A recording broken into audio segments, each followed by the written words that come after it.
All right, guys, welcome back to Press X Podcast, or welcome if you are new. I don't know how many people tune in each week that are like brand new to the podcast, but if you are new, welcome. I hope you enjoy the show. But yeah, as always, much appreciation to everybody who tunes in as soon as the show is about to start. Everybody who clearly is excited to talk and hang out with me. I really do appreciate that, guys.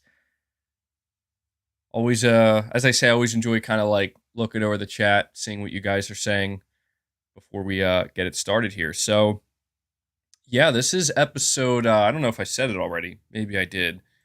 But this is Press X Podcast, episode 154, and I think this will.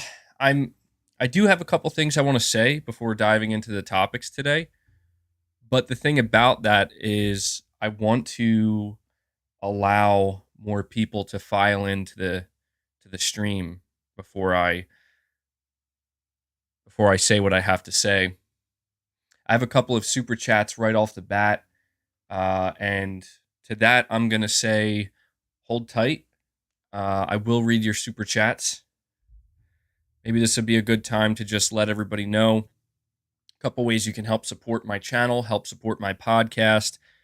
I'm trying to adjust. Sorry, I apologize. I should have had this set up better before I went live. My boom. Is it boom? I don't know. It's just a mic arm. I don't know. Anyway, I apologize. I'm just rambling right now because I'm just waiting for more people to file in. But yeah, ways you can help support the podcast, guys. Very simple. Just being here, watching the podcast, watching the content, all of that stuff, just interacting with it. That's the most important thing you can do, as always. But if you want to go above and beyond and you really want to help support me directly as a content creator, support the channel directly, donating a super chat goes a very long way. And I rely on that to keep this podcast going week over week. So in order for me to be able to do what I do here in the way that I do it, I am fan funded. So if you're inclined to do so and it's within your means, please consider donating a super chat. Other ways you can help support my podcast, becoming a channel member. A big shout out to all of my channel members. Really appreciate you guys supporting me month over month. And with that being said, actually, I'm going to now give a shout out to my Play Has No Limits Plus tier. This is the highest membership tier. So a sincere thank you from me to you. So shout out to Agile Ice 24, Chris B, PlayStation Pete, Padsy, Nakamichi, Hidden Leaf 2 Taka, Whiskey Gaming, RU46 N2 Ray, and Josh Z.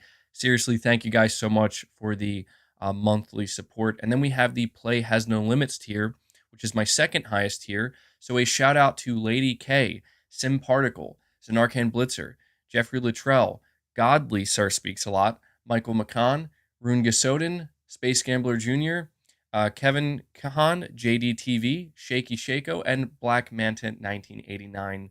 Thank you guys so much for your monthly support. It really does mean a lot to me. So I think enough people are here now. Before I give you guys a rundown of the topics that I'm going to discuss today, because we actually do have quite a bit to go over, quite a bit to talk about, more than I was expecting, to be honest. The whole month of March was pretty uneventful. March in general felt like it was really dragging.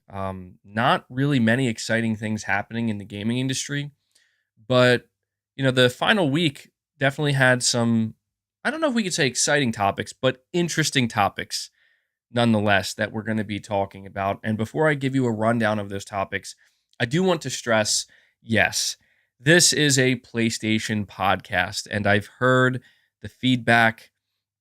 And I want to make it known that what I do here on my channel, on my podcast, I obviously like to do what interests me most, what comes most natural. You guys know this. Anybody who's been following me for a long time knows this. And I know that that's what you guys encourage, but I do feel it is at times to also, it is important at times to take in some feedback and listen to what my audience might be saying, listen to some constructive criticism. And one of the things that, has been pointed out time and time again, and it is absolutely true, there's no denying it, is that many people feel that I should either A, rename the podcast and make it not a dedicated PlayStation podcast, or B, if I'm going to continue to present my podcast as a PlayStation podcast, to really try to tone down, the amount of conversation there is surrounding Microsoft and Xbox and Game Pass, and that's absolutely true. It bothers me as well because a lot of times when I end up talking about it, I kind of go off into another direction and I just keep going and I keep going. And I know that, look, I know realistically nobody's saying MBG never mention Xbox again, never speak of it. That's not realistic. They're just things that are going to go on within the industry with PlayStation that we will have to talk about Xbox at times. I don't think anybody denies that. But where the problem lies is I just keep going and going, and it becomes a bit too much. And before I know it, over half of the podcast, over half of the PlayStation podcast, ends up talking about Xbox, and I'm not happy with that because that it doesn't feel right. You know what I mean? You're saying it's entertaining. Yeah, again, we will talk about Microsoft when it's relevant, but there's no doubt that I end up going on these long-winded tangents that, it is completely understandable that people are like, wait, I thought this was a PlayStation podcast.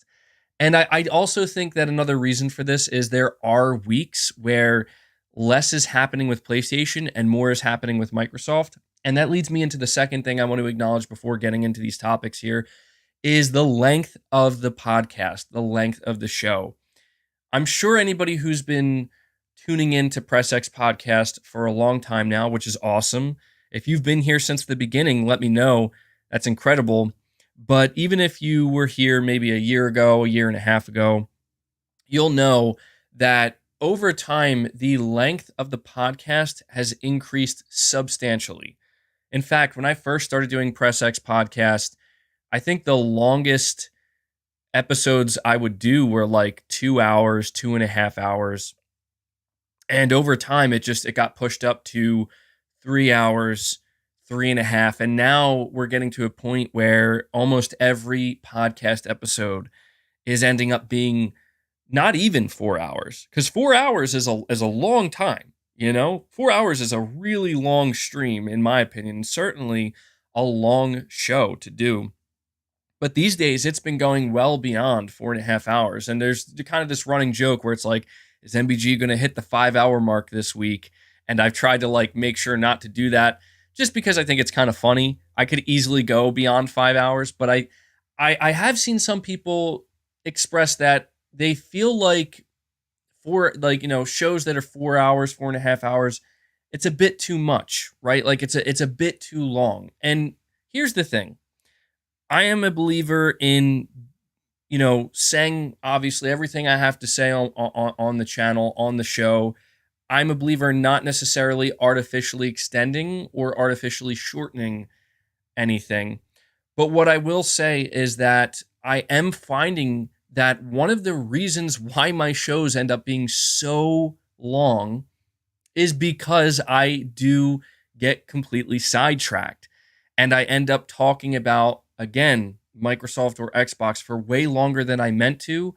And then I have to try to squeeze in the other topics that I wanted to discuss and talk about. And it ends up creating a very lopsided show that, again, it's not necessarily the length. If my podcast needs to be 4 hours, then it needs to be 4 hours. If it needs to be 5, 6 hours, so be it. If it needs to be 2 hours, so be it.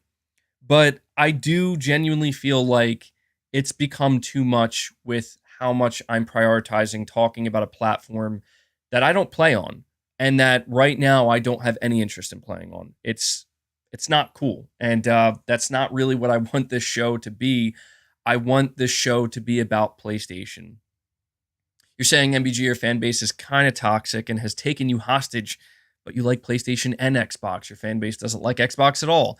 That's the thing, Space D, is like, and again, I'm going to get to these super chats, guys. It's just I want to make sure to get this out of the way before we get into any of the topics.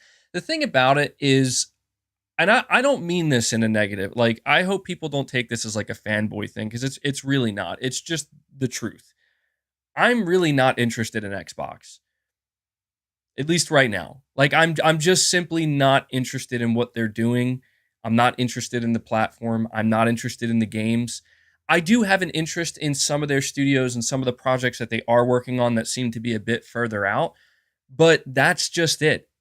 I don't say that as in like, oh, and the reason why I'm not interested in Xbox is because Xbox sucks. Like, no, I don't even mean it that way. And I know that's how people take it. And I get it. I get it. But I'm just simply not interested in it. In the same way that I'm not really interested in Nintendo, right? But that's just it. I don't talk about Nintendo here on the channel or on the podcast basically ever.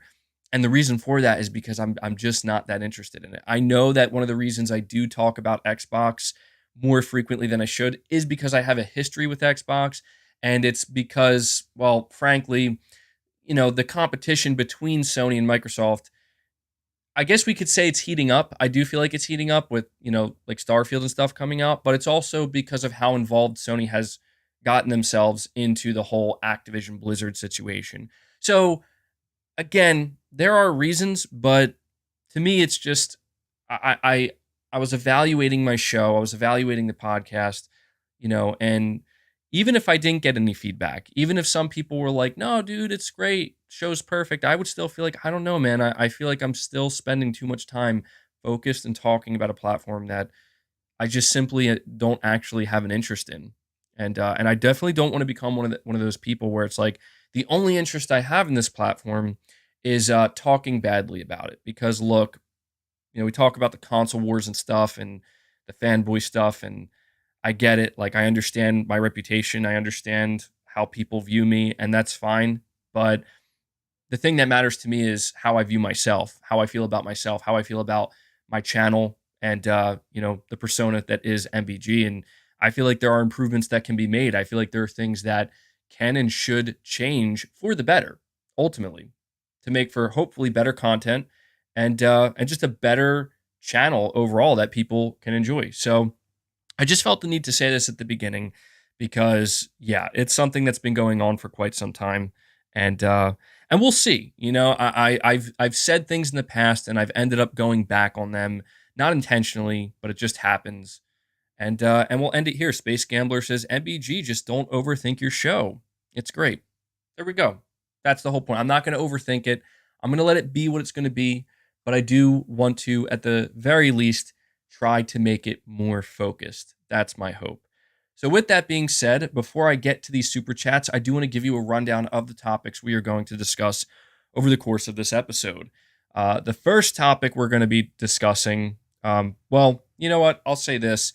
Some of these topics may end up coming out in a different order, but this is the order I have them listed. First up, we have the rumored PlayStation Showcase, an update to that, but alongside this, the official cancellation of E3. We're going to talk a little bit about that. We're going to be talking at some point over the course of this podcast, the long-rumored Metal Gear Solid remake once again, because we have a little bit of new information to go over. But on top of that, we're also going to be discussing a little bit about Silent Hill 2 Remake, because we actually have an update on that game as well. We're going to be talking about how the PS5 is on fire, and I don't mean that literally, obviously. I mean, it's doing really, really, really well. Like, it's doing staggeringly well. I want to talk about that. I want to talk about what this means for Sony right now, because I feel like there's a fair amount of negativity being kind of coming out of the internet when it comes to PlayStation. And it's interesting because the PS5 is like, it seems to have zero impact on how the PS5 is performing. But on the other side of that, we have a report regarding PlayStation VR2 that does sound like it could be pretty concerning. It seems like PSVR2 might be in some trouble, and that's something we definitely have to talk about. We're going to be talking about the absolute disaster that is the PC release of The Last of Us Part 1. I have quite a bit to say on this topic because I think there's a lot to unpack with it, and I think it's a big problem for Naughty Dog and for Sony, and we're definitely going to discuss that. We're going to be talking a little bit more about the upcoming Burning Shores DLC. We're going to be talking about the future of God of War, as it seems that one of the voice actors has teased what could be a sequel or potentially a DLC. And then we're also going to be talking a little bit about Final Fantasy 16. And at some point over the course of this show, I may also talk about Resident Evil 4 Remake some more, give my extended thoughts on that. So hit that like button for me, guys. I'd really appreciate it. I'm going to start here with a couple of super chats. I have 2 super chats from Pragmaticat saying competition means there's a limited supply of consumers. Buying exclusivity costs more in the long run than buying a studio. Buying a studio costs more in the long run than buying a publisher. Yeah, I mean, I think that's pretty sound logic, Pragmaticat overall.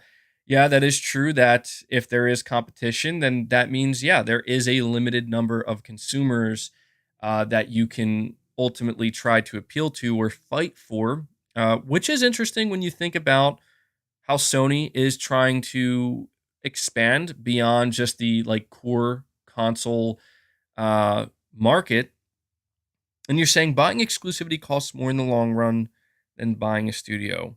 Buying a studio costs more in the long run than buying a publisher. I don't know. Like the only thing that I question here is buying exclusivity costs more in the long run than buying a studio. I'm not so sure about that. It's hard to. I mean, I feel like it could be different in each given scenario because if you think about, you pay a lump sum for exclusivity up front, and then eventually that exclusivity goes away, or maybe it remains, but that's it. You're just paying that flat fee. To whereas if you buy a studio, I mean, you're going to have to keep investing money into that studio, to keep it running. You're going to have to pay the employees, obviously. So I think buying a studio is obviously a bigger investment. As to whether or not it's going to be more expensive, I mean, it really, in my opinion, comes down to how well their games perform. Because I feel like if you buy a studio, for, let's just say like I don't know, like $1 billion, right? You buy a studio for which I feel like is a lot, but you buy like a big studio for $1 billion, and obviously you're gonna have to pay more than that in the long run to keep those employees, happy, and you're gonna have to take all that responsibility on. You're paying a lot more money than if you were to just pay for exclusivity. But if they produce games that bring in money, like a good profit, like profit that goes well beyond, right? Well beyond what you paid for it, then yeah, I could see that logic holding up. Again, I think it's different for each, given situation. So thank you for that, Pragmatic Cat. We have Mark Loven saying, as a PSVR 1 and 2 owner, sorry, let me try that again. You're saying, as a PSVR 1 and 2 owner, sorry, I'm having trouble reading it. You're saying you just want to see it thrive. And for the people who haven't tried it, to give it a try. It is really awesome. Happy Sunday. Well, happy Sunday, Mark. Apologies for kind of having such a struggle reading that. But yeah, that's where I think the conversation is going to get really interesting when we talk about this, because there are quite a few people that feel like, look, PSVR 2 is DOA, right? PSVR 2 is already over before it starts. And I'm not going to dive headfirst into that conversation now, but that's something I will say is I've noticed that anybody who has invested into PSVR 2, they all seem to be saying the same thing, at least most of them. And that is, it's really good. Like, it's actually really, really good. And they want more people to experience it. And so I feel like right now, anybody who invested into PSVR 2, I mean, it's completely understandable if you're feeling like, I don't know about this, man. This is not how I wanted it to go down. And I think that's totally fair. So we'll get deeper into that, Mark. New Soul 9, thank you so much for the $20 super chat, man. You're saying, MBG, would it be fair to say if Jim continues this behavior, when Microsoft continues to buy things up, Jim would be remembered as Don Matrick 2.0 when it comes to brand recognition? Or do you believe no one can top Don Matrick 2013? That dude, it's funny you mentioned that because, like, now that E3 is canceled, I did go back and watch a little bit of that footage from E3 2013 between Sony and Microsoft. And I'll be honest, I don't think anybody can top Don Matrick 2013 for one simple reason. And that was because he effectively, and it wasn't him alone, it's worth noting, like, it's not like Don Matrick is the sole person responsible for the Xbox One. There was a lot of people involved, and they ultimately all decided that, you know what? Yeah, this is what we're going to do. Obviously, Don Matrick was the leader at the time, so he's going to bear the brunt of the blowback. Understandably, he's the leader. But the reason why I don't think anything can top Don Matrick from 2013 is simply because that pretty much killed Xbox, like in one fell swoop. Now, obviously, we know that Xbox didn't go away. It didn't get shut down overnight, and it's come a long way since then. But if you were there at that time and you saw the way things played out, people can thank Don Matrick for Game Pass. People can thank Don Matrick's screw up for basically where Xbox is today, if you're somebody who's a fan of it. But he pretty much killed the brand in one day. Like he practically nuked it. And I think everybody could clearly see that. What Jim Ryan is doing now, it's not a great look. And obviously Jim Ryan, look, he's being made fun of by some people on the internet and being put into like memes and stuff. And that's, that's understandable. But ultimately, I think people need to try to see the bigger picture here. And the bigger picture is Jim Ryan's not actually doing damage to the PlayStation brand. At least based off of what we can see right now. What's actually happening with the PlayStation brand is they're continuing to break records. The PlayStation brand is doing extremely well, and it's still, they're still the market leader by quite some margin. And that's not to say that Jim Ryan isn't doing any damage at all. I just think it's that he's just doing what, frankly, I think anybody in Sony's position, like anybody in his position underneath Sony, I think he's doing what he should be. A lot of people seem to believe that, like, if Sean Layden was in charge of PlayStation right now, that he wouldn't be doing the same thing as Jim Ryan. No. No.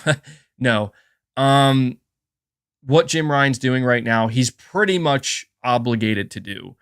And I think people need to understand that if you think about Sony internally, right, and you think about this ongoing situation, do you think anybody at Sony, like anybody who's running Sony, the upper executives, do you think they're turning to Jim Ryan and saying, "You're really messing this up, Jim.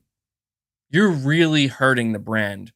You're really doing damage to the PlayStation reputation"? Maybe if those high executives were spending all day on Twitter or YouTube and listening to random people that have nothing to do with their business, right? If they were spending all day paying attention to that, maybe they might think that way. But that's just it, is that's not what they're doing. The executives at Sony are looking at their earnings reports. They're looking at the bottom line. And you know what they're seeing? They're seeing Jim Ryan's doing a great job. Our brand is doing better than it ever has. We can look at things like Forspoken. Yeah, pretty much a flop. We can look at the report about PSVR2 and be concerned about, I don't know about that. We can see the disastrous Last of Us 1 PC port, which, again, I'm going to have my own takes on this. I'm not an executive at Sony, so I'm going to have my thoughts on it as a consumer, as an enthusiast. But I'm just saying it's not difficult for me to put myself in the shoes of somebody where if it was my job to go to Sony headquarters every day, basically have people show me and tell me, here's what's here, like, here are the numbers, here are the charts, this is how we're doing right now, right? Right now, Jim Ryan's probably getting patted on the back. He's probably getting a big thumbs up from Upper Sony, because this is where I think people just, they either don't understand, maybe they don't care to understand, which is fine, but it's like you can make a thumbnail of Jim Ryan, crying, which are pretty funny. I gotta admit, they're pretty funny. Jim Ryan crying, Jim, whatever. But at the end of the day, you're completely disconnected from the reality of how this company is running their business and how their business is doing. The reality of the situation is PlayStation is doing phenomenal. It's not perfect. Nothing's perfect. They have things they need to improve. They have things they need to work on. But all things considered, I think people need to, and this isn't me defending Jim Ryan, but I think it's a reality that we have to consider. People need to understand that Jim Ryan, he got appointed the leadership position at PlayStation during a time when it's like most people probably would feel like I don't want to be responsible for this, because it does remind me of Don Matrick, where you look at Don Matrick back in 2013, Xbox was on top. Xbox was in the best position it had ever been in, and all they had to do basically was just don't screw it up. Like the way is clear, just don't mess it up. And it's like they just completely, I don't want to say panicked, but they just lost sight of like, you're not, like, the path is right there, man. Just do what you did with the 360, but more of that. Make it bigger, right? Make it better. And instead they're like, Connect 2.0 and TV. It's like, no. What I'm trying to point out here is that when you inherit that responsibility, where it's like, here it is, it's in the best spot it's ever been in. All you got to do, don't drop the ball. It's like in football, right? Like we're at the 1 yard line. We got 4 downs to try to move this football past that line, get in the end zone. All you have to do, don't drop the ball. That's all you have to not do. And it's like, it becomes one of those situations where it seems like it's so easy and it's so simple. It's like, just don't drop the ball. And a lot of people, that pressure will get to them. And that's the first thing they'll do. They'll drop the ball. They'll do the one thing that they weren't supposed to do. And it's to a degree, it's kind of human nature, right? The pressure's high. It may seem like it's easy, but it's really not. And I feel like with PlayStation and Jim Ryan, his goal ultimately, he has two things he has to do. Number one, make sure we don't start going down. Okay? Like, we got to make sure our numbers are still going up and we're growing, and that's his main job. And the second job is he has to make sure that he doesn't make a critical mistake. Like a Don Matrick level mistake where it's like you completely blew this thing up, and I feel like people right now, they are looking at this ongoing situation with Jim Ryan, with Sony, with Activision Blizzard, and they have this idea that this is the moment, like this is the PlayStation, this is PlayStation's Don Matrick moment. Like, I hate to break it to people, Sony already had that moment back at the beginning of the PS3 era. All right, so that moment already happened. People just need to realize that, yeah, it's not necessarily that Sony's getting good PR right now. It's not good or ideal that some people have a negative outlook on the PlayStation brand. It's not good to see negative headlines written up.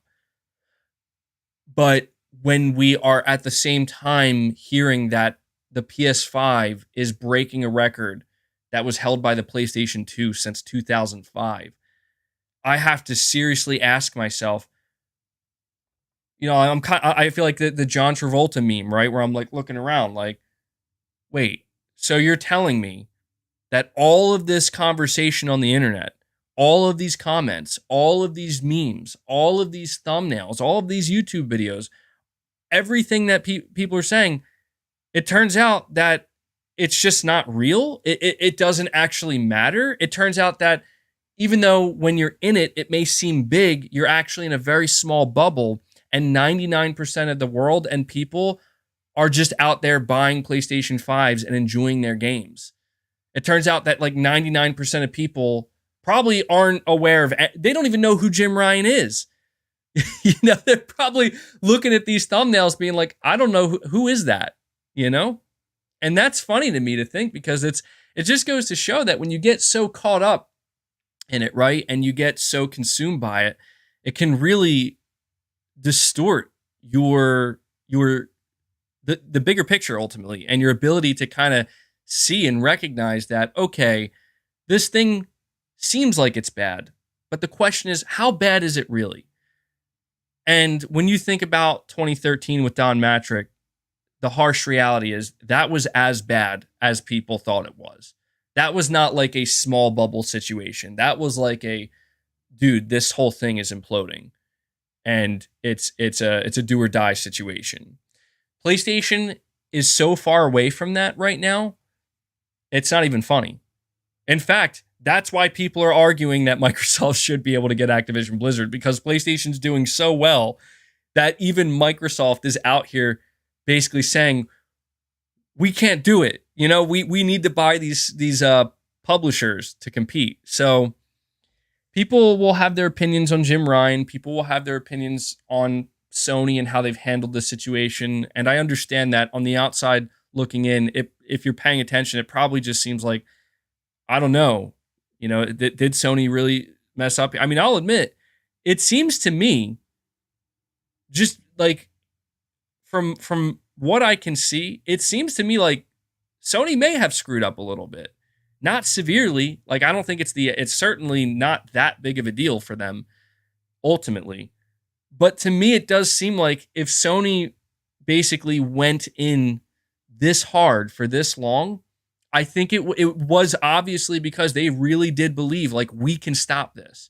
And I think the reality is beginning to kind of dawn on, I don't want to say Sony because I can't speak for them, but for me, that no, guys, I don't think you can win this.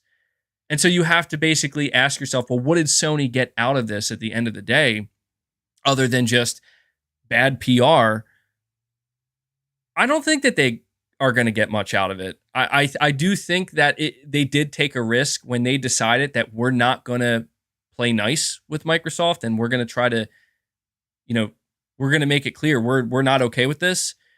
They did take the risk that, well, if you lose and it basically, if it does go through, I guess what I'm trying to say is, I'm sure somebody over there at Sony had to evaluate how damaging this could be to Sony, and ultimately the conclusion they came to is, this isn't really, like, if we end up in the worst case scenario where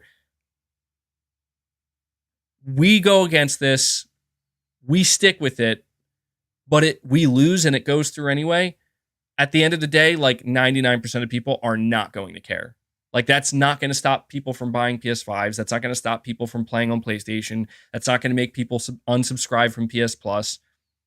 I think that's what I think that's the conclusion they came to. And so they felt like this was important enough where it's like, well, let's do it then. Let's see if we can, if we can stop this thing. And that's what happens. And also, it is worth noting that even though, yes, Jim Ryan is the leader of PlayStation, Jim Ryan, he's the CEO of PlayStation.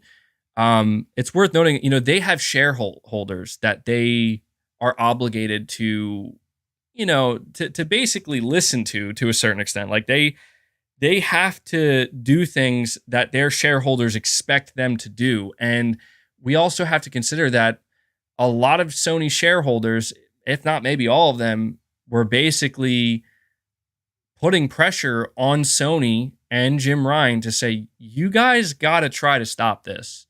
Because that's another thing too, is if you are a Sony shareholder, which I know pretty much everybody here, I'm assuming everybody here isn't, I'm not, but if you are a Sony shareholder, you do have to worry, right, about the long-term impact of a situation like this.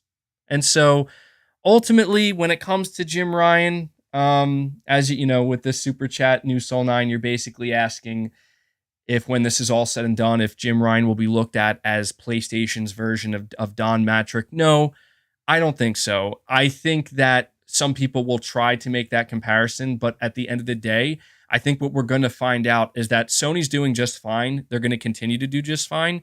I do think on a personal level, it means that Jim Ryan can never really be like the Sean Layden or the Jack Trenton, right? I don't think Jim Ryan can get to that point. I don't think he cares.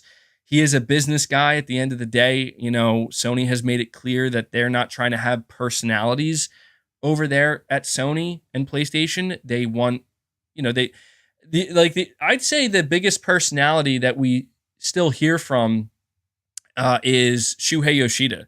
And he's the head of indies, and he still comes out and he talks all the time. But, you know, it's just not what it used to be during the PS4 days. I know people really like that. They like the humanizing factor that PlayStation brought forth by letting these executives kind of have a personality and letting them be kind of like a beacon of light, so to speak, that the fan base could kind of gravitate towards. And I missed that too. I thought that was awesome, but I just think that we are in a new era of PlayStation, and I think Sony feels that they don't need to have that in order to succeed and make fans happy. So appreciate that super chat, my friend. Drive by Joe, you're saying, fellas, calm down. We have all still been in love with an X. His just happens to be Xbox. I mean, I get what you're saying, and it sounds kind of silly, but I don't know. It's not that complex, man. It's just the reality is I'm not ignorant to the fact that there are people who tune into my show basically looking for not, and I'm not calling anybody out specifically. I don't know, but I do know that there are people that look forward to me kind of ranting about Xbox. And again, that's not to say that I never will again. It's just that it's going to have to be something that is genuinely relevant to my situation and to PlayStation, because I get caught up in, you know, I basically just talk to you guys about how the internet isn't real, and you know, the conversations you see in comment sections and even with content creators, it's like the 1%, right? I'm susceptible to that as well. I'm susceptible to reading things that people are saying and then suddenly believing like, I guess this is how almost everybody must feel. And then I learn, actually, no, only a very select few people actually feel that way. And it's actually pretty extreme, you know? So the same can be said for me. I get caught up in that stuff as well. Herpy Master saying, let VR go and give me my Vita 2 already. Jim is doing his job. People need to relax. I do agree that, including myself, I think people do need to relax a little bit. It's hard. I think the biggest reason why a lot of enthusiast fans feel a little bit unrelaxed right now is because Sony, during this entire process, they still haven't really had any exciting announcements, or at least it seems like it's been a while. They haven't put on a show. They haven't been talking about first party. Like Spider-Man 2 is how many months away, right? It's let me see, May, June, July, August. Wow, that's it's less than 6 months away, basically, if it releases in early September. And we have seen zero. Zero. Like that, to me, that's kind of crazy. Like, we have seen zero footage of this game. And it's apparently coming out in less than 6 months. Maybe that's a good thing. I mean, if anything, it'll be surprising. But I think it's understandable that some people are feeling a little bit less relaxed about PlayStation because they want PlayStation to do a little bit more than they have been in the area of announcements and just talking about their games. And I'm in that boat. I absolutely feel that way. I think Sony's been way too quiet for way too long. And it could be strategic. In fact, it would be silly to think that it's not a purposeful strategy. Anybody who's been following Sony and PlayStation long enough, you know that they don't just do things for the sake of doing them. They always have something behind it. They always have a reason, and it's part of a bigger strategy. And so I do think that Sony's silence, Sony's hesitation, not even hesitation, but unwillingness to talk about their first party, to show off footage from their games, I think it's all been purposefully done and strategic. And I think the answer as to like why will become clear in the coming months. That's my hope anyway. Richard, you're saying you need a Ryan era every so often. Smart business. Yeah, and that's something I will add to the conversation before moving on, is that it's worth noting that Jim Ryan is a businessman first. He is running a business. Like, I don't think anybody here believes that Jim Ryan, when he goes home, is like booting up his PS5 and playing games. Like, I don't think Jim Ryan's going to be wearing PSVR2 playing GT7. I don't think Jim Ryan's going to be playing the Horizon Burning Shores DLC. You know what I mean? He's a businessman. His job is to, as far as he's concerned, and I'm not trying to speak for him, but I just think he's made it pretty clear. His job is to keep PlayStation growing. That's it. You know, it's worth noting. I mentioned this before, but I'll mention it one more time here. It's worth noting that Hiroki Totoki, Sony's chief financial officer, actually, this happened yesterday. He is officially now the president of Sony, of all of Sony. And there's a reason for that. It's because during his time as chief financial officer, he has facilitated massive growth with not just all of Sony, but PlayStation. PlayStation's like the biggest area that has grown, right? It's one of Sony's most important it's one of the most important parts of their business. And so, you know, Jim Ryan clearly falls in line with that, where, you know, Jim is about growth. And again, I'm not saying from a consumer level, to be completely honest, it's not always a good thing for us, right? Like when we have business executives where they are obsessed with growth and numbers, it can get tough, because we can see things happen where it's like, well, maybe it's not surprising, but it doesn't feel like where like the consumer's being thought of first. It feels like the numbers and the charts are being thought of first. But I've maintained that I think most of what Sony has done, and I know a lot of people will disagree with me, and that's fine, but from my perspective, I genuinely feel that most of what Sony has done has been pretty good. Like, from a consumer level, I don't feel like I'm being ripped off. I don't feel like Sony's ripping me off. I know that there's kind of this rhetoric of like, oh my God, $70 games and greed, greed, greed. And it's like, well, listen, if you're approaching video games with the mentality that this isn't about greed, that this isn't about profit, that this isn't about constant growth, you're going to be upset quite a lot. You are, because at the end of the day, for all businesses, for all video game companies, that's what it's about.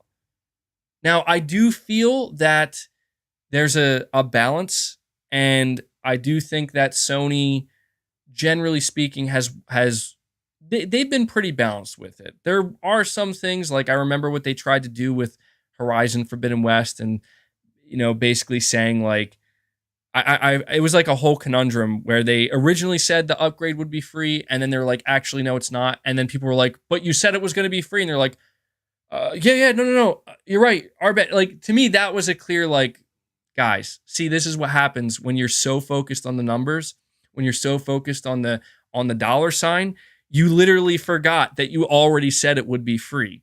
So that's where it gets to the extreme degree where it's like, I don't want to see stuff like that.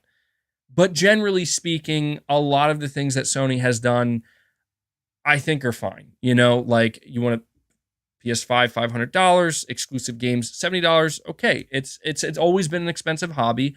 I don't expect it to just suddenly become unexpensive, and I'm still enjoying it. And that's the most important thing, at least for me. I'm not speaking for anybody else out there, but for me, I'm still enjoying what PlayStation, most of what they're doing. And they have yet to really disappoint me. It hasn't been perfect. Like, I do think about Forspoken, and I think, you know, I want it Forspoken to be a good game. I want it to be excited about it. And unfortunately, like it just got to a point where I'm like, I'm not even going to bother. I lost, I have no interest in playing that game. To me, that's not ideal, but that doesn't mean that I haven't been enjoying a lot of things on PlayStation. It's pretty much, for over a decade now. So, let me see here. Perfect Image, thank you for the $20 super chat, my friend. You're saying why Xbox uses the trump card to get the deal done. Why Sony took hits while dominating. One, Xbox can't compete with Sony's choice of companies that want to work with Sony. Two, Xbox buys first priority chip. So I think you're referencing like when the shortage happened. There was a report that Microsoft apparently paid to get the chips before Sony. Sony isn't bad, and you continue by saying Sony's fighting. Sorry, I'm trying to read this correctly. Sony isn't bad. They're fighting ownership of CDs, not cloud. Okay. Well, if I'm understanding you correctly, Perfect Image, thank you again for the super chat, man. You're basically pointing out that the reason why Microsoft had to pull the trump card, which is buying Activision Blizzard and buying big publishers, is because Microsoft was having a hard time getting the same type of support from third parties and being able to strike those deals with third parties because Sony had a dominant position. I actually, Perfect Image, I do think there's truth to that, yeah. And I still think that is Sony's greatest advantage. And it makes sense, and I think this is relevant to the conversation. I know I was like, oh, I'm not going to talk about Xbox, but it's a super chat, and I think it's relevant to this conversation.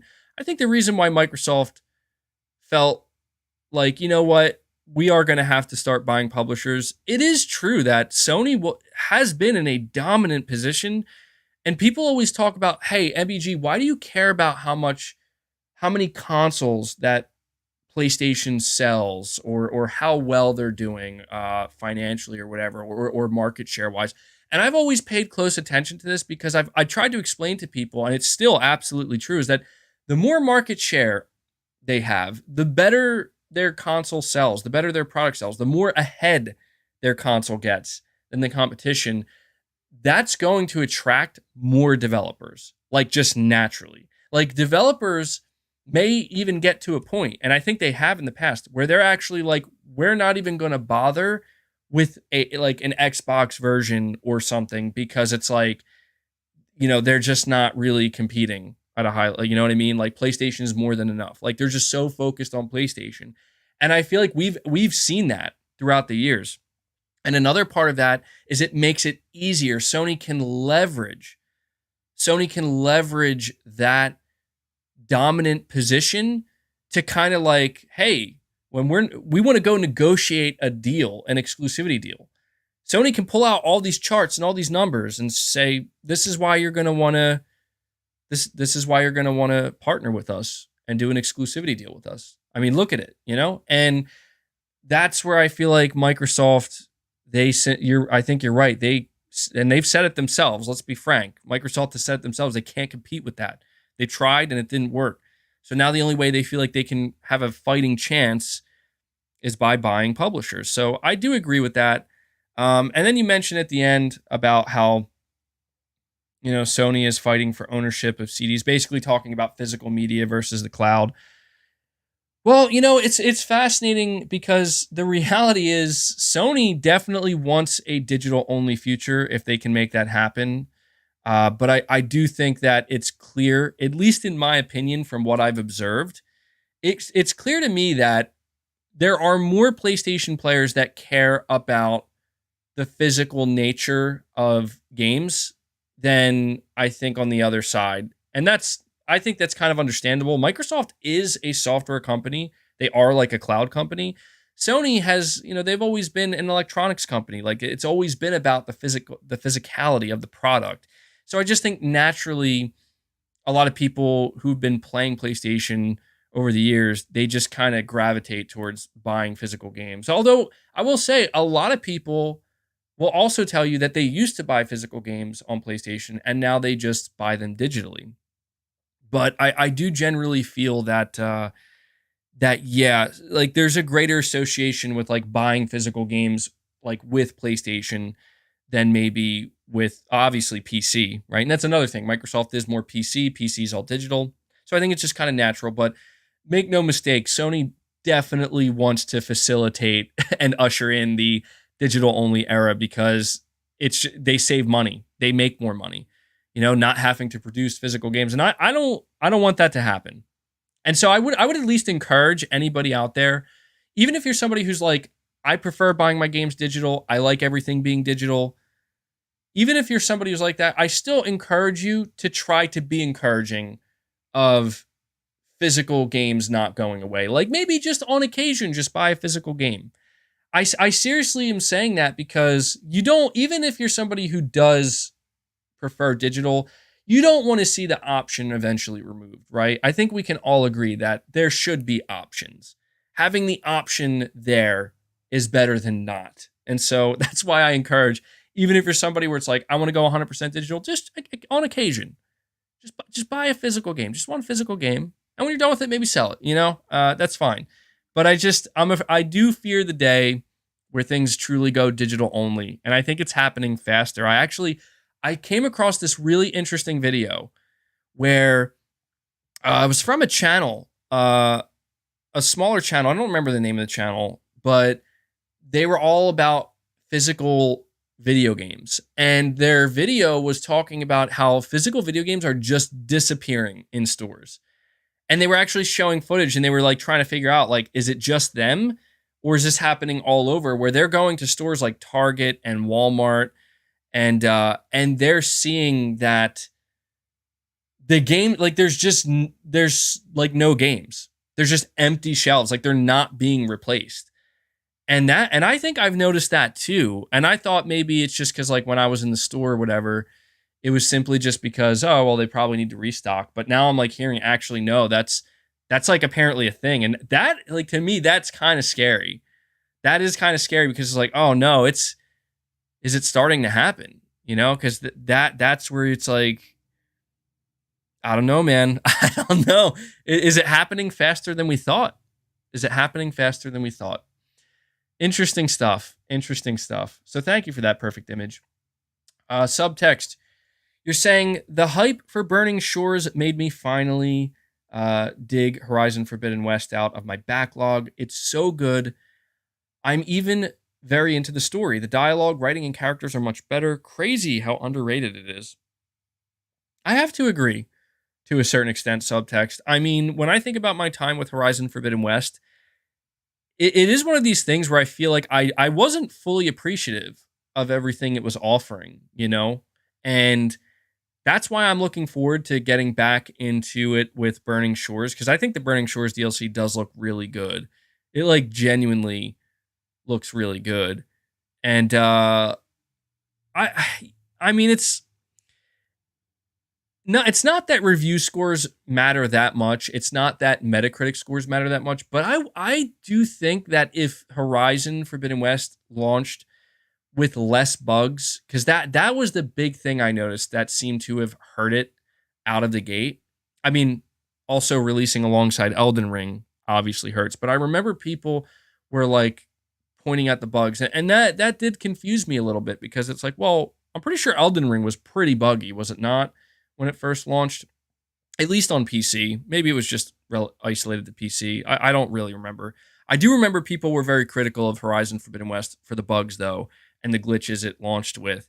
And I really do wonder, like, if it just was a little bit more polished, just a little bit, and like basically people couldn't point that out, if it would have reviewed a little bit better, and in reviewing a little bit better, like instead of sitting at an 88 on Metacritic, maybe it sits at a 90, if maybe that would have garnered more attention overall. But truthfully, I don't know that would have mattered. I don't know that would have mattered, simply because, as I said, it launched alongside Elden Ring. And you know what I want to see in the future with the next proper Horizon game, Horizon 3, probably many years away from now. I mean, maybe it could even be a next generation game for the PlayStation 6. But when we eventually get Horizon 3, I want to see that game launch with nothing else around it. You know, you already know what's going to happen though. When Horizon 3 is ready to launch, Elden Ring 2 is going to launch the same week. You know that's what's going to happen. You know it's going to happen. All right, let me see here. So thank you for that subtext. Josh, I have quite a few super chats from you in a row. So first off, thank you, man. I appreciate that. And I'm going to read them all back to back. Josh, you're saying, hold on. If PlayStation VR2 is such a disaster, then where does that leave Xbox? I've seen PSVR2 sold a bit more than half of the Xbox Series X and S combined for March. Let's talk. You continue by saying the plug-and-play nature of PSVR2 is so seamless that it literally makes my PS5 feel like a PlayStation. Nice. Just complements my system very nicely with great games on offer. So far, I can't wait for RE4 and what's FW? Am I missing you're going to have to I don't know why. I know RE4 is getting a PSVR 2. What's FW? Please let me know. I'm checking it. Forbidden West? Is it going to Oh, Firewall. Okay, there you go. I was like, I was thinking in my head. I know there's another game, Firewall. Yeah, actually, that game is looking like it could be a system seller. So you're saying you can't wait for Resident Evil 4 and Firewall. Sony just needs to keep supporting PSVR 2. Next showcase, it's got to have a presence with exciting announcements. VR ports like Resident Evil 8 and Gran Turismo 7 are very promising, and I would be fine if they continue that. I think it's safe to say Capcom is the best VR publisher / studio in the industry right now. If I was Sony, I'd keep that partnership really tight. And then you say here, I noticed even you got this underlying doom tone when it comes to PSVR 2 sometimes. And I think we all just got to lighten up. It's a fantastic product. Well, you know what, man? I think that's very well said, Josh, and I appreciate all the super chats. I will say, knowing that Resident Evil 4 Remake sold so well and knowing that it's like sitting at a 93 on Metacritic, it just has all this hype surrounding it. I do wonder if Resident Evil 4, if it's like the full game in VR for PSVR 2, that could be a killer app that people have been waiting for. Firewall as well. I have heard some people saying that, like, yeah, they like Pavlov, they like these shooters, but like Firewall looks like it's really gonna be like the like triple A shooter that is gonna really, I don't know, it could be a killer app. It's hard to say. Saying why wouldn't it be the full game? Well, they haven't like explicitly confirmed that the VR version of Resident Evil 4 is going to be the full game, but it's I think it's a safe assumption. You look at what they did with Resident Evil 7 and 8. Why wouldn't it be the full game? And so, you mentioned my like undertone. Well, I'm going to let you know now. I don't know, Josh. You might have to tune out of my conversation when we get to that topic, and I really dive into it because I have some things to say about VR2, and I want to just say that again, Josh. I have seen a lot of positivity surrounding PSVR2 from those who have bought it and those who are playing it, and I have no doubt that it's an awesome product, and that it to me it's not about having doubt. It's clear it's an awesome product. But I do have my reservations, and I will talk about them a little bit later. But I appreciate the positivity, man. I mean, don't get me wrong. What I will say now, and I will reiterate this when I talk about the topic later more extensively, it is simply too early. Objectively speaking, it is too early to determine whether or not PSVR 2 is a success or failure. People will have I'm going to have my opinions and everybody will have their opinions, but a fact right now is it is too early to know. We have to give it time and we have to see how it plays out. And that I feel like is something people need to keep in mind. Because I have seen quite a few people basically talking about it as if it's over. Like, how can you, it's impossible to say that now. It's literally been not even a month, so, or it's been just a little over a month. I mean, it hasn't even been 2 months. So it's way too early to determine that. But I do understand why people would come to that conclusion. I absolutely understand why people would come to that conclusion. So thank you so much for all the super chats, Josh. I really appreciate that, bud. Hicksock, you're saying talking about competition is important. Cheers, MBG. I agree. And I think I do that quite a bit. Again, I think sometimes I just go way off the rails, though. You know, that I can admit. And Josh, again, man, you're saying keep the great content flowing. Glad to support. Well, thank you so much, man. Really means a lot. It always makes me feel good to see you guys come out and show your support, and knowing that you enjoy the content. Really, it invigorates me. You know, it always makes me excited to have these streams and to do the podcast. So I'll keep the content flowing, man. And I will add to that, and we're going to talk about this next. I don't know. Maybe I'm naive. Maybe I'll continue to make the same mistake over and over again, but I'm feeling good, man. I'm sorry, I can't help it. I'm feeling really good about PlayStation going into the next couple of months. I know that people sometimes don't like MBG PlayStation hype, man. I get it, but I can't help it, man. I can't help it. Jenna Hayes, you're saying, John, be honest, the reason Microsoft has failed is because people aren't buying games on Xbox. They scream for games, but don't buy them. Well, I mean, look, it is true. It is true. Look, Jenna, I'm not going to sit here and go on. Again, I'm not going to go off the rails. I'm not going to go on a tangent. I'm just going to acknowledge your super chat. The reality is Game Pass exists because not enough people, were buying Xbox games. That is just the hard reality. If Microsoft was selling 7, 8, 9, 10 million copies of their exclusives, Game Pass would have never been created because it wouldn't have been a need.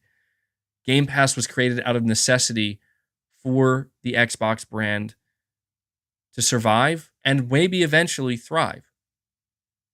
And you look at where it's at now, it's hard to argue that it was a bad decision. But that's where we are. Look, I'm not trying to use that as a weapon or as ammunition. I can't keep this thing up anymore. I'm not trying to use that as ammunition saying, oh, Xbox players don't buy games. Of course, I mean, why would they? I'm being serious. Like, if Microsoft is saying, please subscribe to Game Pass, we're going to put all our games there day one, why would they buy their games? They wouldn't. And they frankly, most of them feel they probably shouldn't, because why would you? You know? So it's just, that's the same thing would happen if Sony came out tomorrow and said, yeah, we're putting all of our games, our exclusive games, day and date on the PS Plus. If you take a game like God of War Ragnarok, here we go.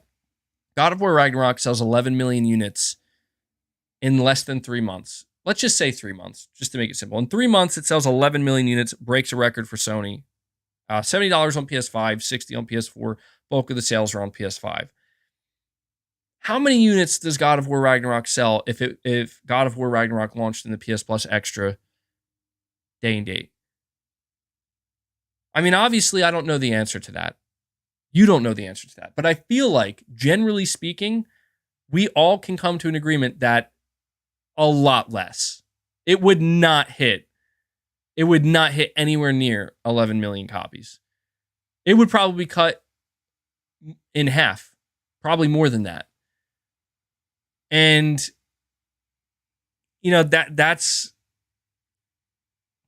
just how it is, man. Because the majority of people would just think to themselves, why would I pay full price for this product if I can just pay less and get it? You know what I mean? Especially if, like, a lot of people feel like once they're done with single player games, you know how they say one and done. I don't agree with that terminology. I think there's a lot more to get out of a single player game than just playing it one time and walking away. But even if that's how you play it, like, that's fine. As long as it feels worth it, that's what matters. But I feel like, yeah, a lot of people for those types of games would feel like, yeah, you're saying it'd probably sell like 4 million. Yeah, I could see that. Yes, I could see that being a reality. But that's just it right there, is like, people, I think they tend to get away from the fact that, look at how many copies that this game is selling at full price. Like, why would Sony ever put these games day and date? Like, It would literally kill their sales. I mean, literally, it would kill their sales. And that's why Microsoft has never been afraid to put their games into their subscription service day and date. Because, again, I don't mean this in like a fanboy console war way. It's just Microsoft's game sales were already dead, man. They were already dead. So at that point, it's like, well, hey, let's put them into our service. Because you know what? I'll tell you right now. Let's look at a reality really quick before I move on. What if God of War flopped, right? Like, what if God of War failed to even sell 2 or 3 million units? All right, that's a little bit unrealistic. What if God of War could only manage to sell 4 to 5 million units? That's still a lot. Like, don't get me wrong, that's a lot of units, but that's nowhere near enough to justify the production value of that game. You know, God of War is a huge game with massive production value behind it. So if it sold like only like 4 to 5 million units like lifetime, I'm telling you, Sony would reconsider their strategy because I mean, look, man, I don't know what Sony's internal projections were for God of War, but they absolutely were like, oh, this is a 10 million plus seller. No problem. And they were right. They were absolutely right. They knew this game's easily going to sell 10 million. The question is, can it sell 20 million? Can it go beyond 20 million? That's the question that they're asking now with games like God of War and like Spider-Man, for example. Does anybody here think Spider-Man 2 isn't going to sell 10 million copies very quickly? I'm pretty sure everybody here is in agreement that game's probably going to sell 10 million copies in like a month. Probably less than that. Right? I think it's safe to say that Spider-Man 2 could probably go on to sell 20 million in like 6 months or something like that, which is crazy. Like, is absolutely crazy. That is a realistic projection for, you're saying 20 million within 3 months. That would be crazy. Oh my God, that would be insane. Because you have to remember, it's an exclusive game. So, you know, this is what's happening with Sony's games. They're bigger ones anyway. And that's just not a reality that exists for Microsoft, unfortunately. But it perfectly explains why they're in very different positions right now and going in very different directions. So I appreciate the super chat, Jenna. Broccoli Rob, you're saying, hope all is well, man. Hey, can I borrow $1? Sure, Broccoli Rob. Here's your weekly $1. I'm sending it to you telepathically. It's done. There you go, bud. I appreciate the support, man. You're saying that's not true, MBG? Well, Broccoli Rob, you're saying you got it? Good. Yeah, those dollars are adding up. Those dollars are adding up. I don't know what you're referring to when you say that's not true, Rigby, only because, I mean, you could be referring to anything. I said a lot of different things.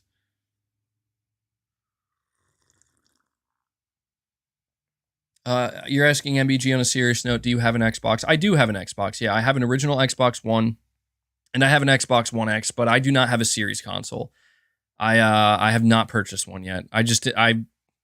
Truthfully, I haven't felt the need to. There's just, there's nothing really that I care to play right now on Xbox. But I'm sure that'll change eventually. I have to imagine it will.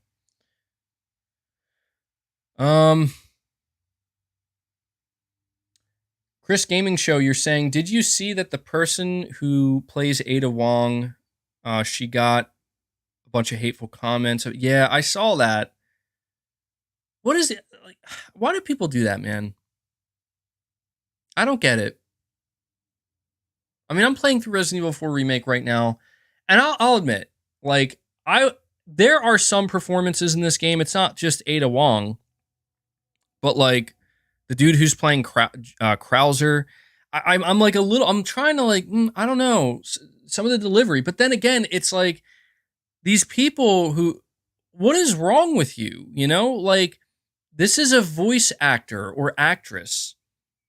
They're being paid to do a job. And if you don't like their performance and you don't like their delivery, that's fine. You are absolutely entitled to that opinion. But why do people think that, what I should do now? I know what the right thing to do is.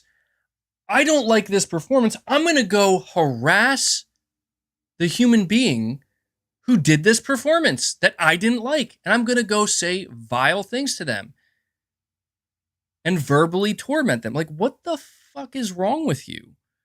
Get a life. Like, seriously, get a life. Even if you think it's the worst performance you ever heard, that does not give you the right to go bother somebody like that. It is weird. It's absolutely weird. There's, like, people are fucked, man. Absolutely fucked.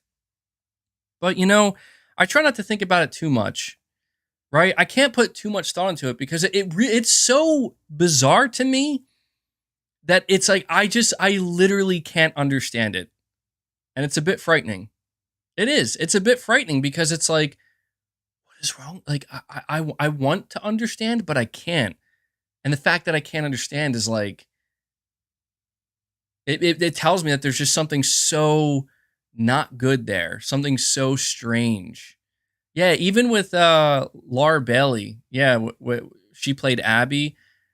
Again, like, dude, I remember when I was, even as somebody, I had a very heated opinion about Abby in The Last of Us Part 2. And even I was coming out and telling people, guys, like, do not, like, why would you ever bother a person like this and harass them over a performance in a game?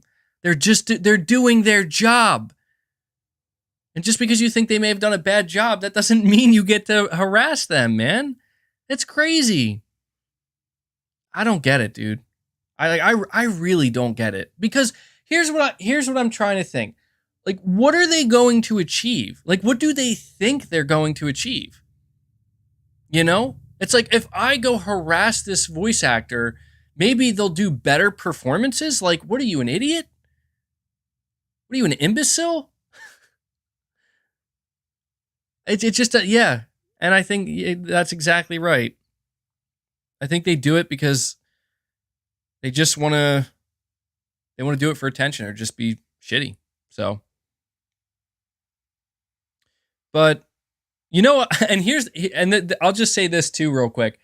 To all these people, these supposed Resident Evil fans, right? Like, because that's what it's supposed to be. Resident Evil fans, like, oh, you're such a hardcore fan of the series that there's no way Ada would ever sound like that or talk like that or act like that. Yo, you're such a fan.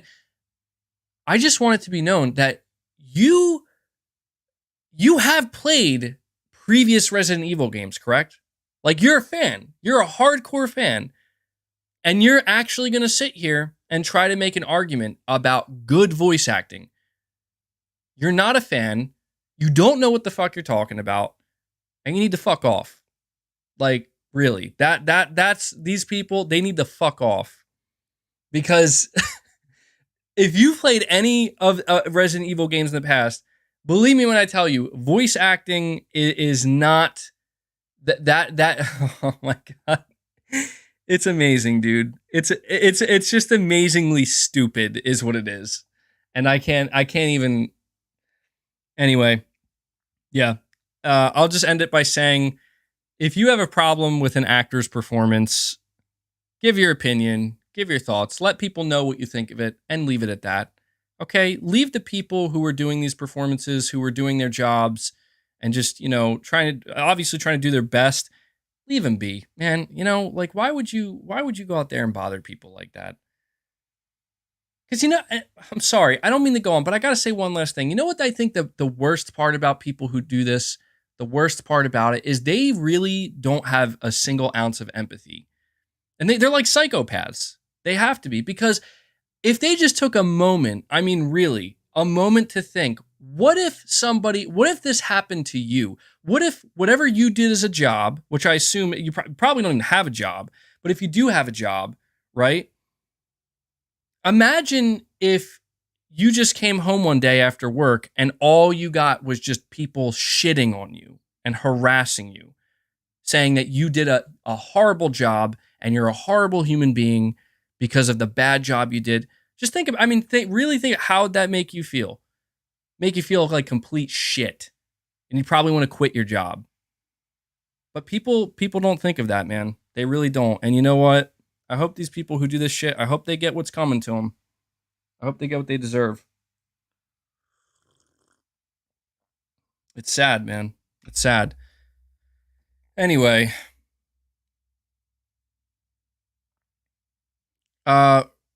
wrestling Mark, you saying you'd use your block button and would laugh?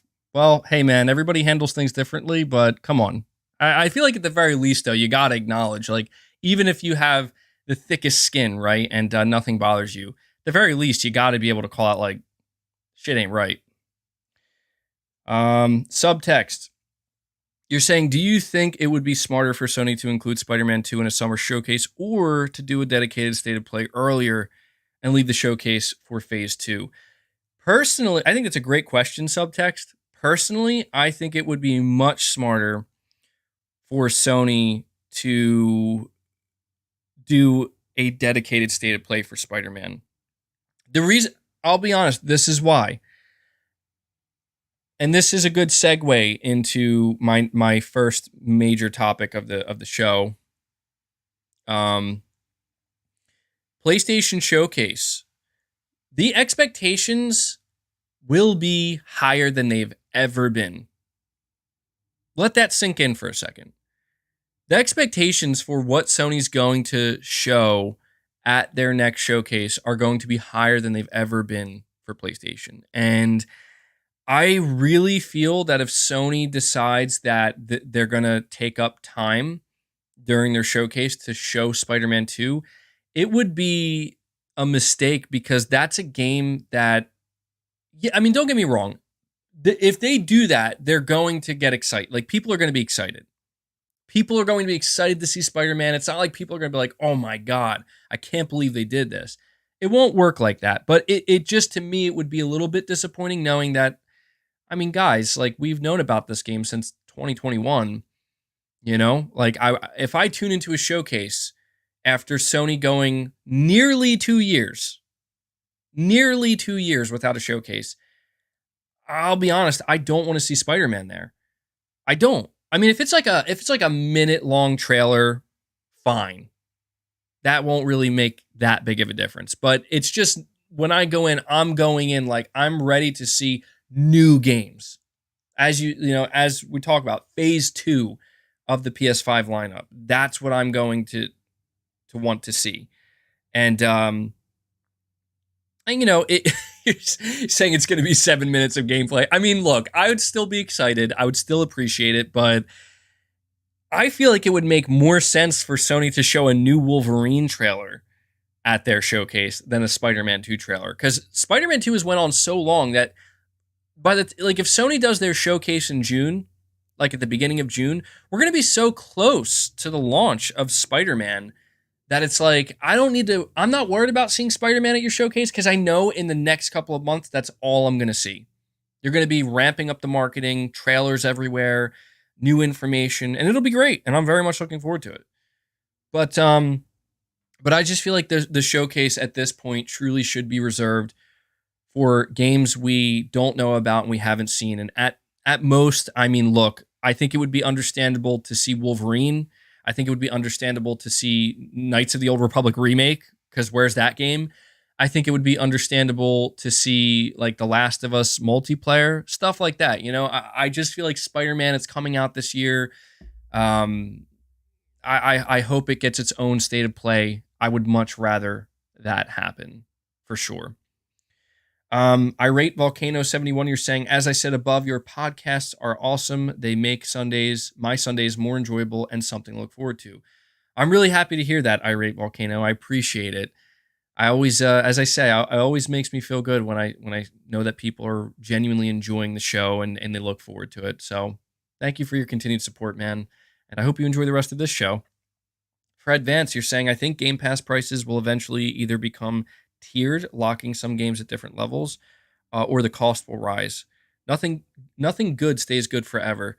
Yeah, I mean, I think another way of saying that is things change. You know, things always change, and there's no doubt, just as Sony started, I mean, that's what's interesting to think about PS Plus, is they started like, hey, PS Plus Extra is going to be like $15. It's automatically more expensive than Game Pass. And then you have the premium tier, which is somewhat different from what Game Pass does, but still expensive. And yeah, I'll be honest. I think at some point in the future, everybody's anticipating that Game Pass will go up in price. It may not be for a while. It's impossible to predict, but there's no doubt. There's no doubt that that will eventually happen, and it'll be fascinating to kind of see like how they handle it. I mean, not to bring it up, but I think it's relevant. Is that like it was so crazy to me. I think it was last year where Microsoft out of nowhere they were like, "We're gonna double the price of Xbox Live." You remember that? And like the backlash was so insane that literally in less than 24 hours they're like, actually, never mind. It was pretty comical, actually, and you love to see it. You love to see it where it's like, really, like you thought that was just the thing you could just do like that. But yeah, that's how these companies operate, man. Sometimes they're just completely oblivious to Sony as well, where like they're completely oblivious to maybe that's a bad thing to do. Maybe that's not going to go down very well. But yeah, getting into the topic of the PlayStation Showcase, and I do want to acknowledge we're about an hour and a half into the show. It is worth acknowledging. I always go in feeling like I have my topics, my structure, and then there's super chats. And I always feel that super chats have to be the priority. And I just feel the need to say this now because I understand, again, there are those who feel like MBG, you need to just like stay on topic, stay focused. I get that. But in my opinion, super chats are the priority because, these are audience members who are paying to say something and to have me read something and answer a question or react to what they're saying. And to me, that has to be the priority. So I know that maybe interrupts the flow of the podcast to a degree, but hopefully you guys understand. And so talking about the PlayStation Showcase, we do have a bit of an update. I made a video on it yesterday, but in case you missed it, basically Jeff Grubb, he is the only source as of right now that has been talking about a PlayStation Showcase. In February, he correctly predicted, or didn't predict, he correctly called that Sony was going to do a state of play at the end of February, and it happened. And then after that, he said they are planning a big showcase that's going to happen. He said it's going to happen before E3. Now we know E3 is canceled, but he said it's basically going to be a big one, phase 2, basically what we've all been waiting for. To put it as simply as I can, Sony's planning that big show that we've all been waiting for, that MBG just cannot stop talking about. My God, this guy will not stop with the showcase talk. What is wrong with this guy? But yeah, it's the one we've all been waiting for. And that's all he said. And I reported on it, and I basically said, I believe it. It makes sense. Maybe he's wrong. Maybe he's guessing. But he did give us an update where he's now confirming that this showcase is apparently happening before Summer Game Fest. Summer Game Fest happens on June 8th. So it seems highly likely that Sony's doing their show the first week of June. And so I don't really want to focus too much on that, like on the fact that, they're doing a showcase. Like, look, I'll just call it as it is, man. If Sony doesn't, it would be suicidal, in my opinion, of Sony to not do a showcase in the next 3 months. They would, at that point, I would genuinely question what is going on over at Sony, because it cannot happen. It literally cannot happen. I know that people are like, I'll believe it when I see it. Well, be ready to believe it and to see it, because Sony literally has to show people who are buying PS5s what's coming. Like, they need to. They actually have to, in order to get people to go out and buy PS5s, and in order to not lose customers or have people just not use their PS5s. They have to show them what's coming. They have to get them excited. So the question then becomes this. It's not a matter of if they're going to do a showcase. The question is, are they going to deliver? Let me ask you guys, do you believe Sony is going to deliver with their showcase? Whether it happens late May, early June, Will they deliver? And then I want to follow that question up by asking you, what needs to happen? What needs to happen in order for them to deliver? I see somebody immediately mentioning 2 hours. See, that's interesting to me as well, because you know what would be scary to me? It would be kind of scary is if Sony, they announced they're doing the showcase and they put a blog post out saying this is when it's going to happen. And they're like, yeah, it's going to be like 40 minutes long. I'd be scared. I'd be like, hold on now. Wait, what? Only 40 minutes. So you're saying I'll be honest, I don't expect a 2-hour show. That would be wild. That would be, if Sony came out and said, we're doing a 2-hour show, I would shit myself because I'd be like, oh my God, this is going to be the greatest. This is going to be the single greatest show Sony ever does. Ever. Like, they'll never top this. Because that's insane, dude. 2 hours? That's longer than most movies. But I see a lot of people saying about 90 minutes. That seems more realistic to me. And that's still really good. Like, if we get an hour and a half show, we're going to get a good show. We're going to get a real good show. And so I also have a kind of a different question here. Kind of like an opposite question. Are we in a situation where Sony has went so long without doing a proper show that they don't have to do much to succeed? Because I worry about that as well, where I feel like they've went so long without doing anything that even just doing like the smallest thing, it'll be enough to most people. I hope that's not the situation, and I want to encourage people to be a little bit more, expecting. Truthfully, like have high expectations, because I don't want to do this thing where, look, stated plays are hit or miss, right? We've all kind of accepted that sometimes stated plays are going to suck. Sometimes they're going to be amazing. That's the nature of stated play. It's not a showcase. The last thing I ever want to see is to see expectations shift to that for a showcase. I don't want that.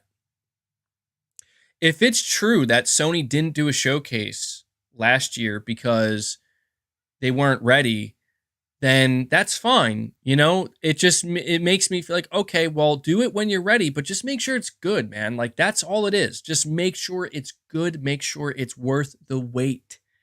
That's all that matters. And so, the reason why I'm feeling pretty good about PlayStation is because I don't know about you guys, but Sony, from a consumer and enthusiast standpoint, not enthusiast, because I feel like if you're an enthusiast, you probably, I don't know. I'll just give you my opinion here, okay? I'll give you my thoughts. I understand. Don't get all upset if you disagree with me. Just let me know you disagree. But this is genuinely how I feel. I feel like Sony has just straight up not been doing a good job for like the past 3 months. I feel like everything that they've tried to do, at least for me, it just didn't land. Again, like Forspoken, miss. PSVR2, kind of a miss. Their state of play, miss. Complete misfire. And now, their focus on The Last of Us PC, that was a miss. And then, there was the DualSense Edge, which I don't think that was a miss, but that was cool. I will give them that. That's true. Forspoken is Square Enix's game, but I'm just saying, Sony backed that game up. That wasn't an exclusive, and that Sony did market that game. Like, here's why you're going to want to buy PS5, and it really feels to me like there hasn't been much here. Like, I feel like these past 3 months, and again, I understand if you bought PSVR2 and it's amazing and you're loving it, this doesn't apply to you. I get that.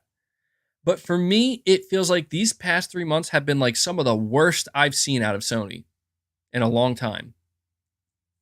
Because it just feels like they're not delivering in the way that I expect them to. And what I feel like is okay. The first, January, February, March, it's over.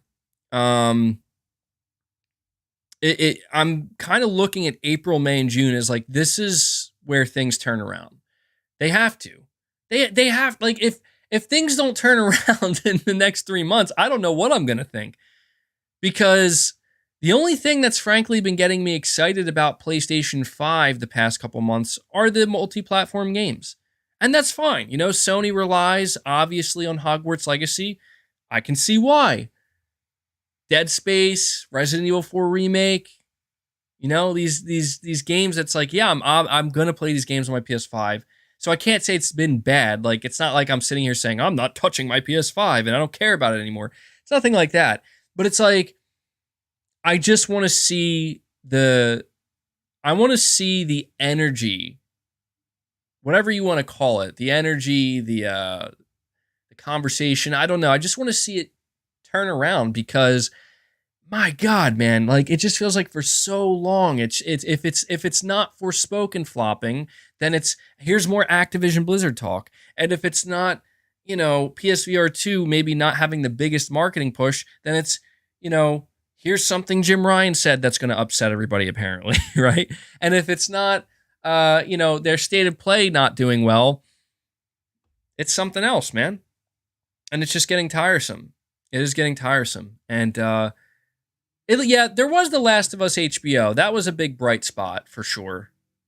That's a good call out. Yeah. The Last of Us HBO was a good bright spot. So I'm happy about that. But generally speaking, I will say that my expectations for PlayStation over the next 3 months are higher. Certainly higher than they were in January and February and March, because I kind of figured like January, February, March, here's what I want to point out. This is the important thing that I want to highlight, and this should help you better understand why I feel this way. You're saying you think I'm being a little bit harsh? Maybe I am, but here's why. Here's what I want to point out. The thing about January, February, and March is we already knew this. Right? Like we knew what was coming. We knew about Forspoken. We knew about PSVR2. We knew about most of these third-party games, the multi-plat games. We didn't know about the state of play, but we had a good feeling that there would be a state of play. I just think many of us were hopeful that it would have been better than it was. And we knew about The Last of Us HBO. So I guess the reason why I just have very different expectations over the next 3 months, like the second quarter basically of 2023, is because we know nothing. We don't know anything. And that is exciting to me because I already kind of knew, like, Forspoken, I don't know, it's not really that excited for it. And PSVR 2, yeah, it looks great, and I'm excited to see more of it, but I wasn't feeling the energy there. The Last of Us HBO was awesome. State of play wasn't, but now, what do we know about Sony? The only thing we know is Final Fantasy, and that's big. That's huge, of course. And I'm actually very excited for Final Fantasy. Other than that, what do we know? We know Final Fantasy, we know Spider-Man. So essentially, we have a decent idea of the games that are coming this year for PS5, and they are huge, no doubt. Like I am about 1,000 times more excited for Final Fantasy 16 and Spider-Man 2 than I was for Forspoken. All right. But outside of that, and outside of the Horizon DLC, like we don't really know anything. We don't have a clear picture of the roadmap. And that to me is why I have a very different expectation. I kind of knew, I'll be honest, I kind of knew in my heart of hearts that January through March, probably not going to be much going on because they already have it laid out. Like this is what we're doing for these 3 months. Between now and July, we pretty much know about Horizon DLC and Final Fantasy 16. And it's also worth noting that this is traditionally the time, mainly in May, June, and July, This is traditionally the time when the gaming industry really starts to talk. And I have no doubt that Sony's going to be a big part of that. And I'm looking forward to it, man. I'm looking forward to it. I would sit here and give some predictions, but I don't think that's necessary right now. I'll do that when we get closer to it. There'll be plenty of time, but I can definitively say that I have higher expectations, and I do fully anticipate that Sony's going to have a really, really, really good show. You know what? There was one thing that somebody had mentioned that I really thought about for a moment, and I'm like, holy shit, dude. Sony might be getting ready to bring the house down. And I know some people might not get that excited when I mention this, but I really want you to think about it, though. Actually think about it. Somebody was like, dude, GTA 6 is going to be at the Sony showcase. Book it. And I feel like you hear that and you're like, okay, yeah, maybe. But I mean, really think about that for a moment. Think about that. Oh, man. I don't know that I want GTA 6 to be announced at the PlayStation showcase because it's going to completely overshadow literally anything else that's there. It will completely overshadow everything else that's there because it's GTA, man. So I hope it's not there. However, you're saying massive L take. Dude, you could call it whatever you want. That's the truth. That is the truth. You're saying no, it won't? Okay, what's bigger than GTA, though? You're saying explain why. What's bigger than GTA? Give me the name of one product that's even close to the size of GTA. Just one product. Minecraft. So you say Call of Duty. Well, I mean, I don't think... oh my God, that would be horrible. Imagine Sony marketing Call of Duty because they have 1 year left. Oh God, I'll throw up. Roblox. Roblox isn't on PlayStation. Guys, I'm saying one thing that could be at Sony's show that's anywhere near GTA. I see people bring up like Pokemon and stuff. It's like, come on, guys. Like, that's not going to be at a Sony show. Mario. Knack 3. Okay. Knack 3, yeah. I think Knack... Ooh, you got me there. Knack 3, that could be it. Ubisoft's Avatar? No. Dude, the picture I'm trying to paint, Metal Gear Solid, doesn't even come close. I'm not happy about that. I think people get too in their feelings. Like, I'm just speaking objectively here, guys. Grand Theft Auto needs to not be at the PlayStation Showcase because it will overshadow everything. Sony could announce 10 single-player exclusive games, and GTA will overshadow all of them. Fortnite, okay. No, I'll be honest. GTA 6 will overshadow Fortnite for quite some... It will. It will. I don't think people fully understand. I don't think people understand the scope of the power of the Grand Theft Auto IP. Dude, Bloodborne 2 with a Bloodborne remake could get announced and it would get overshadowed. Now, don't get me wrong. I'm not saying that means if GTA 6 is announced at the showcase, then who cares what else is? I'm not saying, no, I wouldn't care. I'll be honest, I'm not looking forward to the GTA 6 announcement only because it's actually because I know how big it is. It's going to be too much, man. It's too much. I get it. It's GTA. I hate GTA Online. I feel like GTA Online, and no offense to anybody who enjoys it, but I feel like it kind of ruined Rockstar to a degree. It really saddens me. But even as somebody who's really not that into GTA anymore, even I know if Sony has the Metal Gear GTA 6, if Sony has the GTA 6 reveal at their show, it's fucking over. It's over. Because you know what that would mean? Do you know what that would mean? It's not just GTA 6. It's not just GTA 6. It's the fact that, oh my God, Sony has the marketing rights to GTA 6. Oh my God. And yes, that is way bigger than Call of Duty. That is a much bigger deal than Call of Duty. Yeah, I mean, Sony has had the marketing rights to Grand Theft Auto for some time. You're saying, but it still wouldn't be a negative. No, it wouldn't be a negative. It's just that I almost get fear. Like, I almost worry about even Sony's own games. Like, I don't know, man. Like, do we really want to show GTA 6? Like, if I was a developer and I was going to be part of a PlayStation Showcase and I knew that I'm being part of the PlayStation Showcase where GTA 6 is going to be announced, I'd be smoking cigarettes, bro. I'd be like, no way. You can't do this to my game, man. Like, it's crazy. Now, I will say this too. I will say this.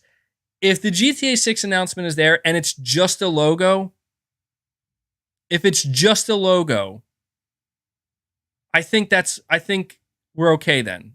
I think at that point, other games will be okay because yes, the hype will be through the roof. People will lose their goddamn minds. But if it's like a full trailer, it's over, bro.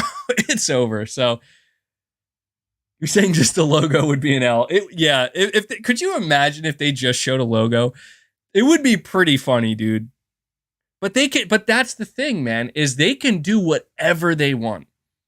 I don't know if people know, just to give you an idea of how big GTA 6 is.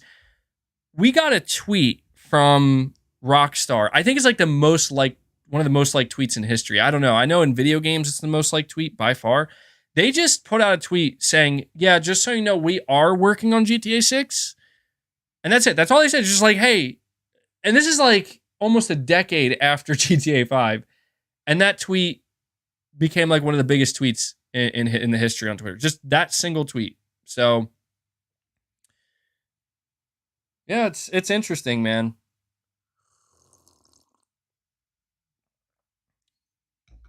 But the only reason I'm going on and on about GTA is because I will tell you this.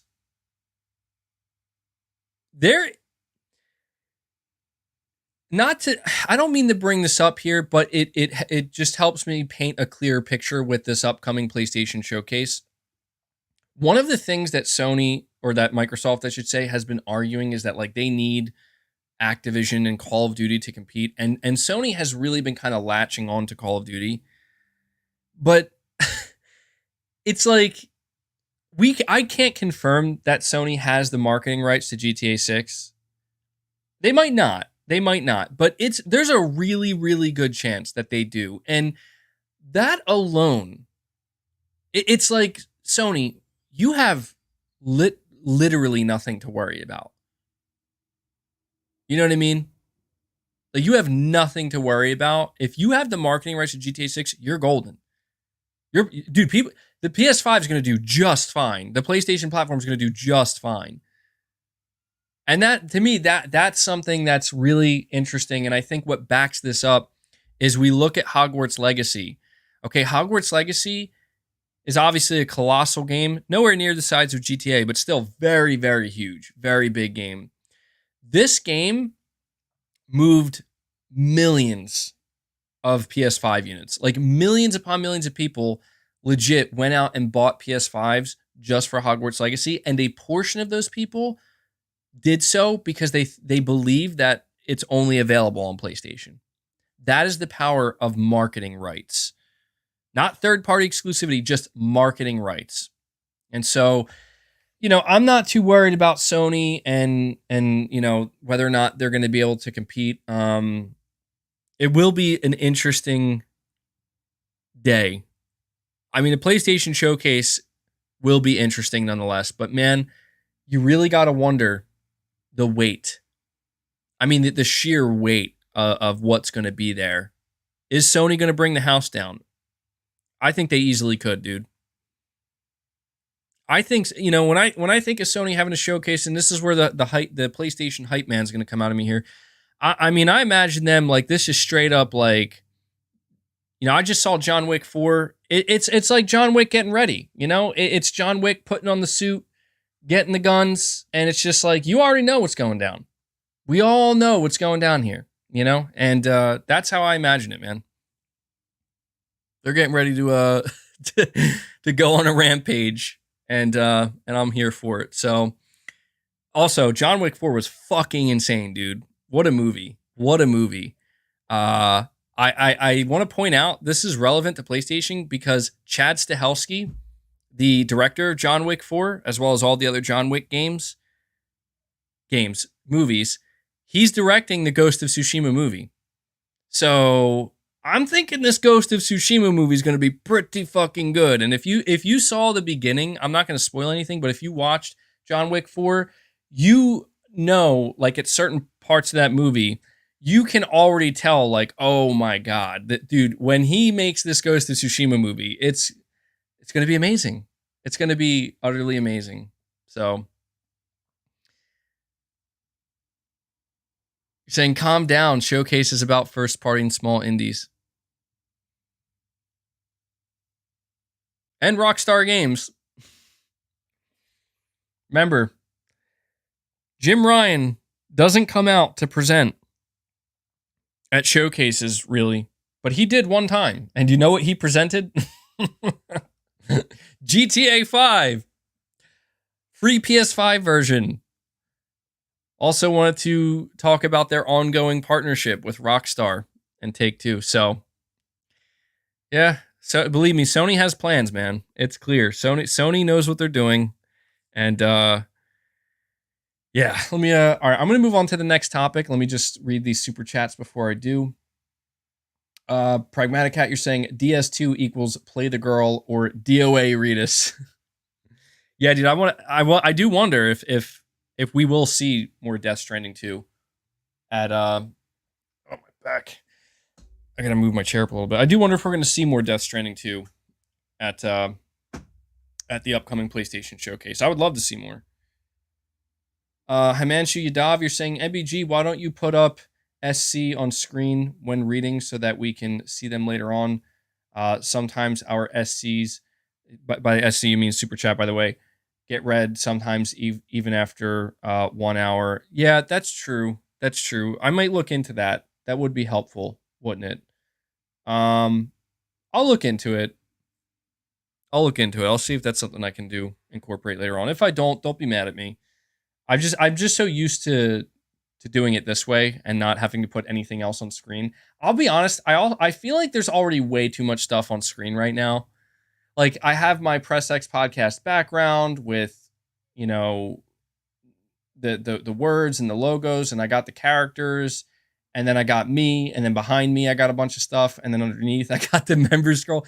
I feel like there's already so much going on screen. I think I would be afraid to put anything else, but maybe if I end up changing my background going forward at some point, and if I simplify my background, I can make that happen. Oh, you know what? Yeah, I'm not even...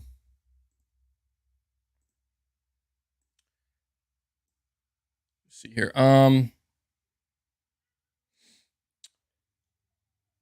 PlayStation Pete, member 17 months. You're saying you're just as good as Mystic playing Hogwarts. Have you platinumed Hogwarts, Dead Space, or Resident Evil 4? Well, thank you for that, PlayStation Pete. I appreciate that. That's a very nice compliment. So the way, honestly, I've been feeling lately like I've given up trophy hunting. I've been feeling like I just have no desire to platinum games anymore. And the reason being is because, and here's why though. When I play a game these days, what I've decided to do is I play it as if trophies don't exist. I play it as if trophies don't exist. I play my games like I would back in the day on PS1 and PS2, right? Where I just played it naturally. I didn't think... And the reason why I decided to do this is because I've noticed that over the years, I have gotten to this point where one of the things I think about when playing a new game is, the trophies. And I don't like that, because that to me is like, that's getting away from just, what about just, ooh, the new game and playing it. And so what I've been doing lately is I put in a game, and when I boot it up, I don't look at the trophies. I don't look at the trophies.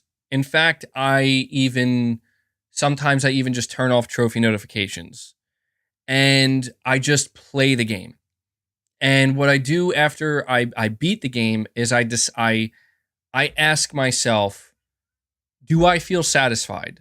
Because a lot of time, like even back in the day, and they still do this with games, like a lot of games try to offer replayability, right? Like New Game Plus, or just you unlock new stuff, and they kind of give you this stuff to encourage you to play the game again. Um, and I've just never really done that. Or at least I rarely would. I would rarely naturally feel like I just want to now do this again. Resident Evil 4 is an interesting one, because that's one of the few games where back in the day, like before trophies existed, I did want to go back and like, oh, I can't wait to do New Game Plus, you know? And a lot of times I never felt that way. I just felt like, I just felt like I played the game and I enjoyed it, and it felt great. And I noticed that it's creating an interesting dynamic now that hasn't existed in a long time when I played video games, where for Dead Space and Hogwarts Legacy, I noticed when I completed these games, like for Dead Space, for example, I really felt like, oh, I'm going to platinum this. And then I went to check like the requirements, and just instantaneously I knew, like, I don't want to do that. Like, to me, that feels like it's requiring me to beat the game on the hardest difficulty. To which I just felt like, I don't want to do that. Like, to me, that doesn't feel like it's going to add anything to this great experience I just had. And the only reason I would want to do that is for a platinum trophy. And then there's a good chance that I might end up like feeling less good about the game in chasing after that. And Hogwarts Legacy was a similar situation, where a lot of times, I don't know, these days I just find that I'm just enjoying the experience, Like, I don't care anymore about unlocking everything. I don't care anymore about even doing everything. What I really care about is just extracting the most out of the experience in the moment. And then once I finish it, there is likely to be a time in the future where, when I am done a game and I go check the trophy list, and then I'm like, oh, that actually seems really simple, and it seems like it could be fun. Like, I saw people say, I haven't checked the trophy list. I haven't checked the trophy list for Resident Evil 4 lately, or at all, actually. And I have been seeing people like saying like, oh, it's a nightmare platinum or whatever. And it really, because I won't lie, like, I don't know how many of you guys are like this. A lot of times when I go into a new game, I genuinely have a feeling like, oh, I'm definitely going to platinum this. It's like, it's easy to say that. It's easy to think that. Look at what you have to do to platinum it. Do you really want to do that? And that happens all the time, dude. Like, that happens where I'm like, no, actually, I don't want to do that at all. And it's like, right now, as I'm playing through Resident Evil 4 Remake, there are these little collectibles scattered throughout the entire game. They're like little, they almost look like little bobbleheads or little like wind-up toys of Salazar. And they're just scattered randomly throughout, kind of hidden. And I haven't been actively looking for them. I'll just stumble across them, and you'll hear them, and then I'll look around and I'll shoot it. And I think right now I've got like, and I'm towards like the end of the game. I'm not spoiling anything. I'm close to beating the game. And I think I have like 10 out of 16. I have 10 out of 16, and I have not went out of my way to look for any of them. When I'm done, I know for a fact there has to be a trophy for that to get all 16. And I've just decided I don't give a shit. Like, I'm not going for that trophy, because that's dumb to me. Like, I'm not saying it's dumb for anybody to do it. I get it. There's nothing wrong with that. But to me, it's like, why? Like, what is this adding to my experience, where the only thing that will happen is that I will feel like, okay, I now have to bring up a guide where I'm sitting there looking at my phone as I'm trying to play my game, and I'm like basically treating it like a chore, like a tedious chore for the trophy to get the platinum, so that way I can feel like I did everything. You're saying you get more than, okay, that's interesting. I didn't know that. You get more than a trophy. Okay, and there you go. See, that might change. Now I'm wondering what you do get. I know, and that's the thing. I will admit that it is very different if you do something like that and the game rewards you with something, which actually in the case of Resident Evil 4, if you're saying you do get something, that actually makes sense. Yeah, Resident Evil is usually pretty good with that. But that's different. You know, if it like unlocks a new weapon, something that can alter the game, I appreciate that. What I can't stand in games is, and I just assume that most games, when it comes to collectibles, don't reward you, because I played a lot of games where they really kind of don't. You know, like you don't really get anything like that significant, or at the very least, what they're asking you to do with certain collectibles is just simply not worth even the in-game reward they're going to give you.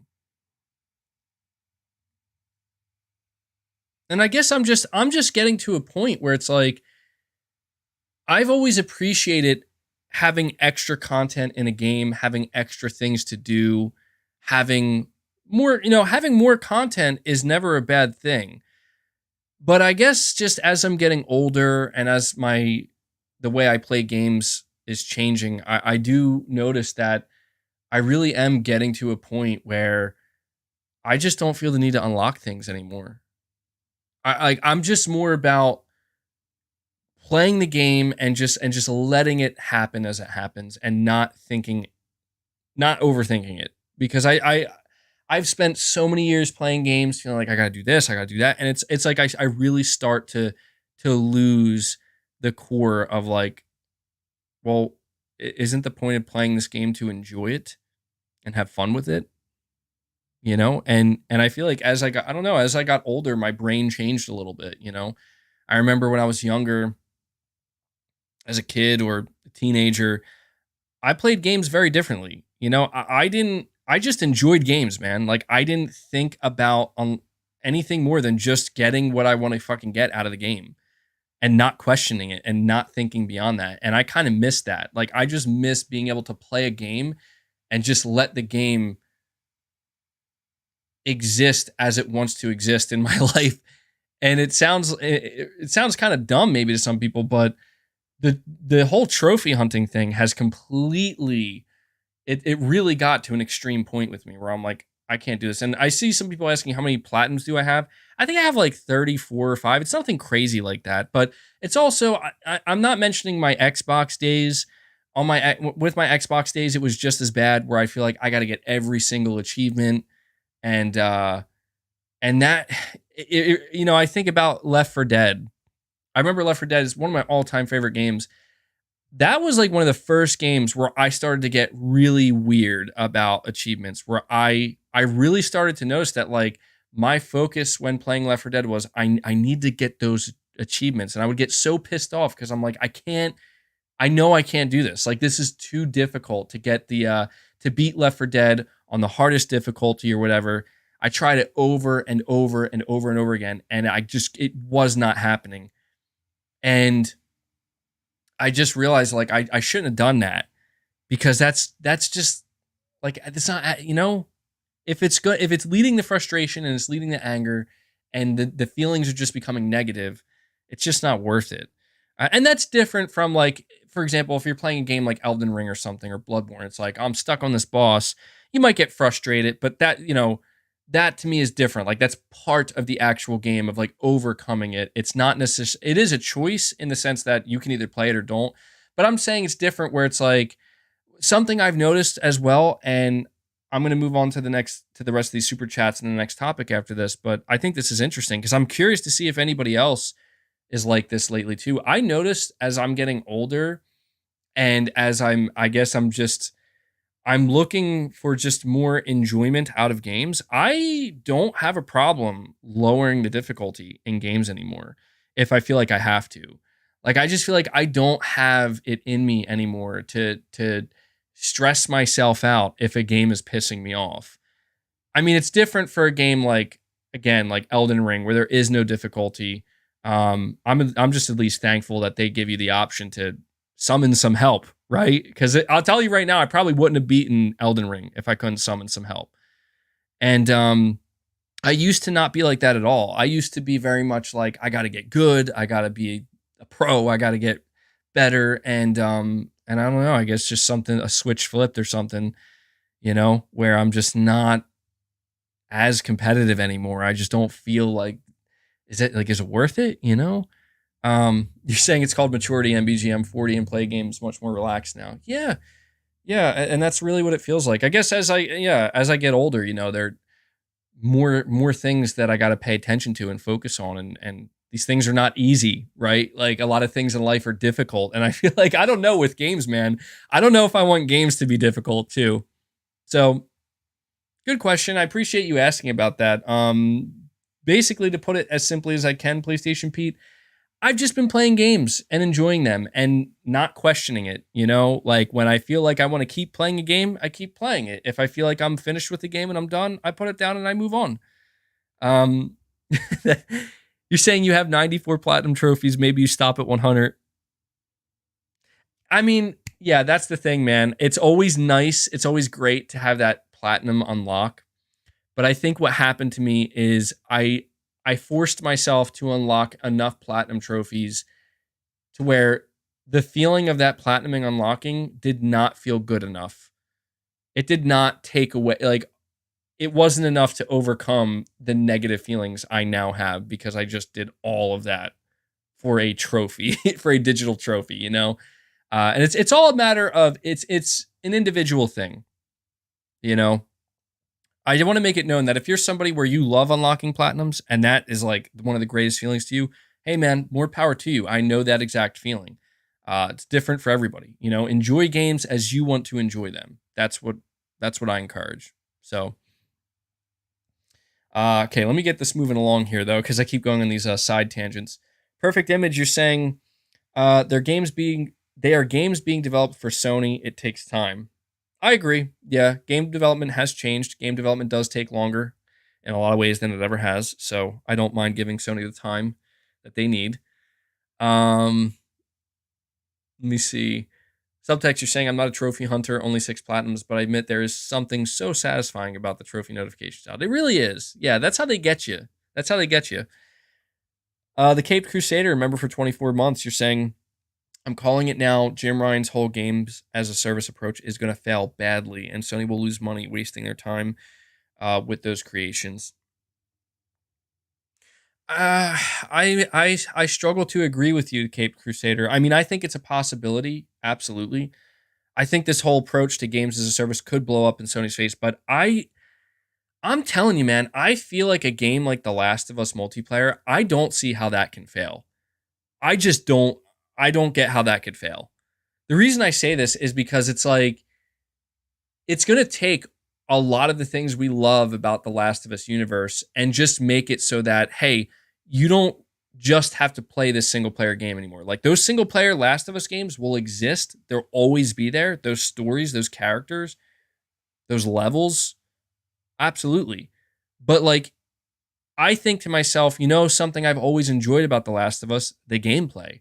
Something I've always enjoyed about The Last of Us, the clickers, the infected, the brutality and the intense nature of the combat. And just the fact that knowing like this is going to exist in a space where it just perpetually goes and goes and goes. And they did say they're going to have story, like there are going to be new characters. There's clearly going to be co-op. So it's like, I think about something like that and I think, I could see The Last of Us multiplayer not being a mega hit. And I don't know if The Last of Us multiplayer isn't a mega hit, does Sony deem it a failure? I don't know. But I just don't think it'll be a thing that everybody's like, wow, this sucks. I don't think so. However, what I will say, Caped Crusader, is I do think that there's a pretty good chance that a couple or maybe a lot, because there's 12 live service games. It's a lot. think some of them could end up being duds, like real bad. You know, I mean, we already saw it. Remember, what's the game called? It's the driving game. All Star. What is? I can't. I don't know why I can't remember the name of it. Destruction All Stars, I think, is the name of the game. Yeah, there you go. Destruction All Stars. That was a live service attempt, not by a Sony first party, but talk about a failure, right? It completely failed. And I don't think that'll be the last time we see that. But I think that Sony, if they like, look at the Ghost of Tsushima multiplayer, guys. Sucker Punch created a multiplayer component to Ghost of Tsushima called Legends. They made it free to anybody who bought the game, and it was being praised as like, holy shit, this is amazing. Like this is like what you guys did with this multiplayer experience is better than a lot of actual live service games. And you better believe, like I put out a tweet yesterday, not the best time to put out a tweet. A lot of people thought it was an April Fool's joke. I said, guys, we're getting a Ghost of Tsushima PS5 sequel. We're getting a Ghost of Tsushima standalone multiplayer game. And we're getting a Ghost of Tsushima movie. And people thought that that was me. Again, I picked the wrong time to put it out there. People thought that that was just, oh, haha, good April Fools. And I'm like, it's not an April Fools. Like, this is what they're working on right now. There will be a standalone Ghost of Tsushima multiplayer game. 100%. Absolutely. And it will be free to play. And it will be on PC as well as PS5. And it's going to be fucking awesome because I played Legends, and that is like that right. That is a recipe for immense success, I think. I don't know if a Ghost of Tsushima or Last of Us standalone multiplayer game, I don't think these games can be like the next Fortnite or the next GTA Online necessarily, but I think they can get up there. I think that they can do good enough.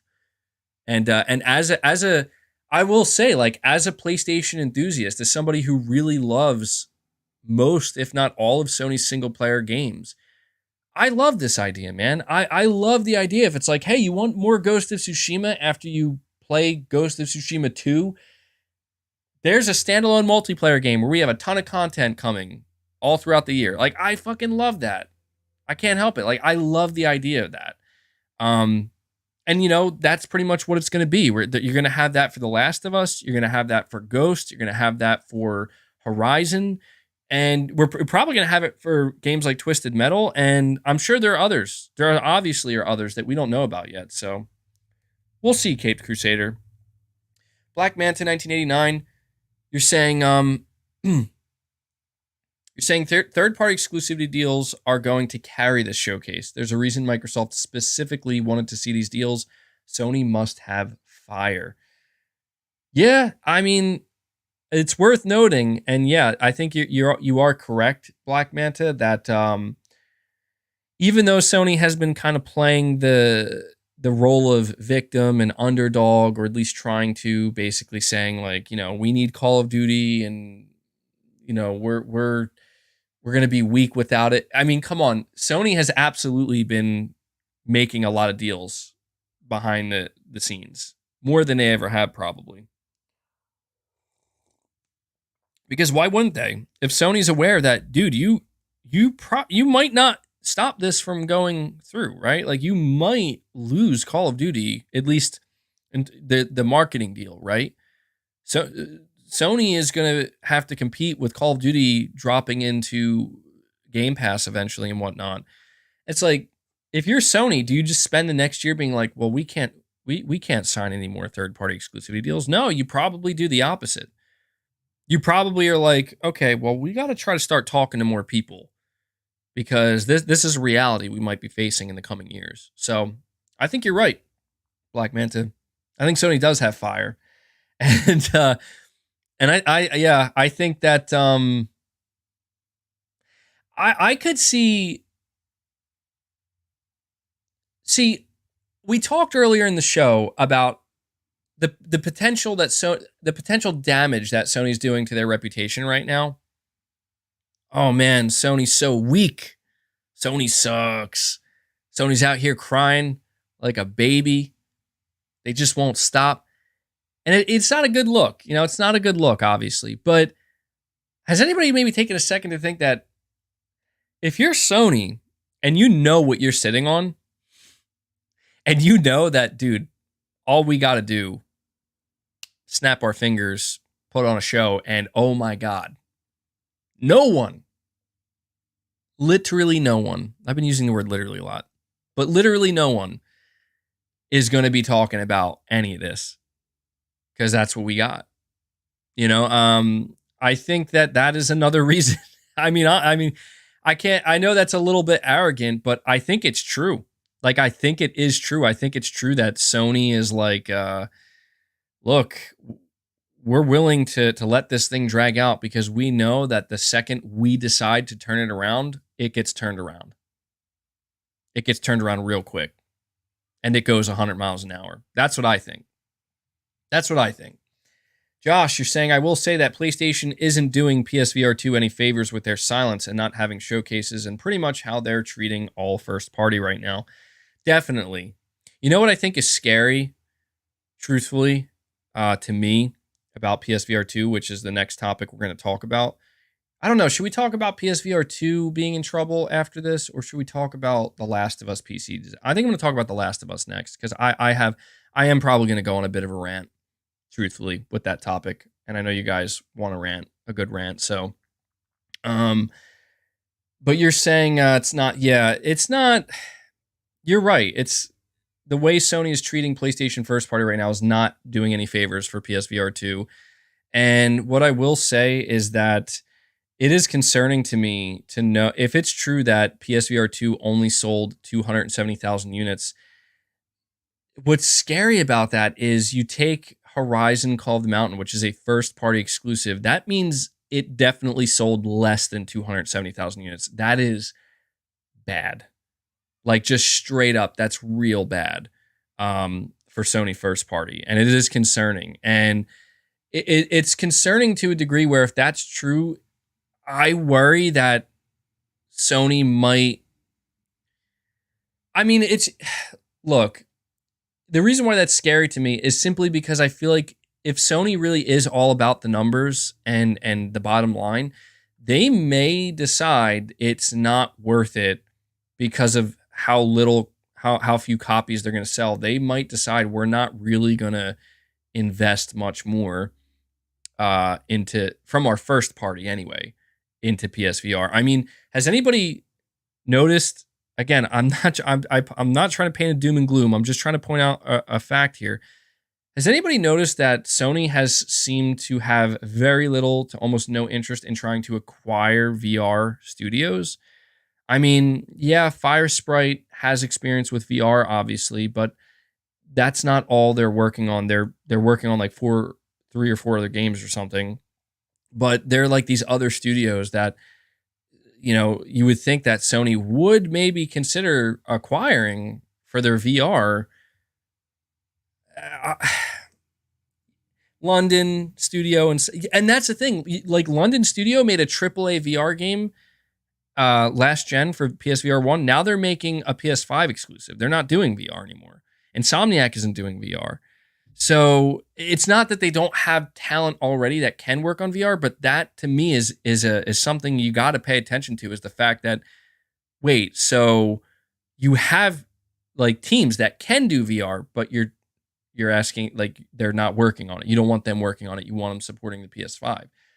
I think that that's something people have to pay attention to. I really do. But I just thought that, you know, man, Horizon Call of the Mountain selling less than 270K, that's rough for first party VR, in my opinion. But again, it maybe Sony expected that, right? The scariest thing to me about PSVR 2, and I'll say this before moving on, this is genuinely, like, if there was anything, if I bought PSVR 2 and I was like really excited about it, I'm like, this is the future, and I really bought in, like, Sony's all in. Do you know what would scare me the most? Knowing that Sony's internal sales expectations for the first quarter of PSVR 2's launch was around 2 million units. And if this report is true, which it does seem like this is true, it's coming from a reputable data firm, analytics firm, and you couldn't even get to 500K, Like, you thought you were going to potentially sell 2 million and you couldn't even get to 500K. That's scary. Like, to me, that if there's anything that's like, oh shit, this might be bad. I want it to be known, the PlayStation Vita, I think in its first week, think about this. And I know the Vita is different from VR, but the Vita got abandoned. That's the point here. The Vita got abandoned by Sony, straight up. Everybody knows it. And everybody who is a Vita enthusiast hates Sony for it. The PlayStation Vita sold 500,000 units in 1 week, and it was deemed a major failure by Sony. Like, that was considered a failure.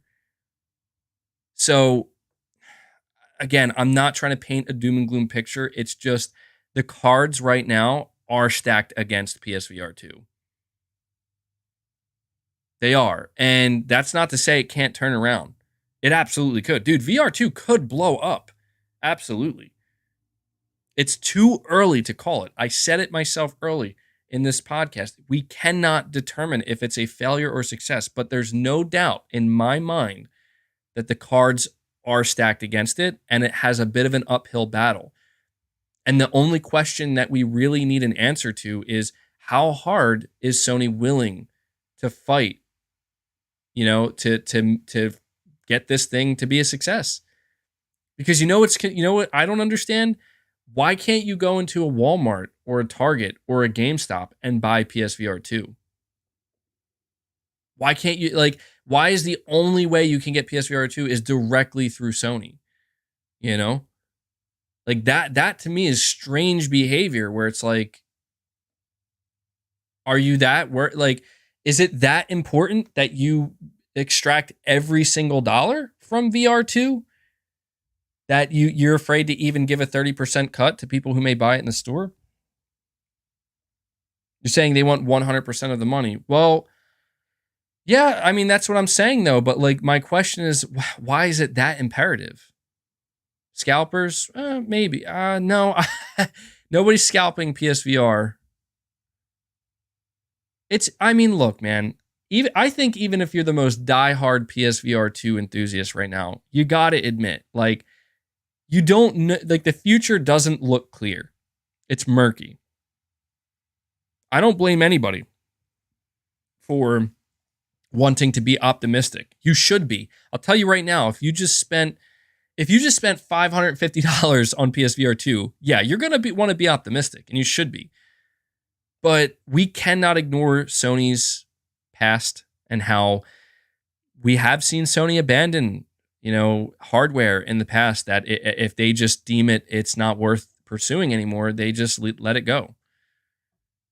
And I know PSVR 1 was a relative success, but there's no denying, and this is something that I think everybody needs to understand, Sony anticipated, with the development of PlayStation VR 1 and the support of it, Sony anticipated that VR was on the verge of blowing up.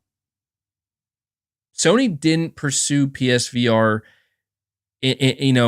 with the hope of, this is, or with the mindset of, this is probably going to stay small for the next 2 decades. No.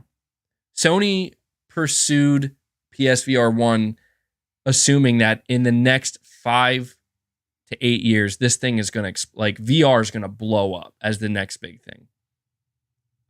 And we are many years removed from that. And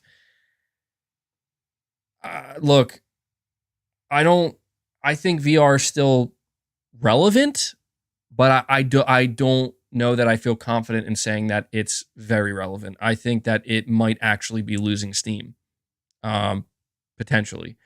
Now, here's one last thing I want to say.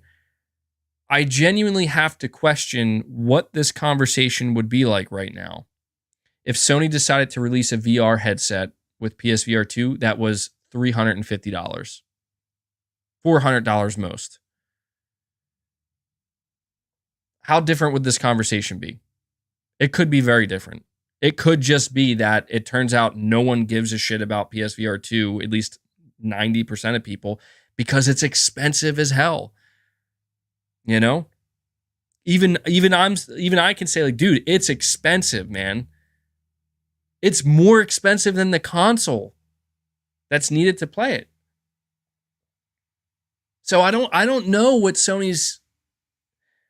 All I can think is Sony believed that they were going to put out a headset for $550 to be $50 more than the console, and they thought it was going to sell 2 million units, and apparently it didn't even sell half that. You got to wonder, like, what were you thinking? You know, I just don't know. I don't know where they got that from. Is what I that's the thing that I'm trying to figure out, is like, what made Sony believe, like, have that much confidence? Like, I could understand them thinking that VR can do well and it can maybe do the same or a little bit better than VR1, but I just don't know where those internal expectations came from, where it's like, did they think maybe Horizon? Did they overestimate the power that an IP like Horizon has to push hardware? That could be it, because they really pushed Call of the Mountain. And I don't know, man. Like, to me, it just seems like a lot of people are like, oh, cool, Horizon Call of the Mountain. And then they're like, okay. And then they just walk away. You know, like I don't see anybody talking about Horizon the same way, or Call of the Mountain the same way that they would, like, you know, just if like Call of the Mountain, if it was a standalone PlayStation 5 game, it'd be a very different conversation, I think. So it's a tough one, man. I really don't know what Sony's next move is with VR2, but I'm not sitting here encouraging anybody who maybe purchased a VR2 headset. Like, I don't want to sit here and say to you, prepare to be abandoned. Prepare to, you know, feel like you wasted your money. I don't feel comfortable saying that, because I don't know that that's what's going to happen. But I'm going to give you my gut feeling on this. This is my gut feeling. I don't have I don't know anything about what's going on inside at Sony. I don't know what the conversation at Sony is. My gut could be completely wrong. Okay? And this is why I told Josh earlier, like, you might want to tune out to this, because I don't want to kill anybody's morale, you know? I really don't. But my gut tells me that PSVR2 is what we're looking at is basically the Vita again, except worse. It's going to happen sooner. That's what I think. I know that sounds bad, and I know that people don't want to believe that. I know that I'm just one dude, man. I'm just one dude, but that's my gut. That's genuinely what my gut tells me. I look at PSVR 2. I look at the way Sony marketed it. I'm looking at this report about how much it sold. I'm looking at the fact that Sony is not talking about VR at all. They're not talking about numbers. They're not, I wouldn't blame people for thinking that VR isn't even out yet. That's the way it's being handled by Sony. I think we're looking at the Vita all over again. However, just because my gut tells me that doesn't mean that's what's going to happen. Okay? It's worth noting that products, it's rare, but products do make comebacks. And all VR2 might need, truthfully, and think about this for a moment. The only thing VR2 might need to get a complete revival are two things. Some new games that look like killer apps, maybe, RE4. Maybe this, I keep forgetting the name of the game. I apologize. The shooter, Firewall. Or maybe something else in the future, right? That's currently being worked on. Just something huge, right? Something like really like, oh man. Maybe GTA 6. I don't know. Maybe, hey, Sony announces PSVR 2. There you go. That's how you win. Boom. You can play GTA 6 in first person in VR. Boom. VR2 wins. That's it. If Sony does that, if they can strike a deal, it would be a really expensive deal for them. I don't know that they would feel it was worth it. And I just get the feeling that Rockstar probably wouldn't do that. But you do something like that, you win. VR2 is a guaranteed success. Okay? But I do feel like something like that is going to have to happen with, and here's the second part, a price cut. Now, it's worth noting that this report from this analytic firm, they basically said in order for Sony to avoid complete disaster, they're going to have to cut the price. I wholeheartedly agree with that. I expected PSVR 2 to be expensive, but I'll tell you right now, I never expected it to be more expensive than the console. And I get it. If you are aware of what this headset is offering and what it can do, don't get me wrong. Like, I'm not arguing that it's not worth the price for what you're getting. It's not an argument of, is it worth it? Of course it is. It's it's cutting edge, practically cutting edge VR technology, right? But the question is, are people going to buy it for that price? Like, that's the question. Like, are people going to buy it for that price at that price point? And for $550, man, I don't know. I think they need to lower the price, and they need to reveal some more games that are going to be considered like must-have games. And that's how I feel. You're going to see people that are going to say, well, VR is dead. It's not dead.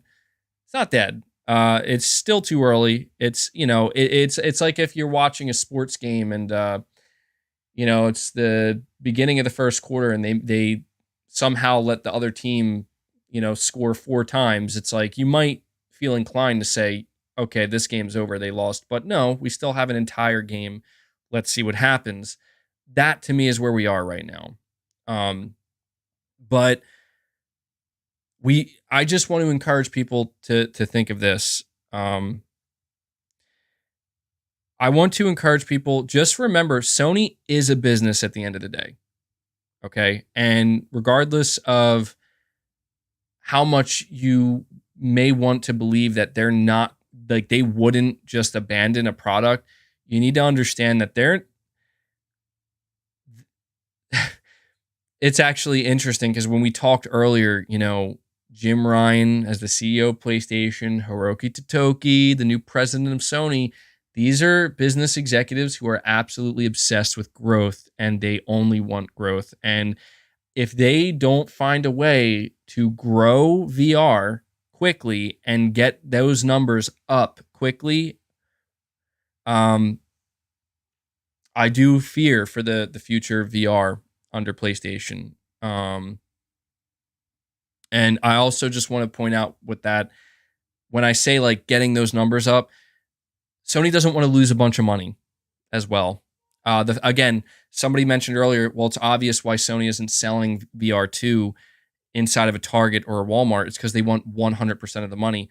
Yes, you're absolutely right. So if Sony is unwilling to take a 30% loss because they have to pay that 30% to the retailer, what makes anybody think that they're just going to come out and announce $100 or even a $50 price cut? They're not going to do it. One final thing, Sony might be playing the long game.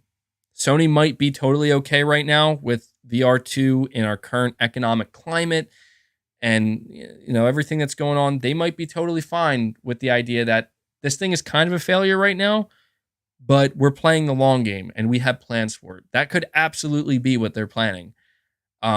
It's just that if that's what they're planning, there's not much to go off of right now. But then again, as we talked about, Sony hasn't done any major shows. Here's something I want to tell you guys to pay attention to. For any of you VR2 guys right now, anybody who is hopeful and you maybe you think I'm dead wrong and you think you're hoping that Sony has big plans for it. I will tell you right now, the next thing that's going to happen that will give us an answer, and I think it'll be a clear answer. Like, I don't think there's going to be any confusion here. If Sony does a PlayStation showcase in the coming months at the end of May or the beginning of June, and they either A, do not talk about PSVR2 and it's just like not part of the show, or B, it's like there's like one game announced, you have your answer. You have your answer. Like that will be a clear cut, like, yeah, we don't give a shit about this thing.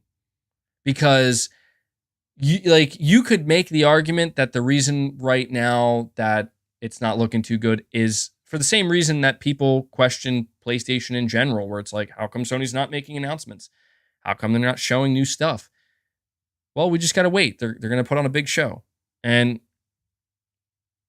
the PlayStation Showcase will be a pivotal moment for Sony to actually show we are committed to this thing or we're not. So I encourage anybody who is trying to figure out how they should feel about PSVR 2 right now, I would say pay attention to the next PlayStation Showcase. You'll get a good idea. We'll all get a good idea of just how important VR2 is right now to PlayStation.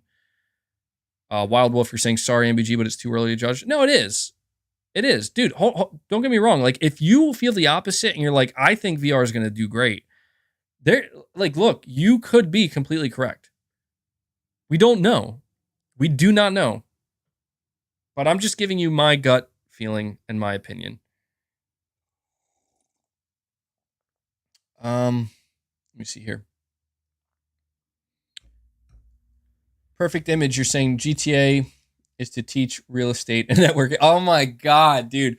You just made me remember. There was a April Fool's article that came out yesterday. And I think some people really fell for it. I legitimately saw a website, I forget which website, it was one of these PlayStation websites, actually report on it like it was a real rumor. And I was like, oh my God, there's no way you guys actually fell for this.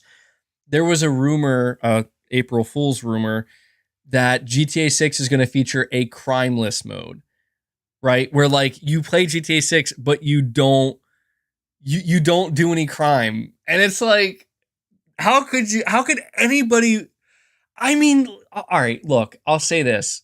Maybe somebody forgets it's April Fool's, but when you consider that there are people, I'm sure there are like subsections of people who actually try to play a game that way, the GTA games, I kind of get how maybe, oh, here's a crimeless mode, but it's like, dude, the game is called Grand Theft Auto.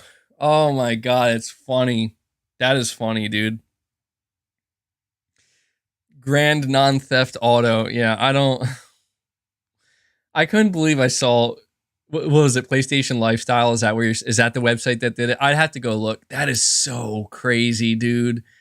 That makes me sad because I like PlayStation Lifestyle and I go to them for a lot of new stuff, but like to see them reporting on that, it's like, guys, please,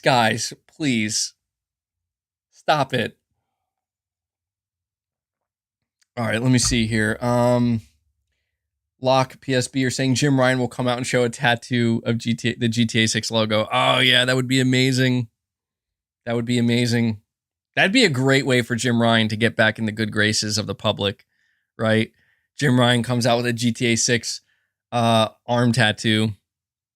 I know that's a callback to I know that was GTA 4. I forget the name of the guy. He was the head of Xbox, I think, at the time. But he did that. He came out with like a tattoo of GTA 4 on his arm. Well, that wasn't a real tattoo, right? There's no way that was a real tattoo. It had to have been temporary. But yeah, that was pretty funny. See, that's when things were fun, dude. I wish we could get back to that. That's when like the gaming industry didn't take itself nearly as seriously. Peter Moore, there you go. Yeah, Peter Moore. He was awesome for doing that. Like, could you just imagine like Phil Spencer or Jim Ryan these days coming out and like messing around with everybody and being like, I got a GTA 6 arm tattoo. Let's go, baby. That's how they reveal it. That would be so cool. Warden, you're saying GTA 4 was going to be a PS3 exclusive, but Microsoft paid a lot of money to make it multi-platform. That should say a lot. Are you sure about that, Warden? I never heard about that. I know that Microsoft paid for the market. I know that Microsoft got the GTA 4 DLC early. They paid for that, and they paid for the marketing rights. But I never, maybe I'll have to look into that. I never heard about Sony trying to make GTA 4 a PS3 exclusive. Although it wouldn't surprise me. I wouldn't be shocked if Sony. I mean, I wouldn't be surprised if Sony asks every time there's a new GTA. So how much would you want for exclusivity? And then they like give Sony a number, and Sony's like, oh, okay, yeah, we're not going to pay for that. You know, well, maybe we could do some marketing rights. Because I mean, GTA doesn't need, you know, there's no way they would ever pay for exclusivity or accept an exclusivity deal. But I never heard of that, man. I'm curious if that's true, though. Yeah, no, it would be suicidal for Rockstar to take an exclusivity deal. Any update on Ragnarok's New Game Plus MBG? No, unfortunately, I don't have any updates for you. Apparently, it's coming this month, though. So keep an eye out. Anthony, you're saying, do you think that The Last of Us 2 factions will have a beta possibly by the end of 2023? Uncharted 4 multiplayer had 4 months before release. Absolutely. I'll tell you right now, this is Naughty Dog's first foray into a full multiplayer game, and it's likely going to be free to play. Yeah, they're going to need an extensive beta. Now, I don't know that we'll have to wait till the end of the year to play the beta. And who knows, maybe they could do something similar to like Multiverses, where they have like a year-long beta and then they go away for a while, and then they're like, all right, we're going to take all that data we collected through the beta and get it, you know, take 6 months or whatever they could do something like that. But I almost get the feeling that this game might come out this year. You know what I could see Sony doing? I could see Sony at the next PlayStation Showcase having a full-blown gameplay reveal trailer for The Last of Us multiplayer, and it looks fucking incredible, and everybody's losing their minds, and they're like, oh my god, this looks awesome. And then they're like, beta, you know, open beta going live today or tomorrow or just something like that. It'll just see, the thing is if it's free to play, you shouldn't have to pre-order. Maybe they'll do something like PS Plus. There you go. That would be a smart move. PS Plus subscribers get early access to the beta, right? You get early access to the beta, it goes live that day. And then after like a couple days, it'll go open to everybody. And then I could see the game actually being ready to release by the end of this year. Now, maybe that's wishful thinking. It very well could be. That game might not be ready to come out until next year. Miguel, you're saying it's not going to be free to play? No way. Dude, you watch. It will be free to play. Sony's not stupid. People need to understand what Sony's trying to achieve with their lives. Sony doesn't view their live service multiplayer games the same way that they view their single player games.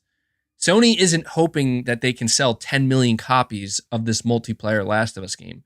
Sony's hoping that they can get 10 million players and then grow that to 20 million players and just keep like that's Sony is legitimately treating their multiplayer live service games the exact same way that Microsoft is treating Game Pass. Think about that. That's what we're looking at. So it absolutely will be free to play. Now, the only question I have is if Sony's going to require PS Plus, because that's kind of different. Sony might try to get the best of both worlds there, but I don't think so, man. I think it's just going to be a free-to-play game. It's going to launch day and date on PS5, PC, and yep, I'm going to say it. PS4. I hope I'm wrong. I don't want to see this game released on PS4, but I'm pretty sure it's going to. And I think what they'll do is if you are subscribed to PS Plus, you'll get some exclusive benefits in the game. People are not ready, man. I'm telling people are going to be so caught off guard with Sony's plans with their live service games. And this is why I try to encourage people to listen to me, because I'm trying to tell you, like, this, like, dude, they're going that route. Like, this is going to be a free-to-play live service game. And people, I promise you, and this is the best part of it, you're going to see a lot of people that for a long time are like, I hate live service. death to live service. Once they get a taste of some of these multiplayer games from Sony, oh, their tune's going to change real quick. It's going to change real quick. You're going to see people being like, you know what, actually, this shit's pretty good. It's going to happen. PlayStation faithful. The PlayStation faithful, they're going to realize, you know what? I actually do like playing more Last of Us. And it's free. And they're going to have microtransactions up the ass. No doubt about it. Sony's going all in with those microtransactions. However, surely now that Sony has Bungie and now that we are in a different era of multiplayer live service games, no, we're not going to see loot boxes. We're not going to see weapons paywalled. Nothing like that. It's going to be cosmetics. That's what it's going to be. It's going to be cosmetics. And, some people might feel like that might ruin a game like The Last of Us. If you can basically pay for a cosmetic where you got like a weed camo or something all over you. It would be a little off-putting in the world of The Last of Us, but these multiplayer live service games are going to have, they're definitely going to have microtransactions, but I think they'll be par for the course. What we see in all live service games where it's all cosmetic. It doesn't impact gameplay. And so people will basically decide if they want to, like for example, I don't know if they're going to be willing to do this, but they could come out and be like, here's your Pedro Pascal skin. That's easy money, dude. Is that not like the easiest money ever? Here's your Pedro Pascal skin, right? For Last of Us multiplayer. Dude, people, some people might be like, what the hell? But that thing will sell like hotcakes. Oh, it's funny. I can't wait, dude. It's going to be so fun to see either Sony just absolutely nail this or screw it up royally. And I will admit, I am scared. This leads me right into my next topic, and I'm going to read these couple super chats, and we're going to dive into the topic of the Last of Us PC disaster. And this is why I'm nervous. I'm much more nervous than I was prior because I do not know if Naughty Dog knows what the hell they are doing. We will find out. All right, let me see. Nick, you're saying if it didn't require a console, there would be more sales. No doubt about it. Yeah, any game that doesn't require a console, or you're talking about, PSVR2, absolutely. If you could play it on PC, it would do a lot better. For sure, absolutely. Planet Schlorpian, you're saying only accounting ease of use, it's worth the price. It needs a price drop, no doubt, but compared to the old headset, it's a godsend having a much easier setup and better tracking. People need to chill. It's only been a month and a half.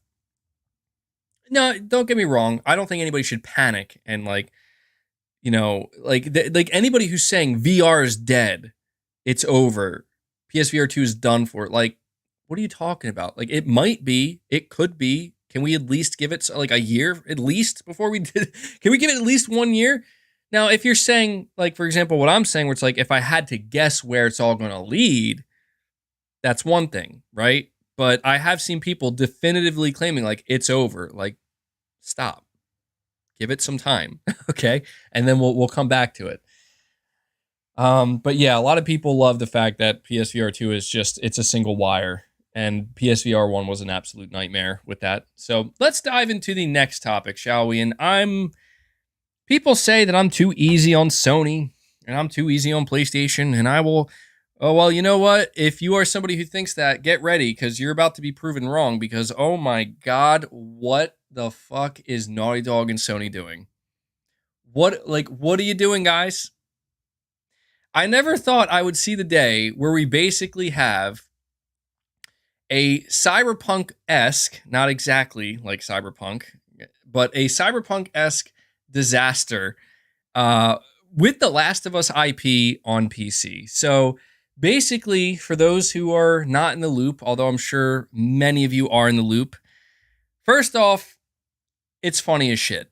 Okay, I don't know if you guys have been seeing some of these glitches, some of these bugs, but they are some of the funniest. It's some of the funniest stuff I've ever seen.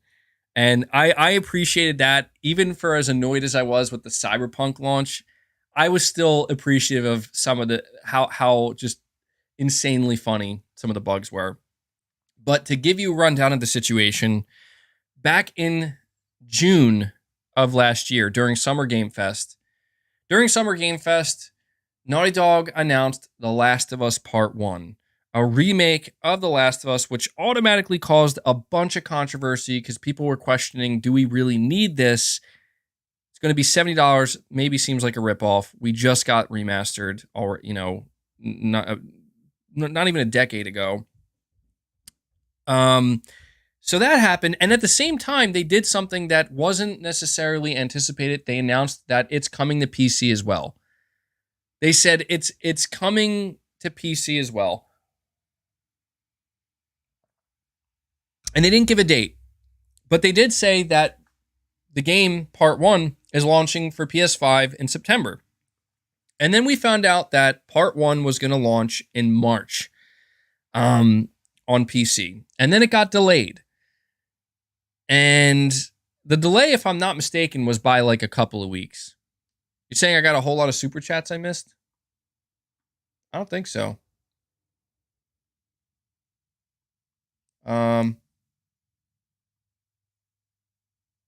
No, I'm not behind on super chats.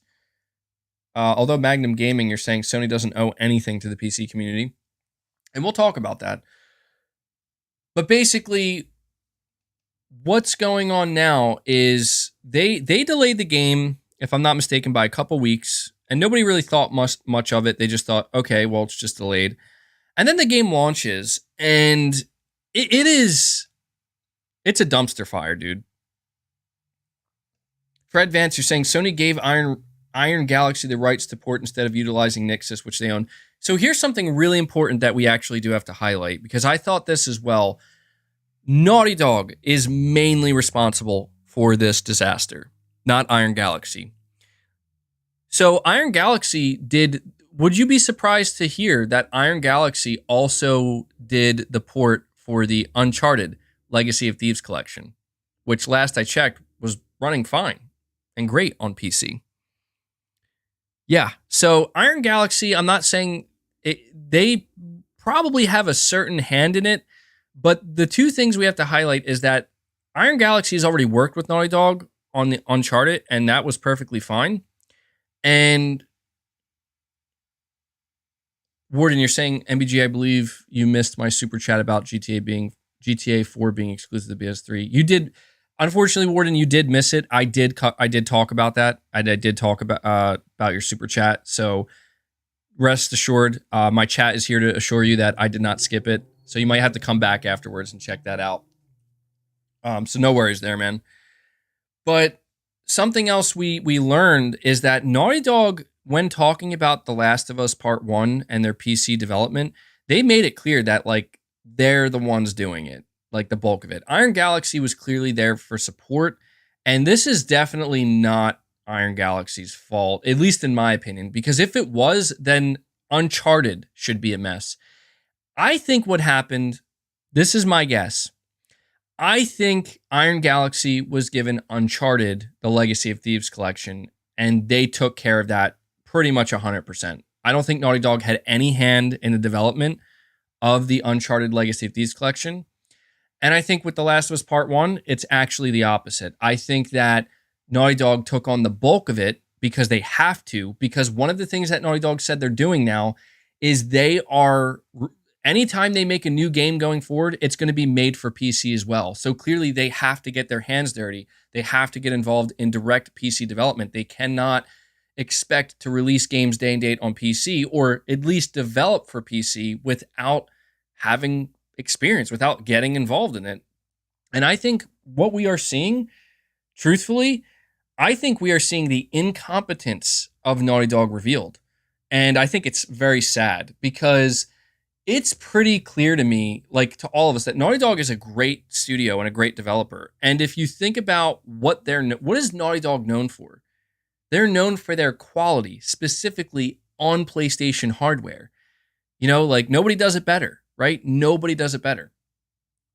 But at the same time, like, I can't help but think these guys don't know what they're doing on PC. like Sony basically said, yeah, you guys going to release The Last of Us on PC, and Naughty Dog's like, okay. And look, do I think Naughty Dog could figure it out? Yes, I do.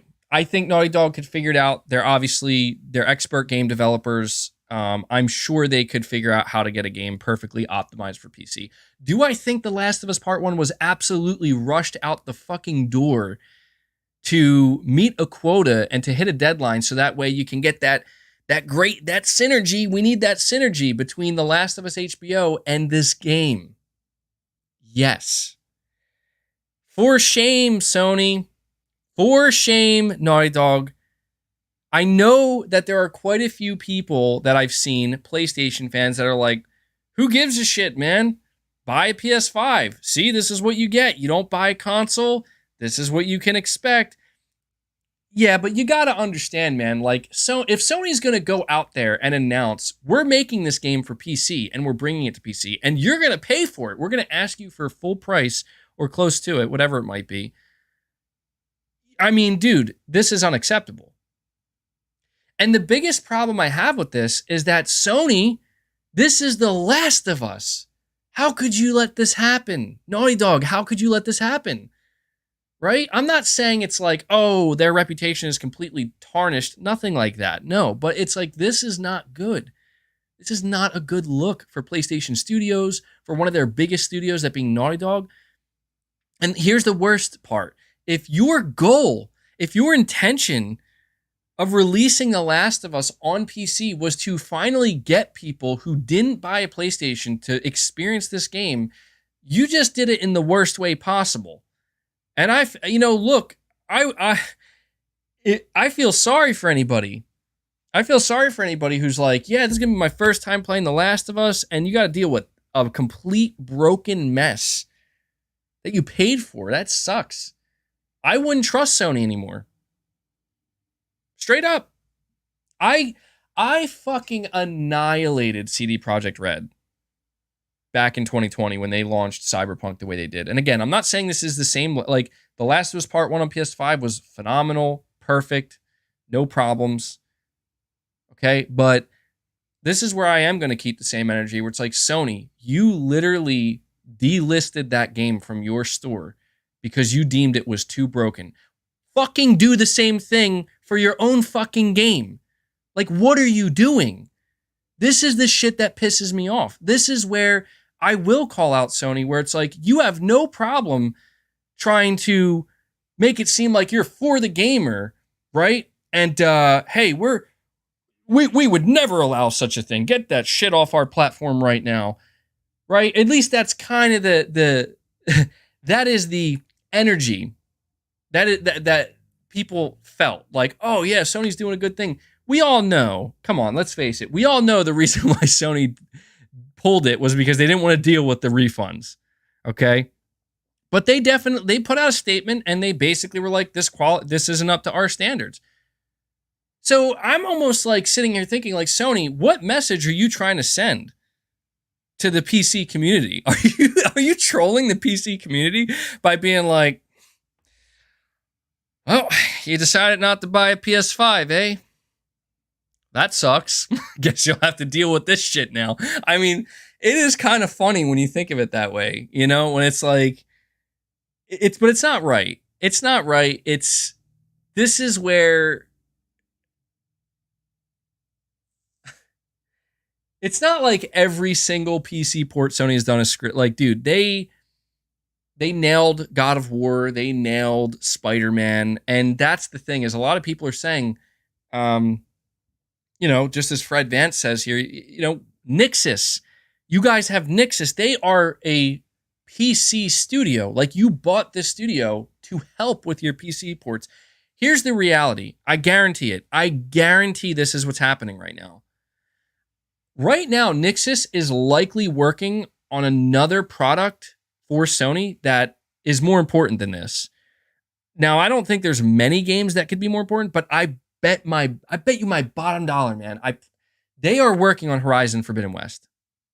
I'm telling you, Nixxes is working on Horizon Forbidden West for PC right now, or Rift Apart. I think it's likely to be Forbidden West. Or yeah, I mean, it could be many other games, but I think it's Forbidden West, and I think that this is why, like, they, you know, they're one studio. They can't do everything. I know Sony wants to just keep pushing and pushing and pushing as many games on the PC as they can, but this is where I have lost respect for Sony a little bit here, because it's like, you know, you guys went from ignoring the PC platform forever, for like 4 generations straight. And that's fine. Like, I can respect that. You want to do your console, your platform, your walled off garden. That's fine. But what I don't respect is if you then decide to just change your tune and say, you know what? We want to put our games everywhere to make the most amount of money. It's like, okay, that's an abrupt transition. Make sure you do it right. Because I know it's easy for me as a PS5 owner to say, well, I'm sure shit glad I didn't get the PC version. Yeah, I am glad. I mean, you know, this is one area where it's like, I guess sometimes PC maybe isn't the best place to play, right? Like, it sounds like it can be kind of a fucking nightmare. And I played The Last of Us Part 1 on my PS5, and it was perfect, dude. Like, not a single issue. And, you know, it would be easy to say, like, this is what you get, Sony. You know, you should have just stuck to it. But it's not about that. It's just like, dude, if Sony did this with a PS5 game, it would be unacceptable. You cannot come out here and ask for a full price. Like, you can't ask people to pay a premium price for your game and then just have it be broken. You can't do that. And I will never defend that. And I will not sit here and take that fanboy stance of, well, you know, this is what happens when, you know, PC players, like, dude, look, it's not their fault. Okay? I don't blame anybody on PC for being pissed off. Because if that was me, and even if right now, as somebody who already played on the PS5, if I was like, I want to play it on the PC and see what it's like and all the extra features, I'd be fucking furious. Like, dude, I paid full price for this game, and it's broken. And I just hate that shit, man. I hate it because I don't like the fact that they're just like, we'll fix it. We'll fix it. Like, Sony, you're supposed to be better than this. That's the problem that I have. Is Sony is supposed to be a publisher, and Naughty Dog, where it's about the quality, right? It's about the quality. It's about, well, hey, yeah, you know, we're the premium product. We're like the HBO, right? Like, we're not, you're not going to get the same stuff through us that you get from that you would get from other publishers. We're better than that. And a lot of PlayStation fans have expressed that, like, okay, yeah, you guys are better than that. Cool. Like, we can have confidence in that. And then they do something like this, and it's like, I would have more respect for Sony right now if pull the game, admit you fucked up, and say, we're going to fix it, and we'll come back when it's fixed. Do that.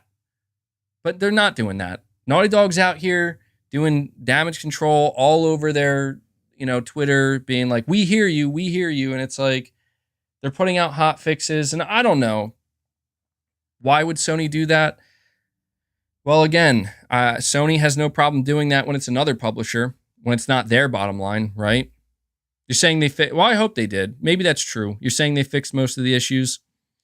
I don't want to make a bigger deal out of it than it has to be, but it's just like, I'll be honest, man. Like, I do expect better from Sony, and I'm saying this as somebody where this hasn't affected me at all. You're saying no, they didn't. Yeah, I don't know, man. Again, I'm seeing some messed up glitches out there, and I'm like, this is a shame, man. This is a tragedy. But I say this as somebody where I don't care. Like, truth, like, at the end of the day, like, dude, I'm not buying the PC version. I don't game on PC. It's not my problem. But where it does bother me is it's like, I do expect better from Sony. And we'll see what they do, man. If this was like Sackboy or something, or even if it was Returnal, I feel like it wouldn't be nearly as bad, because it's like, okay, these aren't like the biggest games that Sony has, but this is the first Naughty Dog game, or not the first Naughty Dog game, but the first time The Last of Us is making its way to PC, and it's like, I don't know, man. It's not a good look. I do feel like Sony needs to slow their roll a little bit. I don't have a problem at this point with Sony wanting to support PC, and I fully anticipate that going forward, the overwhelming majority of their games will either release on PC day and date if they're multiplayer, or eventually make their way to PC. But Sony has to stop being so hungry for the dollar, and that's what bothers me about it, because this is where you do see the greed rear its ugly head, where it's like, I don't expect a company not to be greedy. I just expect them to be smarter than this, to know, like, why risk it, right? I understand The Last of Us HBO is a massive hit. I understand it. People are talking about it right now, but this is your prized possession studio. This is your one of your biggest and best games. And there are potentially millions of people where this is going to be their first time ever experiencing it, and they're taking a chance on your product, on your name. And like, there's no way they didn't know, right? Like, that's another thing that bothers me. Is like, there's absolutely no way they didn't know about this. They did know. And that's another thing that bothers me. Where even who's to say Sony wouldn't risk doing something like this on PlayStation? That's what bothers me, man. Like, put the game out when it's finished. You're saying they could just stop doing ports in general. I mean, that's unrealistic. I'm not saying Sony stop supporting PC. Stop supporting PC. I'm not saying that. But what I will say is, like, look, like, Sony seemingly is diving into this head first, or at least some of their studios are trying to. And to me, look, I am convinced that the reason why this happened the way it happened, it is and has everything to do with The Last of Us HBO. You can't not convince me of that. It's so obvious. And I'm just thinking to myself, like, Sony, maybe, like, what's the problem with just delay the game?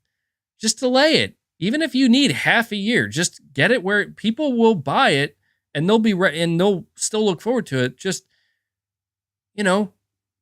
make sure it's not broken. And that's one last thing I want to say, is it's not like the game was launched a little broken. It was like completely broken for a lot of people. And I got to say, I was kind of shocked. I'm like, Sony let this happen? Sony and Naughty Dog let this happen? I don't know, man. I just, it's not a good look.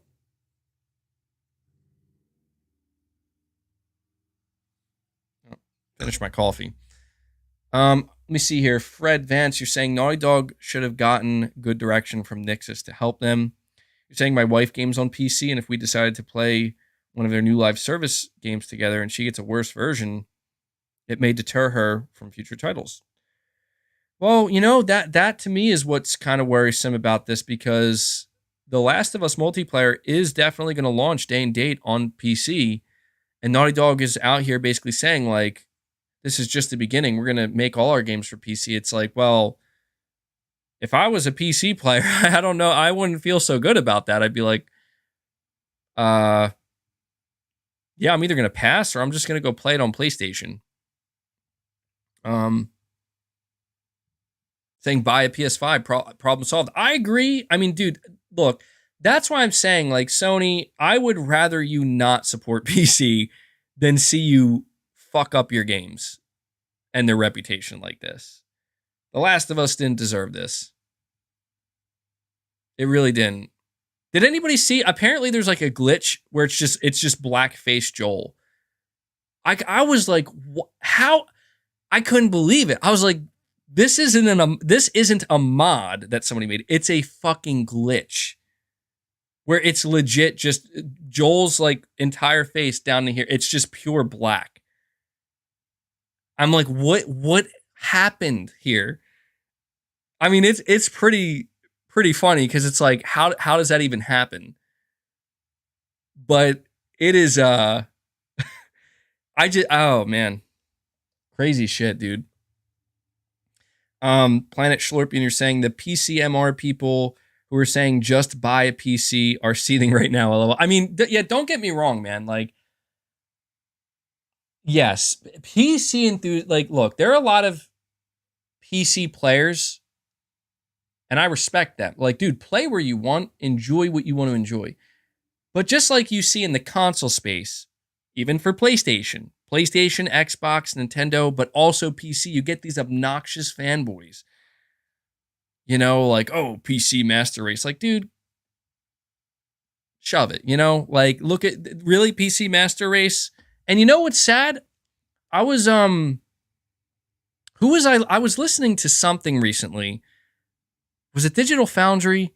Where they were basically saying this is like par for the course for PC these days. It just seems like developers are optimizing less and less for PC. And I will say, like, dude, I'm not trying to start any kind of console war here, platform war. I'm not doing that. But I just will say it is times like this that I feel better about being a console player because it's like, I don't know, man. PC gaming, I know that it has its advantages. They're expensive, but I do, you know, one thing I have always been an advocate for is I know people don't like exclusives and stuff like that, but a big benefit exclusives bring to the table is developers being able to just focus on a single platform, like just a single piece of hardware makes it so much easier for them to optimize the game. Like, so much easier. We even hear the developers of Final Fantasy 16 talking about this recently. And I know that that's unrealistic to expect for all games. And I'm not saying that that means games shouldn't release on PC. Absolutely not. But it's just like, you know, video game development cycles are getting longer and longer, especially for AAA games. And more work is required. And I think that this is potentially a reason why we see so many PC ports come in so hot and just, again, this isn't justifying Sony or Naughty Dog. That's a different situation. But it's just if this is really what's becoming like more normal for PC, to me, it's clear that the developers are being stretched thin here, man. And this is, I guess, why some people worry about, do we need a PS5 Pro? Is that going to create more work? And, you know, it's, I guess, if anything, exclusive games, that is, they do have their pros and they have their cons. And I do think that right now, an obvious pro to any exclusive, whether it's exclusive to Microsoft, whether it's exclusive to Sony, whether it's exclusive to PC, Nintendo, doesn't matter. You can at least know the game's going to be really optimized, you know? And that's nice. And it's interesting because even the Final Fantasy 16 development team, even they said recently that, like, we can't, our exclusivity deal for PS5 is for 6 months. So everybody's like, oh, so the PC version is coming out in 6 months. And they're like, no. They're like, we're going to have to take some time to optimize the PC. Like, it's going to take more time and effort. Like, just because they were able to get it running and optimized on the PS5, it doesn't mean it's ready to go on PC. And I you know, I think that's pretty telling. I think that's pretty telling that it's like, well, you know, at least when a game is going to be exclusive, you know, it'll probably come out quicker to a degree. So I don't know. Sony's just going to have to make sure that they got to worry about quality control with PC going forward, because, you know, people were hard on Sony for the Horizon Zero Dawn PC port, but this is like significantly worse than that. I don't know. We'll have to see. Planet Slurping, I already read that. So yeah, I don't know that there's much else for me to say on this topic. Again, it's not all good news. You know, it can't be. Um, it can't all be good news for Sony and PlayStation, and this is the kind of stuff that like I hope to see less of because it's nice to have something to talk about. Like I didn't want to see this happen to The Last of Us, but you know it does provide me with a topic to discuss on the show. It's just I hope that going forward, Sony can really learn from this. That's my only hope is that look, if you're gonna bring one of your most important games to PC, either give it the time needed to that it's going to need. Give it the time it's going to need to really be finished before releasing it. Or if you have to, just forego it entirely, and come back to it at another time. Um, and I don't want to see that version of Sony. That's all I'm trying to say. I don't want to see a future with PlayStation where it's like, well, we got this show or this movie coming out, so we got to make sure we have this ready to go. And that to me, that's not. You know what? Let me also say this. I'm actually, now that I'm thinking about it, I'm not so sure that Sony rushed this out because of the HBO show. Because look at what they did with Uncharted. They didn't rush that out. They were willing to release that later. Look at I'm trying to think what's another. Well, yeah, I mean that's really the only one I can think of where you would think that releasing Uncharted on PC would have made more sense when they put the movie out, but they were willing to wait for that. So I don't know, man. We'll see what happens. But yeah, I would at this point in time recommend if you're somebody who's been holding out playing The Last of Us, if you're somebody who's like, oh, I'll play it on PC, you might, I don't know, at this point you might just want to consider buying a PS5, you know? You might just want to consider buying a PS5 and playing it that way because I played it on PS5 and it was flawless. And if that's not your cup of tea, then I don't know, man. I don't know. I guess just wait for it to get fixed. You're saying NBG their fiscal year ended on Friday. That's why. Oh yeah, true. Good point.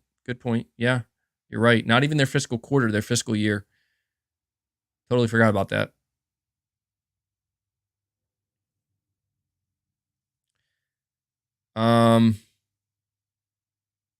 All right, so other topics we have to discuss.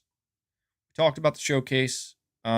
Something I forgot to mention when talking about the showcase, but I don't think it's necessary. I made a whole video on it. E3's done. E3's canceled. It's not happening this year. Wouldn't surprise me if it's dead for good. So salute to E3. Can't say it's been good lately. It's bad. E3 hasn't been good in a long time, but yeah, that's unfortunate.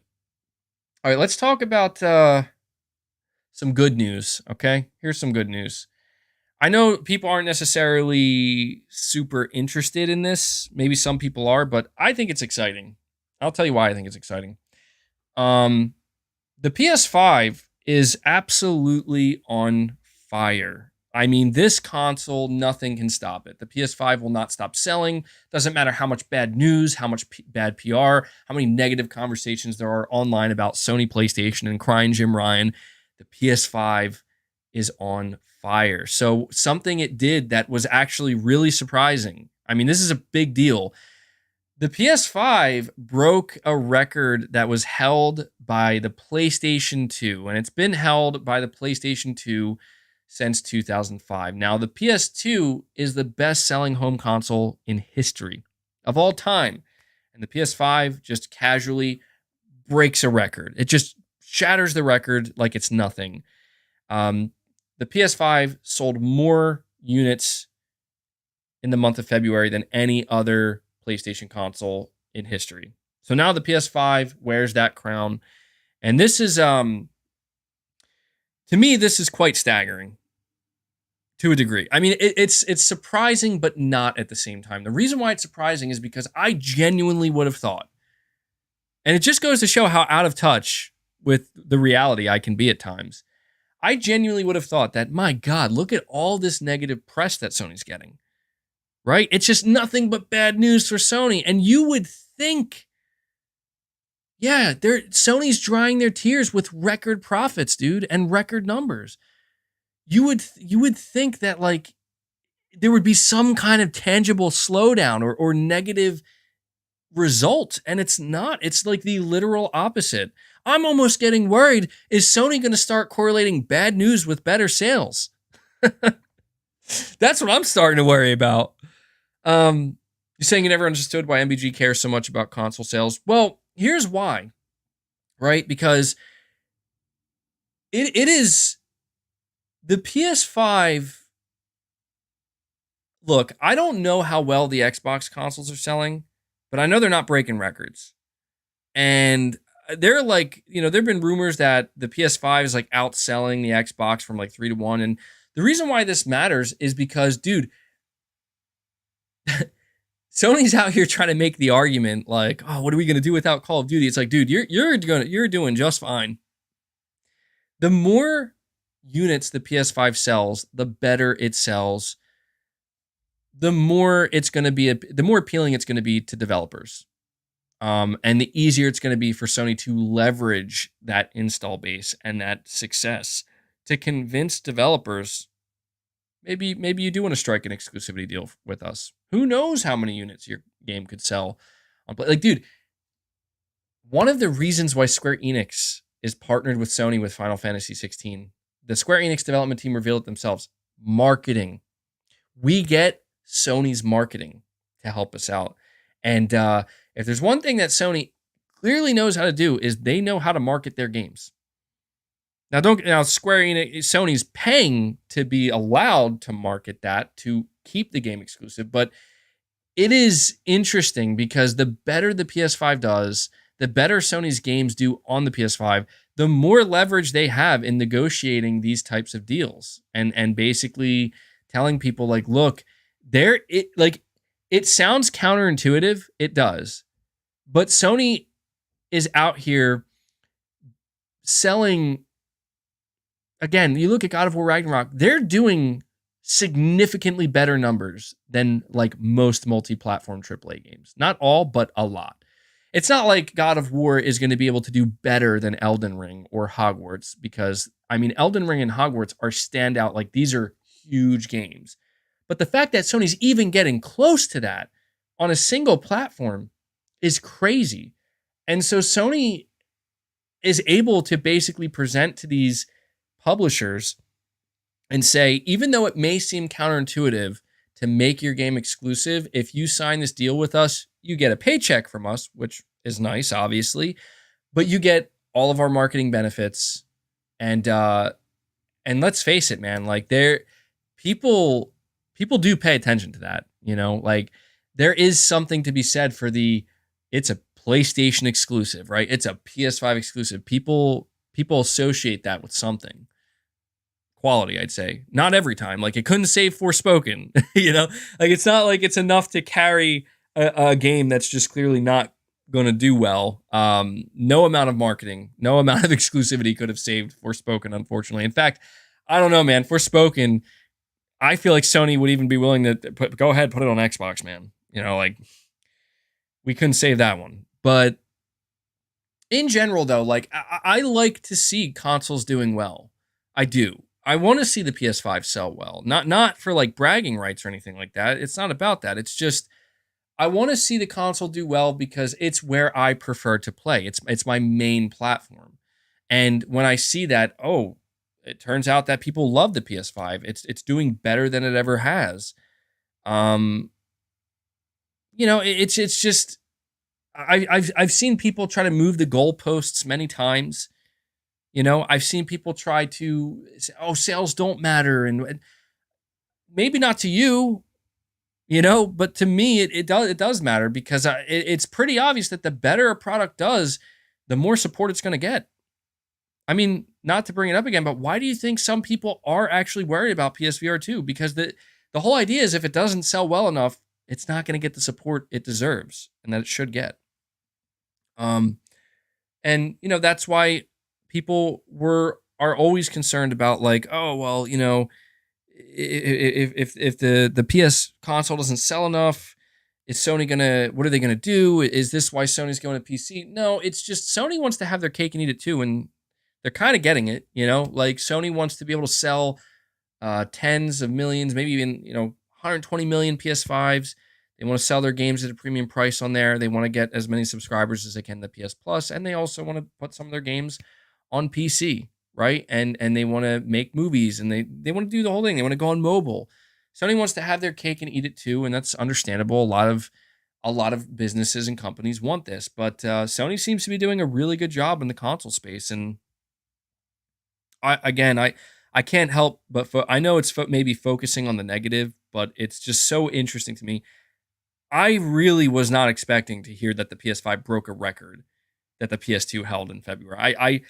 I really would have told you, like, man, it is doom and gloom out here. People are turning on Sony, and it's crazy because I look at my comment section sometimes, and people have said to me on my channel, they're like, my God, dude, your channel can be so toxic sometimes, and they're not wrong. And I'm not talking to you, like anybody who's a positive member of the community here. I'm not talking about you, but there are times where I look at my comment section, and if you were to just read my comment section on some of my videos, you would think Sony's about to go out of business, bro. You would think that people are boycotting the PS5, boycotting exclusivity, boycotting PlayStation Studios, and it's insane. And it's because like people come into my channel in droves and they upvote like these negative comments, and so like they're the ones that come to the top. And I actually sometimes do see the more positive comments drifting to the bottom. And I'm like, what is this ass backward shit that I'm seeing right now? But you know what puts it all in perspective is I look at my comment section and I look total comments. You ready? Total comments. 203 comments. So there's 203 total comments. Views on the video.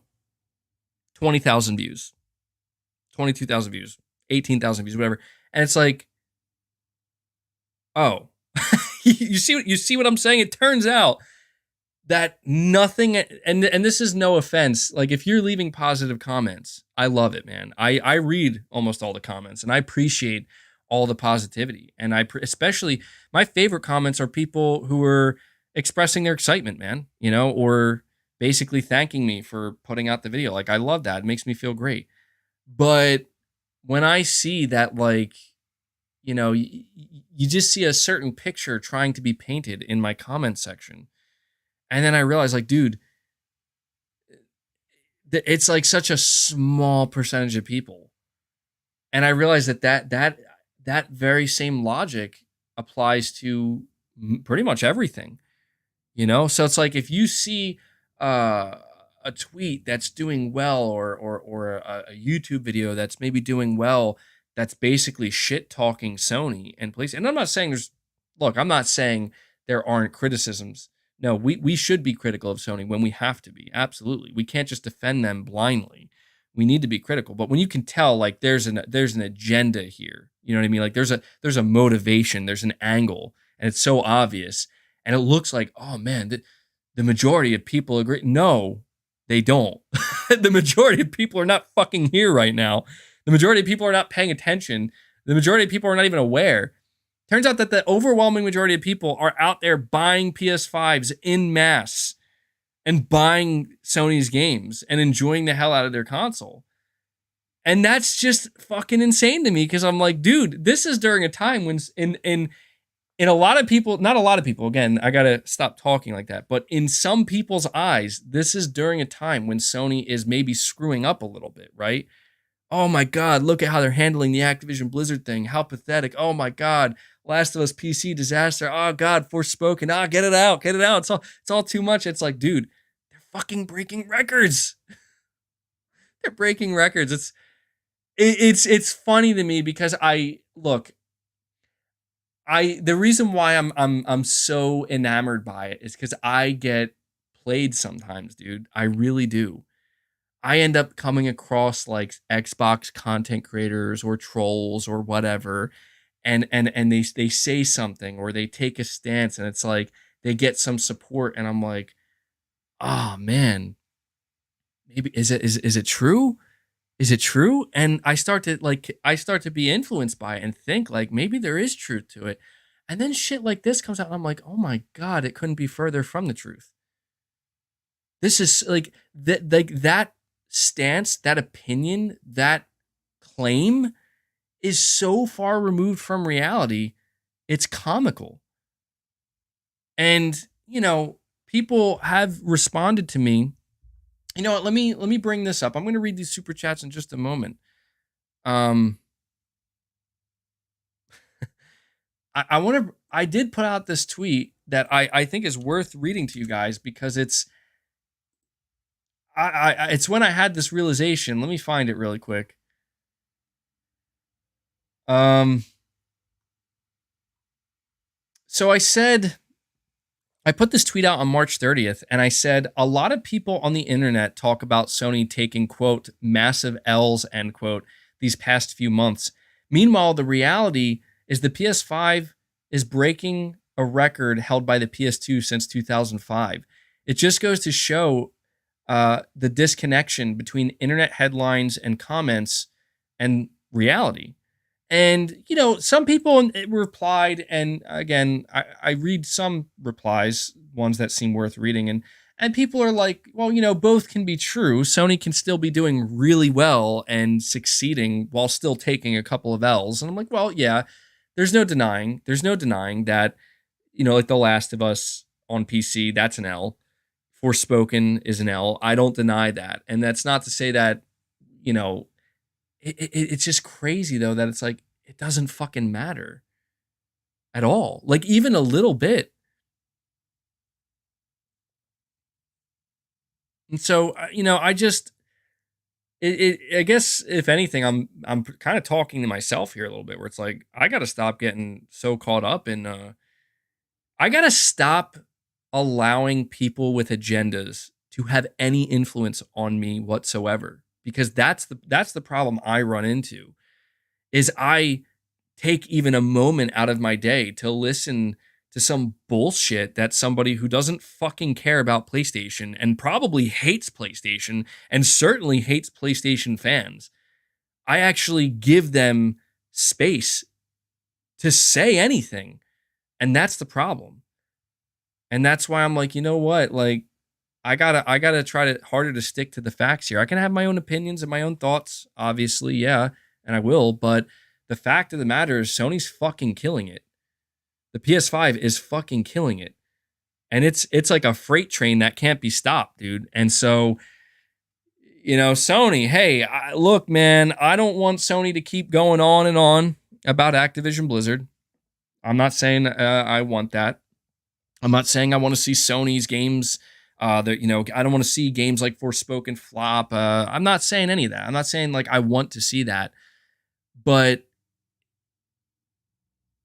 man, here's what I want to say. If Sony can continue to do this good during a time when like they're not doing much and they're not revealing anything and they're not making big waves, what the fuck are they gonna do? What are they gonna do when they actually decide, you know what, we're gonna start announcing stuff again? We're gonna start building the excitement again. That, to me, that's the insane part about this. If Sony can break records when they're silent and there's like actual negative headlines being written up and Jim Ryan's being memed on, what happens when Sony decides to actually, try and like get, go in hard? That's going to be exciting to see. So, I figured this was a topic that was worth discussing because you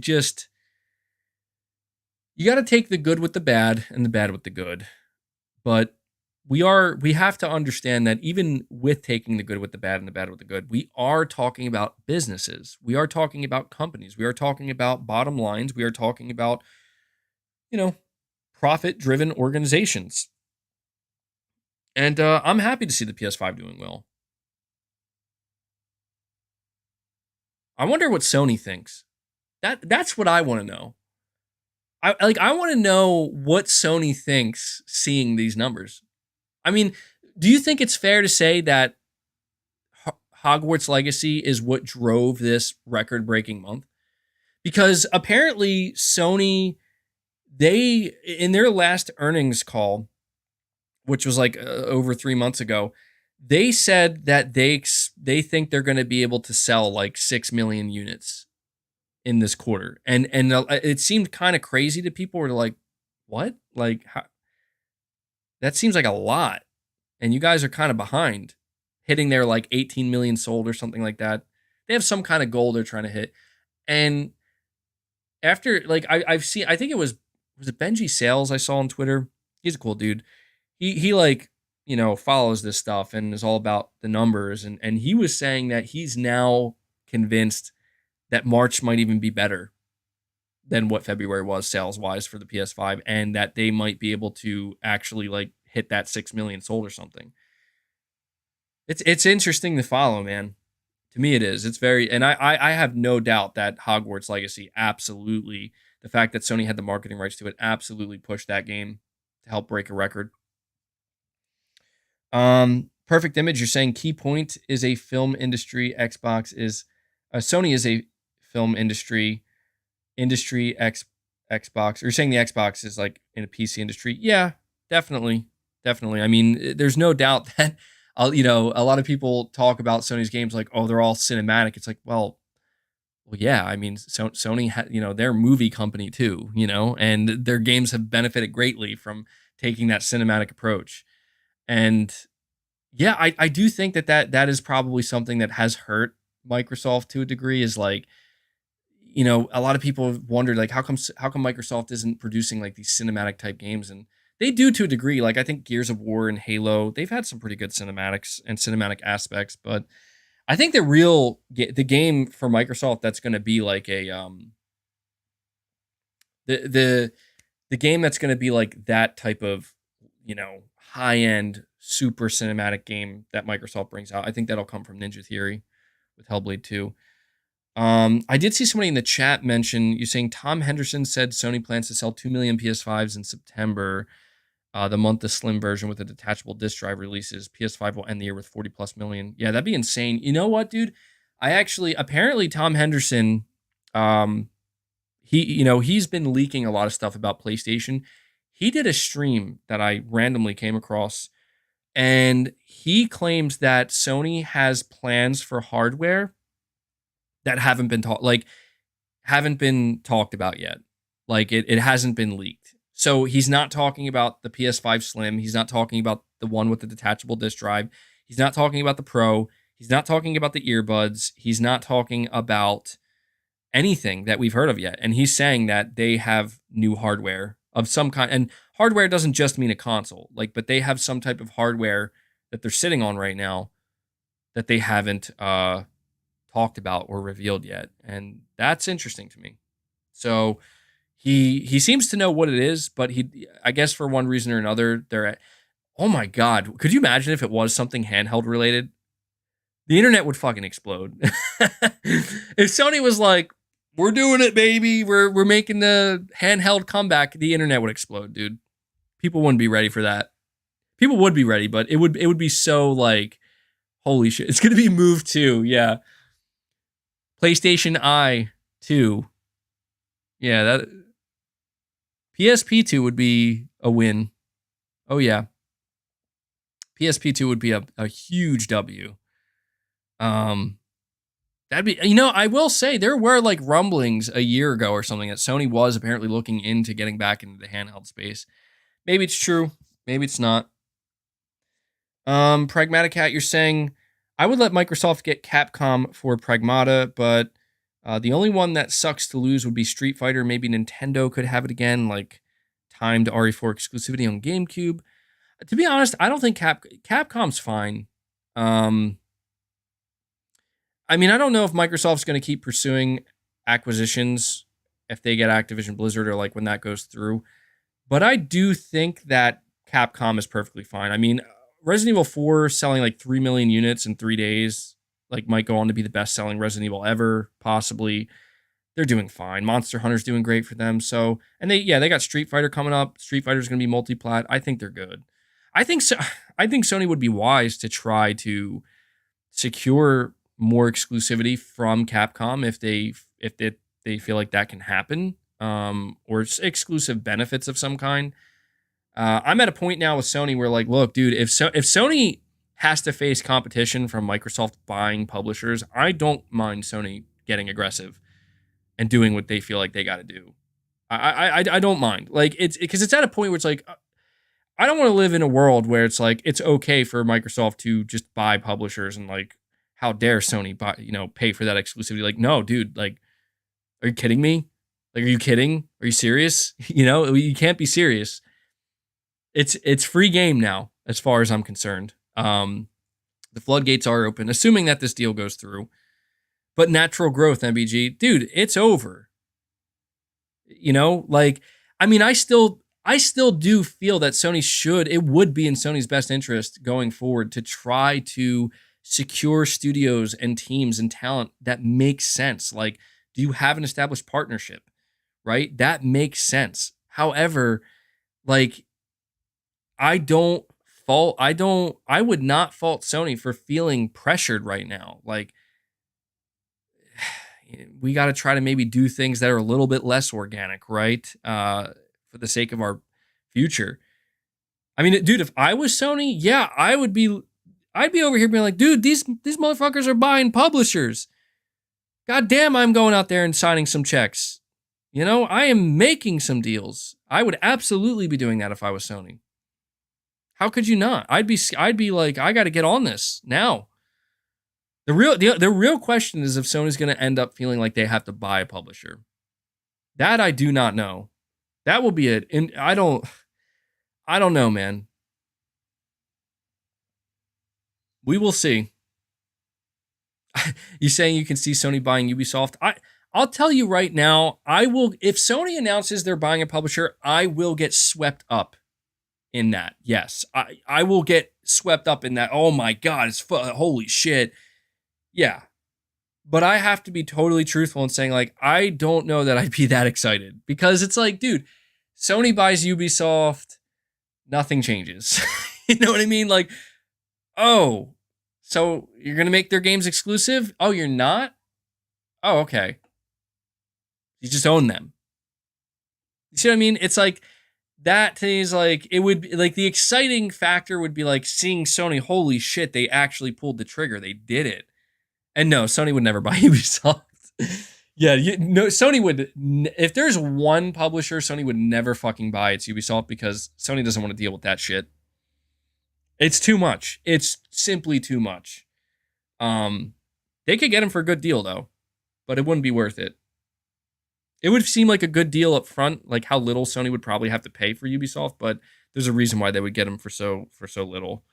Ubisoft would probably love to be purchased right now. Honestly, Ubisoft would probably do well to go under Microsoft. If they have to get purchased, probably Microsoft, because it's like, yeah, I don't know, man. Maybe Game Pass can save you guys, but Ubisoft is not doing well, unfortunately. And that's the thing. That's where I feel like we've talked so much about like purchases and studios and publishers being bought up and developers, but I think sometimes we lose the forest for the trees, where it's like, well, we have to think about efficiency here. We have to think about profit. We have to think about sustainability ultimately. And if you look at PlayStation Studios, they're already pretty damn big, and that's a lot of developers. That's a lot of talent. And I don't want to see Sony bite off more than they can chew. That's the absolute last thing I would want to see. And there is still that fear that exists for Microsoft, where it's like, dude, you're going to have Bethesda, you have Xbox Game Studios, and you're going to have Activision Blizzard. That's a lot to manage. That's a lot of fucking management. How are you going to, like, I don't know how Microsoft is going to pull that off. I guess the idea is like, let them stay autonomous. I want to point this out, and this is important. Like, and I think this is relevant to this conversation where this side quest about, buying studios and stuff. If Microsoft's ambition is like, we're going to buy a publisher, and the way we manage that publisher is we just let them do their thing, right? So we buy Activision Blizzard and we let them just, you do what you do. You guys can manage yourself. We don't have to worry about it. But you have to think, well, okay, if that's the mentality, why did they need to be purchased why did they want to be purchased in the first place? And that's where you kind of see, it turns out that these publishers that want to be purchased, they're fucking up, man. Like, they can't sustain what they're doing. And Microsoft basically swoops in with their endless amount of money and say, we can cover that. But that's where it's like, I guess what I'm trying to say, and this is crazy to think, dude, Microsoft is basically saying, if we fucking fail, all y'all motherfuckers are going to fail with us, you know? And it really is a matter of like too big to fail. And that's scary. That, like, the reason why that's scary is because people seem to think that failure is not an option. And oh no, do not make that mistake of thinking that Microsoft or Sony or Nintendo or any company out here is immune to failure. They are not. Yes, Microsoft may have, in particular, like you think about like Tencent, you think about Microsoft, and you think about Apple, and they have an infinite amount of money, realistically speaking. Yes, but that doesn't mean they're going to be okay with failure if that's where it ends up leading. And so I'm pointing this out. The reason why I'm bringing this up is because this is exactly why I think Sony is maybe not likely to buy a publisher, because if you remember that quote that apparently came out of Jim Ryan, we learned about, where supposedly when Jim Ryan was asked during a meeting, like, do you feel that Game Pass is a threat? And Jim basically was like, well, I mean, we've sold more PS5s in like 2 years than Game Pass got subscribers in like over half a decade, right? And PS Plus is still larger than Game Pass. Basically, what people read from that, or what they took from that, is like, yo, Sony's not scared, right? Like, Sony ain't scared of Microsoft. They're not fearful of Game Pass. That might be true. Like, this whole thing that Sony's been doing for the past year, basically like trying to make it sound like Microsoft can't do this. They're so much bigger than them, and Sony might legitimately not be fearful of Microsoft, because Sony might actually believe, and they could be right. We are many years away from knowing.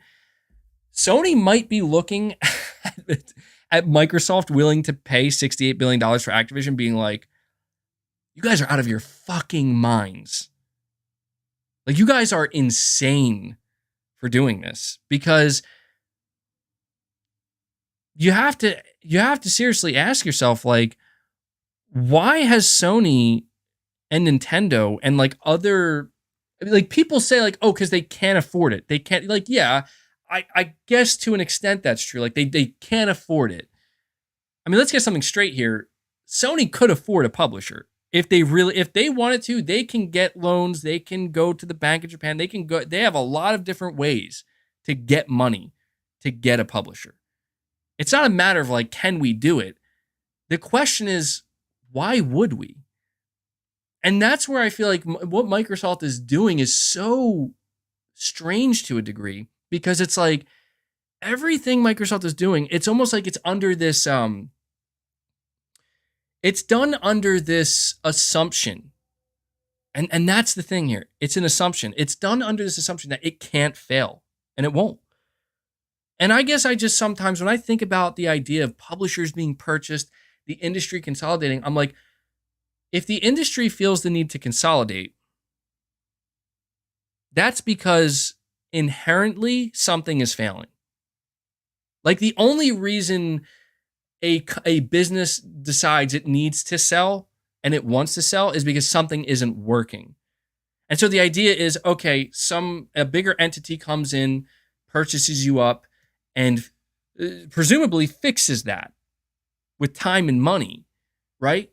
But people, I guess, are not maybe taking a second to think, what if it can't be fixed with time and money? Like, what if it's a little bit more complicated than that? What if you're just basically inheriting a big problem that if you can't solve it, it's now your problem? You know what I mean? I guess I know I'm all over the place here, but the question the question that I'm trying to present is what happens if this all just blows up? Like what happens if it turns out at the end of the day, and this goes for Sony as well. Like I'm not saying this isn't just about Microsoft. This is about the entire industry. What if it turns out at the end of the day that the industry is not able to sustain itself under its own weight? You know what I mean? Like this is a fascinating conversation to have because it almost seems like that's exactly what we're looking at. And Sony is almost like an anomaly, really, where it's like the fact that Sony is notice now Sony might still have to announce layoffs, but notice how Sony during a time in the industry when things are just not going well for most publishers and most game companies, Sony seems to be thriving. I think Nintendo's doing well too. But I don't know, man. You have to start to question like where this all leads. And that to me is something I am focused on like an bigger industry-wide viewpoint. I can't help but think, what if this stuff just doesn't work though? Like what if it turns out that buying publishers is actually a big mistake? What if subscription services aren't the future of this industry? What if, I don't know. I just can't help but think like some of the biggest companies, like you look at EA, man, and even Microsoft is guilty of this, but I think it's really EA that sticks out where they're like, yeah, single player games are dead. Like, what are you, a fucking moron?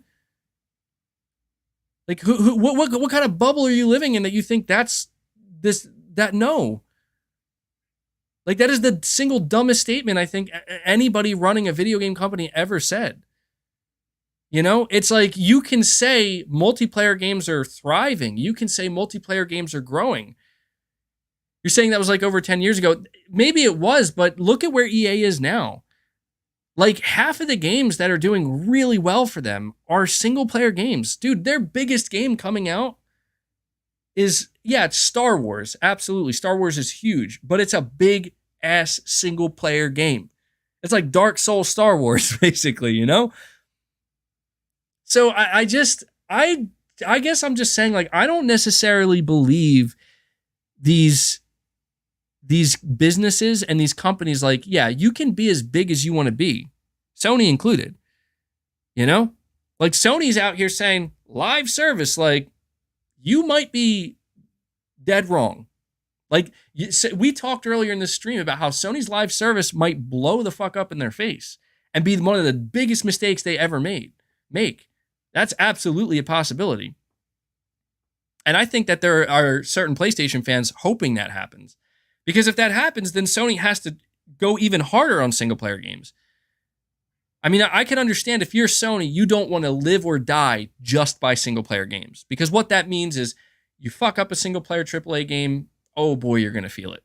Oh man, your bottom line's going to feel it. You're going to go down. Your bottom line's not going to look too good. That's the risk. But, some people kind of like that, like do or die, like either do good or that's it. Either deliver or you're going to pay for it, It's just, it's a weird time in gaming, man. I sometimes I look around the industry and I really feel like I don't recognize gaming like I once did, like I start to feel like things are becoming too obvious. Like, I don't know if maybe it's always been that way. Maybe it's because I'm getting older, but has it always been so painfully obvious like that it's just about, I know it sounds stupid because I feel like a lot of people are like, well, of course it's always been up, but it genuinely sometimes just starts to feel like it really is just about like just the money, like we're like, oh, look at how successful this game is and how many people, I don't know. I guess I ultimately hope that Sony doesn't stray too far away from where they are now, only because it's like I would rather Sony pay closer attention to Elden Ring than they are to Microsoft, you know? And that's not a slight at Microsoft. It's just Microsoft is doing something that simply only they can do. And I do think Sony would be foolish. I mean this. Like, the more I think about it, I think Sony would be foolish if they think they can compete with Microsoft in terms of money. Surely they know you can't do that. Like, you can maybe get away with buying a publisher, but the risk that Sony would be taking buying a publisher, in my opinion, is not worth it. It's not. Like, I would rather Sony take a knee and say, okay, like, Microsoft beat us financially, and that's just the reality of capitalism and competition. But that doesn't mean we're not great. You know, like that doesn't mean that we are suddenly irrelevant. Like, no, dude, I'd rather see Sony take the position of Nintendo to a degree where it's like, you guys have amazing shit, desirable stuff that only you have, that no one can take that from you, right?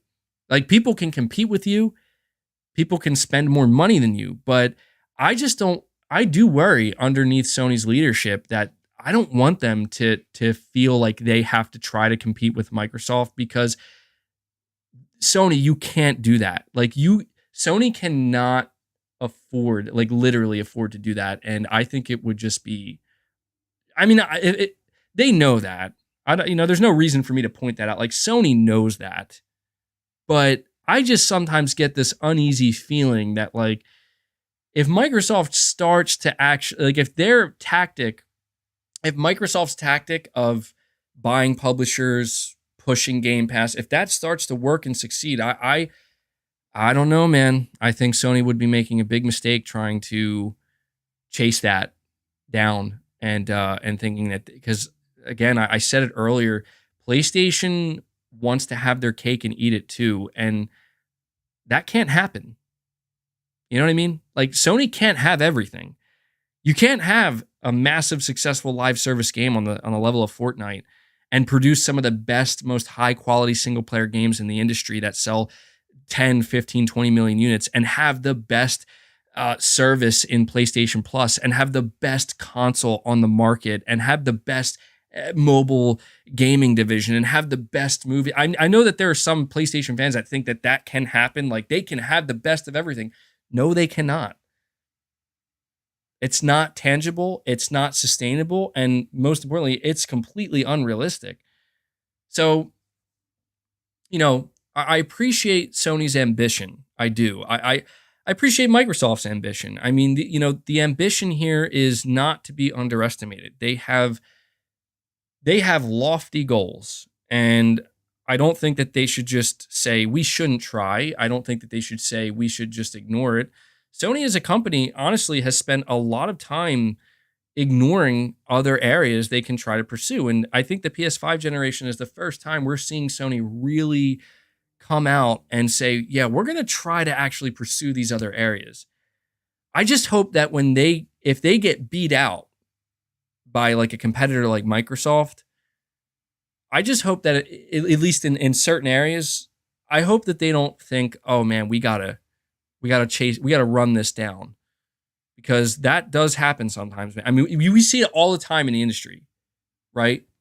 We see it all the time where there are video game publishers where they chase the trends. They see that, oh, this company was successful doing this. Let's just copy that. And sometimes that can work. Like, I think in rare circumstances, like copying something that somebody else does, and to a degree, it is kind of necessary depending on how you're trying to go about conducting your business. But there's a difference between, you know what? We see a game like Elden Ring, and Elden Ring has achieved unbelievable success by doing something that on paper seems like it would result in, sorry, I just smashed my desk, that would result in potential failure or nowhere near that type of success, by saying, hey, we're going to make our game even harder, and we're going to make it less intuitive, as in, like, we're not going to make it very approachable. It's going to be the opposite of like, what you expect. And I think that most companies, most businesses would be fucking terrified of doing that, because it's like, so you want your game to fail. You want people to not enjoy your game. And I can understand how, like, logically speaking, when you hear that, it's like, yeah, some people might be like, well, why would people enjoy things being more difficult? How would people enjoy not knowing where to go, not having any tutorial tips, or you know what I mean, like not having a waypoint? And yet, Elden Ring did just that. And not only did it do it and succeed, it basically shit on a lot of other games that have that probably had a bigger budget, more production time.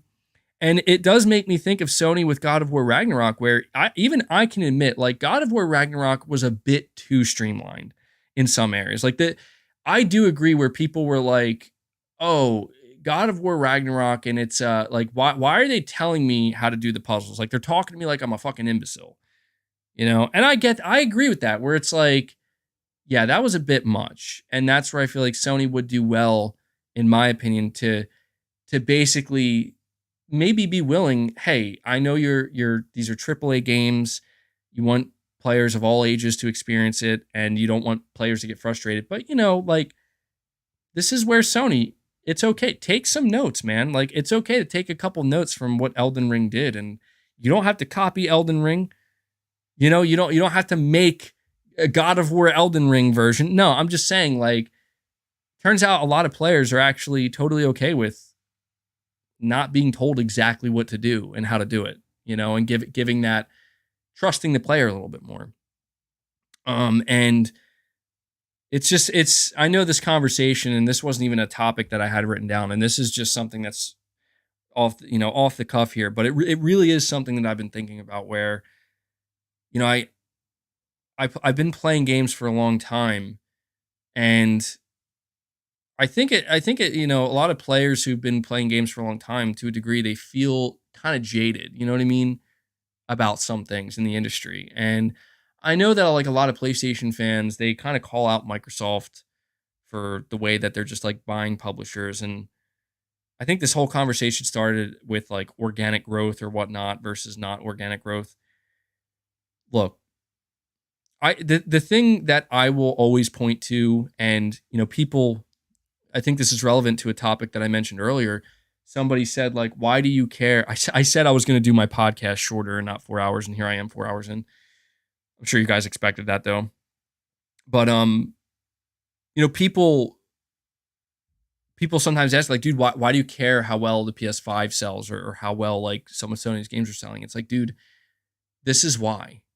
This is why, because Sony needs to know, and the fan base, the market, like, we need to continue to send a clear message to Sony and to any other company, really, that we care about their products, we like what they make. We need to send them the clear message, like, this is where you make your money. Like, this is the bread and butter. And as Sony is pursuing TV shows and investing more in mobile games and investing in live service games, and as their competition is buying up publishers and their competition is pushing, a subscription service model that simply Sony couldn't afford, right, to match.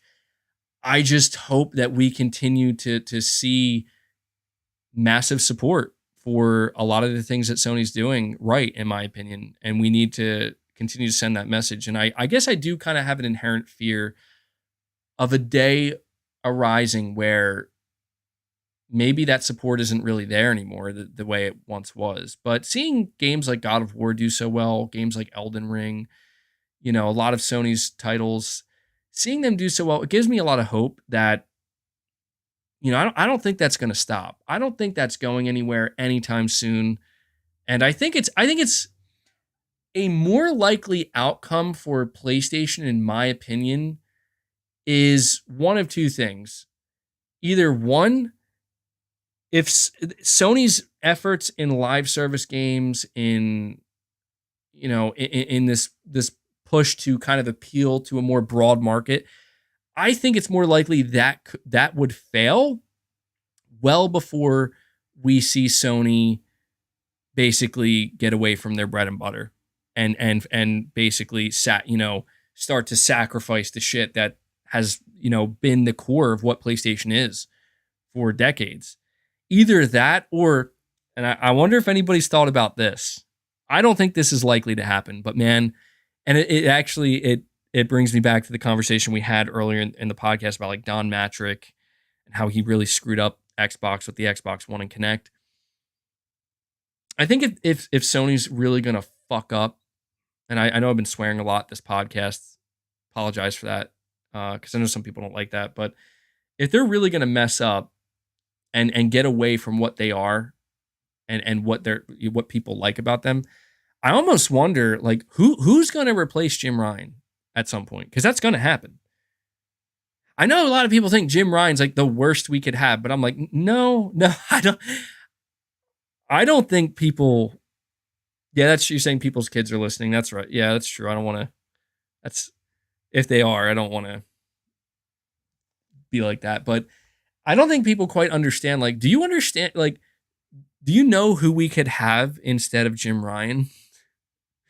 I mean, don't get me wrong. Like, yeah, Shuhei Yoshida, Herman Hulst. It would be. I would love to, dude. I would love to see how Herman Hulst. I don't know, man. I don't know if Herman Hulst could be able to. I don't know. And it's no offense to Herman Hulst, but it's just to me, Herman is more of like he is more about the creativity side of things, the gamer side of things, and I would love to see him in a position like Jim Ryan's, to have somebody who is like, I mean, this dude is a gamer. This dude is responsible for let's make Horizon. Like that's awesome, and I think he's in the perfect position right now. He's the head of Sony's first party. I think that's where he should be. I don't know, man.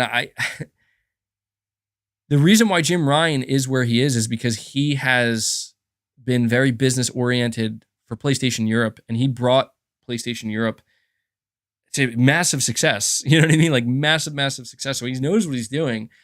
But I'm just trying to point out that, like, dude, we could have somebody like at some point who replaces Jim Ryan who is absolutely clueless, man. We could have somebody who ends up making some huge mistakes. That's a real possibility. And I know it's a bit far from now to be talking about it, but I guess the main point that I'm trying to make here, and I think with this entire topic, this specific topic, what it's revolving around, is how, I look at what's going on with the PlayStation brand. I talk about taking the good with the bad with the good. There's been some negativity. There's been some bad headlines. We talk about PSVR2. We talk about The Last of Us Part 1 on PC. We talk about Sony's lack of a showcase for nearly, 2 years at this point. It's not all perfect. It's not all, how's that saying go, peaches and rainbows or whatever. Of course. But I do think, generally speaking, the thing that I sometimes get away from is the truth that as a PlayStation player, as somebody where it's like, dude, I bought the PS5, I play all of my games on PS5. I've I'm all about PlayStation. I'm not unhappy with how Sony's been handling things.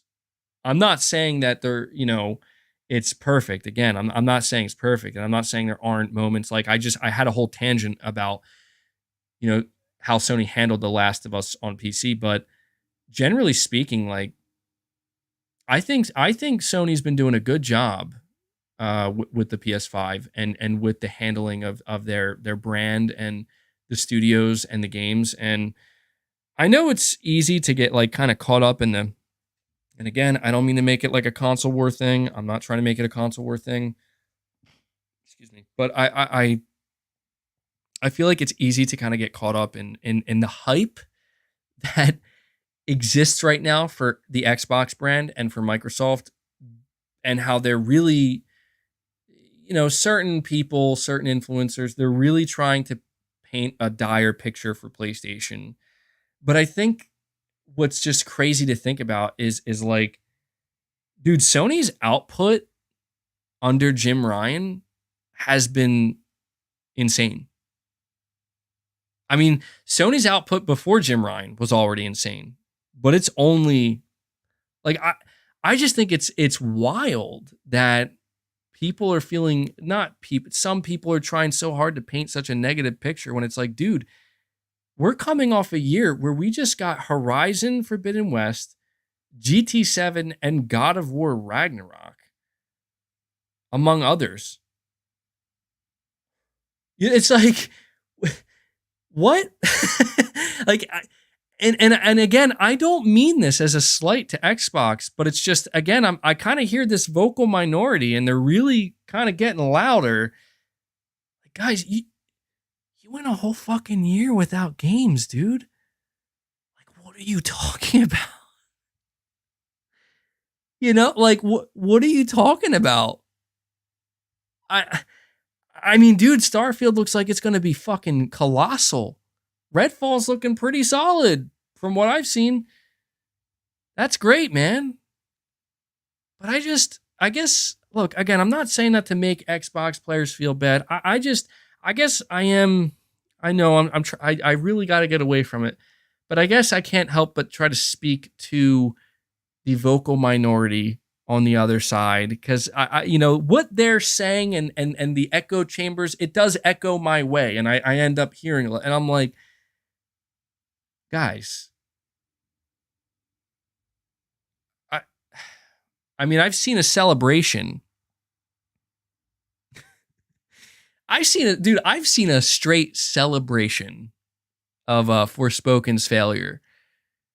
And it's like, okay, I mean, I get it. Some people, they got to get their revenge, They got to get their, this is their chance. Sony exclusive that they paid for, failing. I get it. But yeah, I just, it's everything I'm discussing here is just a reminder of, like, the bigger picture is lost on a lot of people. Sometimes I lose sight of the bigger picture. And I just think, generally speaking, Sony's been doing pretty good, man. And we'll see. I mean, if it's true that Sony's going to be doing like a showcase soon in like the coming months, was Forspoken in the top 10 NPD for 2023? That's interesting. I understand, like, it, there's been a lot of back and forth. And we're going to find out sooner rather than later. And it's going to be fun to witness. We're going to find out how easy or difficult it is. Like, no, let me rephrase that. We're going to find out where Sony really is right now in terms of public perception. I'll put it that way. It's clear that public perception has no relevance and no impact on the PS5 selling. The PS5, the only way I could see Sony actually hurting sales of the PS5, you know what? I'll just say, dude, I think Sony could raise the price of the PS5. Don't do this, Sony. Please, God, no. That would suck. It would absolutely suck. But I'm just saying, like, the PS5's momentum is so great right now that they could, I legitimately think Sony could come out and be like, PS5 $600 now. And dude, I think it would still dominate. I think it would still sell incredibly well. I think it would sell less, obviously, than if it was just stayed at 500. But I think that's really where the PS5 is right now. It is unstoppable. And I think that Sony is, they have to get realigned, I think, when it comes to the public perception, to the people like us who are paying attention. I think they just got to get realigned. I think they're going to get realigned, and I think they're going to do it really easily. And I think a lot of the negativity, I could be wrong. I think a lot of I don't want to say the negative, because it's not negativity. Like, again, I don't mean to highlight this. It's hard not to, because I see it more than I want to. I don't even try to look for it, but I think a lot of the celebrating that you're seeing right now, a lot of the, like that meme comes to mind of, I feel like I could actually explain the situation with memes. You know, the meme where it's like, the grave and the dude in front of the grave, like, I feel like that there's a lot of that going on right now. And on the gravestone, it's like the PlayStation logo, Jim Ryan's face, for whatever, Sony, and a lot of people are doing that. And I feel like what's going to end up happening is like, you ever see that meme? I'm not like a fan of like wrestling very much, but I enjoy the memes. Like, you ever see the meme of the Undertaker? When he just like rolls up. I don't know who he like just is standing behind that guy. And that guy's like just standing there laughing, and he has no idea that the Undertaker's behind him, and the Undertaker looks like he's gonna fucking just rip this dude's head off. It's a great meme. It's one of my favorites. I feel like that's like actually how it's gonna be. I feel like that's what it is. If you guys don't know the memes I'm talking about right now, then you're completely lost on what I'm saying. But let me get these last super chats here that I have. Is AJ Styles in their graveyard match? Okay, so you know what I'm talking about. Like, I legit feel like that's kind of where we're at right now. You're saying that's a bad take? I mean, we'll find out. I'm not saying it's a definitive take. It's just I have confidence in PlayStation, and I know that a lot of people think that, well, you're a fanboy, like you're a PlayStation fanboy. Of course, you're always going to have confidence in PlayStation. I mean, I get why people think that, but not really. Like, my confidence in PlayStation, I don't just like pull it out of my ass. You know what I mean? I don't just say, well, it's PlayStation and they're always great, even when they're not. No, the reason why I have faith that PlayStation is pretty much going to do well, and I don't worry, is because most of what they, and this is, I just think that this is a good way to kind of wrap up what I'm saying, is most of what PlayStation has done for, like, especially with the PS5, like since the PS5 launched till now, but certainly with the PS4, has been good. Like, they've done mostly what I've wanted them to do, what I was hopeful that they would do, and they're continuing that. I mean, even this year, I'm looking at Final Fantasy 16 and Spider-Man 2. I'm not saying that's all I want. No, I want more, but they're living up to what I expect from them. And the areas where they're kind of screwing up are, areas that I'm like, well, I don't know. I don't know what I really expected, but that's how I feel. And so I feel comfortable. I genuinely feel comfortable giving PlayStation the benefit of the doubt. Not because I'm a fanboy, not because it's like, never underestimate Sony, Sony kills everything and poops on Xbox. No, not like that. It really is just because, like, I actually think Sony knows what they're doing with their games, like with games in general. Like, I actually feel very confident that they're not going to let me down and they're not going to disappoint. Even though they're being quiet, uncharacteristically quiet for a long time, they haven't given me a reason to really doubt them. So, let me see here. Sorry to make you guys wait so long. You're saying, Knobdog Games or No B Dog Games. I don't know how exactly to say. You're saying, when the PS5 showcase happens, I hope there's a bunch of new announcements. Sony needs another mid PS4 era type boost from the games they show.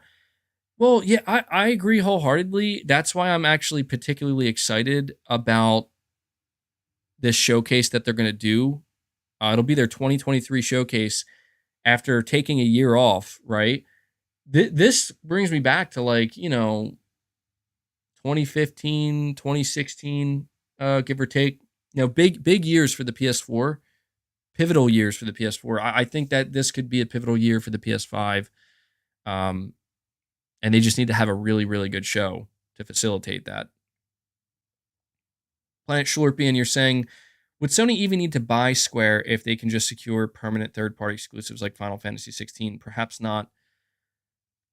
I mean, dude, at this point, correct me if I'm wrong, I haven't been following all Square Enix's games, but aren't they just, like, not releasing games on Xbox anymore? Or, like, 99% of their games just aren't releasing on Xbox? Somebody correct me if I'm wrong about that. I know that one Final Fantasy game recently came out on Xbox. It was the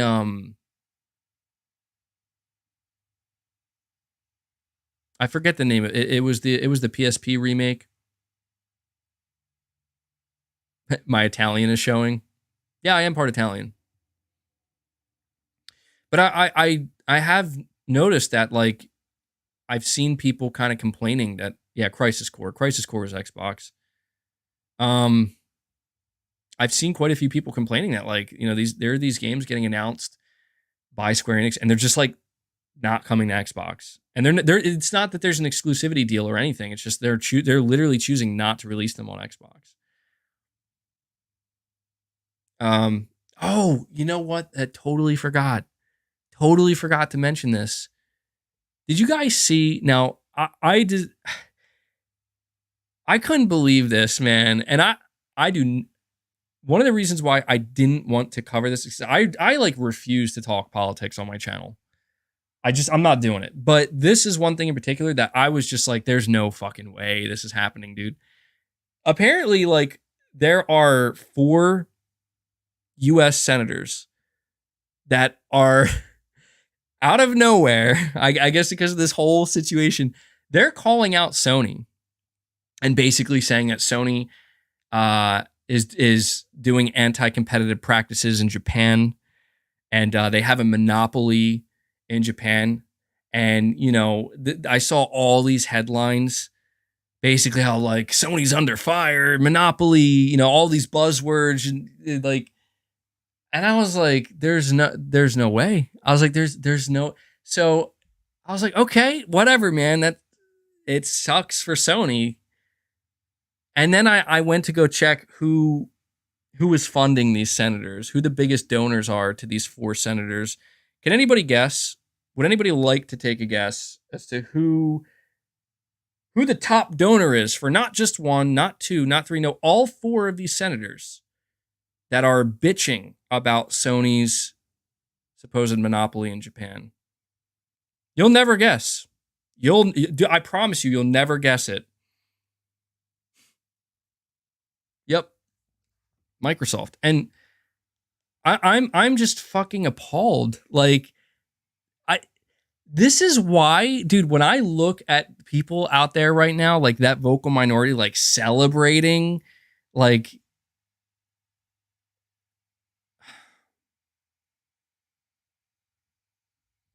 I don't know, man. I don't look. All I can say about this situation, they're from Washington, Microsoft's home state. Look, I don't. I get it. Like, this is Microsoft's power play, and I gotta admit, like, it is like okay, I see your flex. I see your flex. I think it's kind of funny that, you know, Sony picked this fight, and Microsoft is out here straight up bringing senators, like U.S. senators, you know, like at Sony's doorstep, like calling them out. And you know that's something only Microsoft can do, man. That is Microsoft's power. That is the power of being such a big company, being such a powerful company, having such influence. And what I think is fucking wild about it, though, is that, like, dude, and I know, you know, I just can't help myself. You know, I can't help myself, but guys, dude, no one's buying Xbox in Japan because nobody in Japan wants a fucking Xbox. Okay? Like, I think we can all agree on that, right? Like, it's not difficult. It's not difficult to see that. It turns out that it's not so much that Sony has a monopoly in Japan because they're trying to kill Xbox. It just turns out that Xbox isn't very popular in Japan. Never has been, never will be. But hey, if that's what you got to point out, if you basically want to say, well, hey, our product is failing in Japan because Sony won't let it succeed. You sure about that? Are you sure your product's failing in Japan because Sony won't let it succeed? Or is it because it was never going to succeed? You can't get this product to succeed in Japan. That's, to me, that's what's so scary about seeing shit like that being pushed so aggressively. You know, like it's scary because it's like, dude, this can't be real. Like this is the most blatant BS that I've seen in quite some time. But it's okay. I mean, it's not surprising. It's not. You know, I feel like Microsoft, if to be honest, though, like if I was Microsoft and I knew I had the power to get headlines like this written up, to get these senators to basically call Sony out during a time when like I need, you know, I'm trying to get, it's a flex by Microsoft, no doubt about it. And I assure you, Sony was not happy.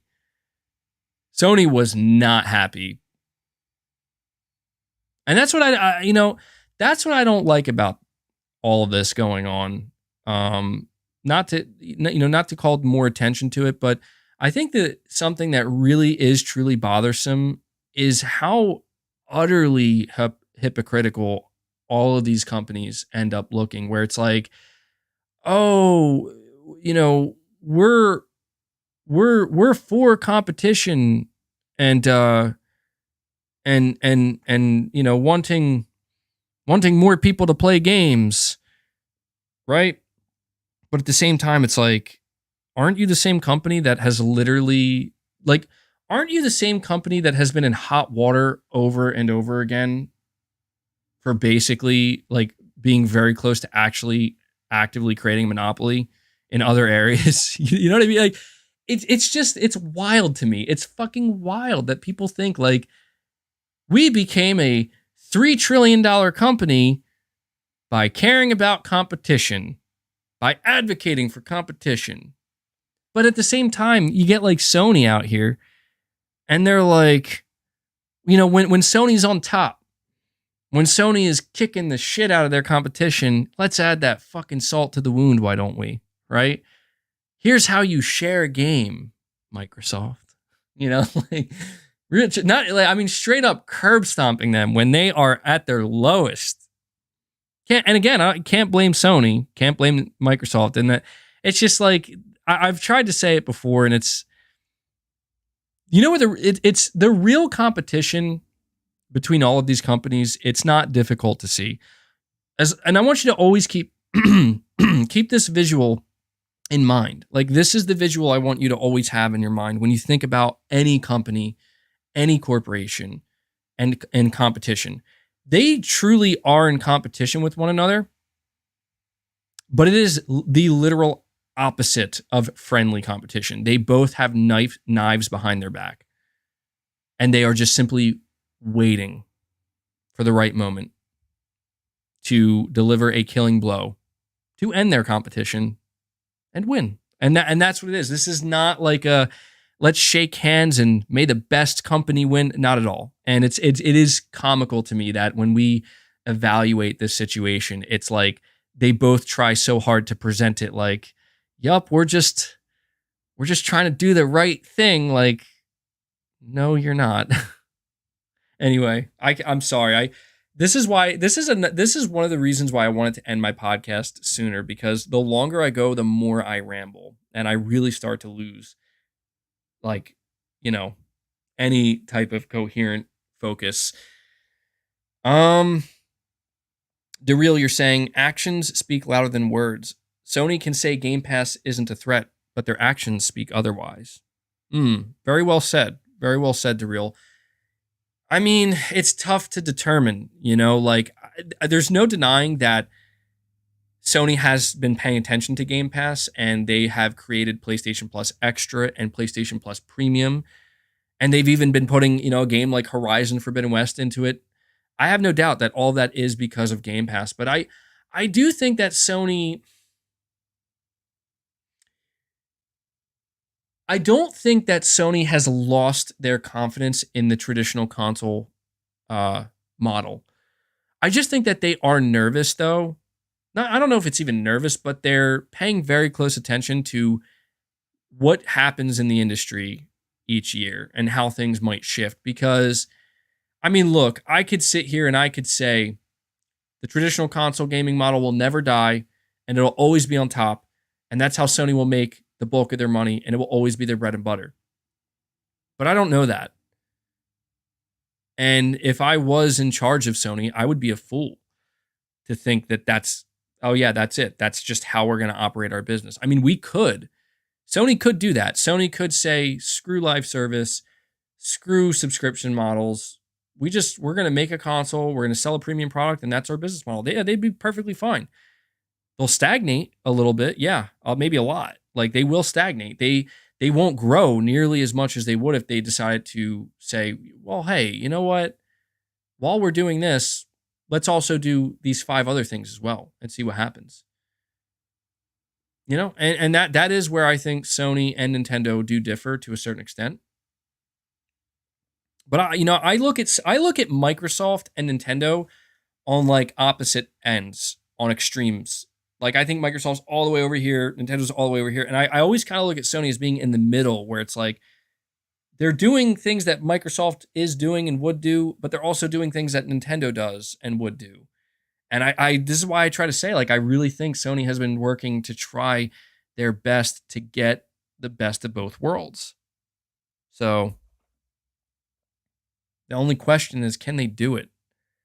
Can they actually do it? I mean, that's the thing is by Sony trying to achieve the best of both worlds, they have very little breathing room. They are walking on a high wire, and you lean too far in one direction or the other, you know, your chances of falling and just no longer being in that spot increase. And that's the pressure that Sony has right now. That actually is the pressure that Jim Ryan has as the leader of PlayStation right now, is they truly are. PlayStation really is at the pinnacle. They are really in the best spot that they've ever been in. But they really are just one bad move away from not like being dropped to the bottom, but just really, you know, not being in that same position anymore. So it's, and I want to add this too, because I just have all these thoughts coming into my head. I want to add, like, this truly is why Sony is scared. And when I say scared, I mean like why they're presenting themselves as scared. Sony isn't scared of losing Call of Duty. They're not scared of Microsoft's money. The only thing that Sony truly is scared of, understandably, is losing their positioning, is being knocked down a couple pegs after they've finally gotten to this high peak. And so when you think about what Call of Duty represents, what Activision represents, what Microsoft's money represents, it all works together to potentially be the thing where it's like, it turns out Sony's not going to get knocked down a peg or two by their own mistake. That seemed like the most likely thing. Like, oh, Sony's going to screw up and they're not going to be in that same position anymore.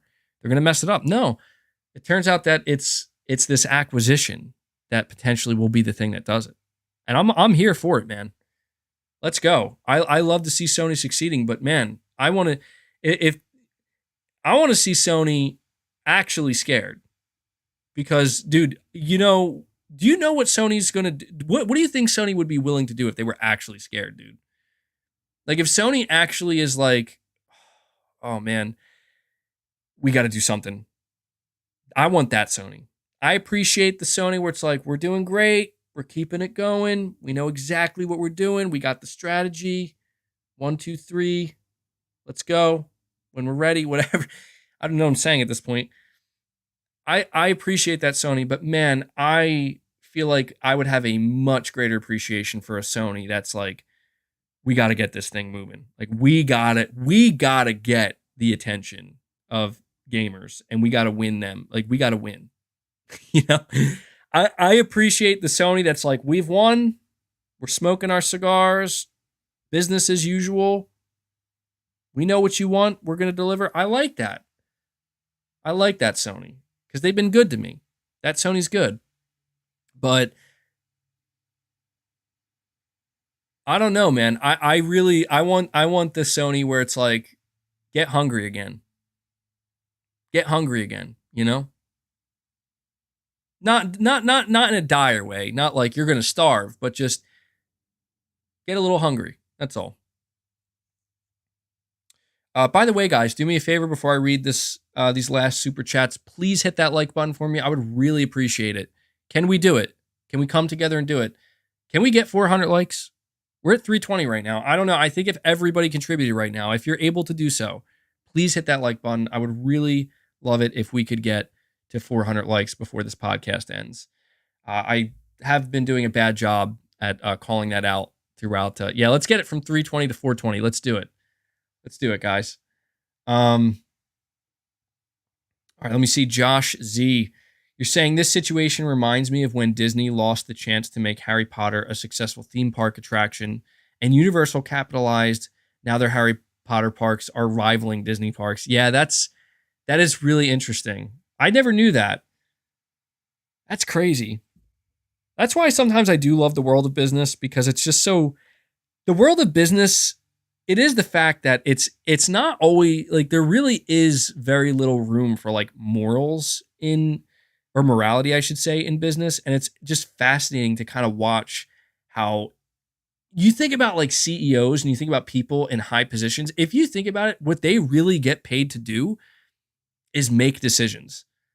And that may sound easy, like, oh, anybody could do that. You're right, anybody could do that. But the problem is they also have to be the ones that, like, dude, if things go well and if you make the right call, you'll be rewarded greatly for it, usually. If you make the wrong call, your career could potentially be over.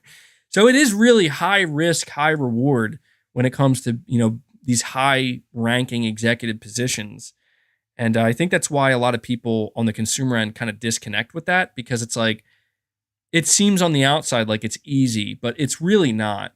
I mean, from a consumer perspective, we could probably say like, oh, Sony, just do this, this, and that, and you'll be in a much better position. But there's just so much more behind it that, like, for all you know, that could sink a company. Like it's like all these people that are screaming like Sony needs to do day and date. Like, if I was running Sony, I would do it. Like, dude, you would kill PlayStation. You would kill Sony by doing that. Yeah, well, that's the thing. Their job is to increase profits. Well, that's part of the decision making. Like, you're either going to make a decision that's going to, it's really, it's either just up or down, man. Like, you're either going to make a decision where things are going to go up or they're going to go down. And that's why a lot of times, I don't envy. I wouldn't want to be in charge of Sony. I definitely would not want to be in charge of PlayStation, because I'll be honest, dude, I would probably sink PlayStation. I'm not afraid to say that, and I think 99% of you would as well. Like, it ain't easy. It is not easy. It's tough. So that's interesting, man. It's interesting to hear about Disney losing something. You know what I mean? Like, I feel like Disney, they just kind of have this, I don't know, this feel about this aura to them where it's like, I've been seeing apparently Disney is really losing their touch lately. From what I've been hearing, I don't know. I've been seeing like these video thumbnails, and I don't know. I haven't looked into it, but people are saying that like with like Marvel starting to lose its touch, and Star Wars is losing its touch, and Disney's starting to like get nervous. I don't know. I haven't been paying close attention, but Disney fired everyone in the MCU leadership. Is that true? Really? That's crazy if true. Not Kevin Feige though, right? Surely not Kevin Feige. That'd be insane. They've milked the Marvel cow dry. Yeah, that's the scary thing about perpetual growth, man, is I mean, it is true what somebody said. Something, I forget who said it earlier, but something that's good can't stay good forever. Nothing lasts forever. So change is always inevitable.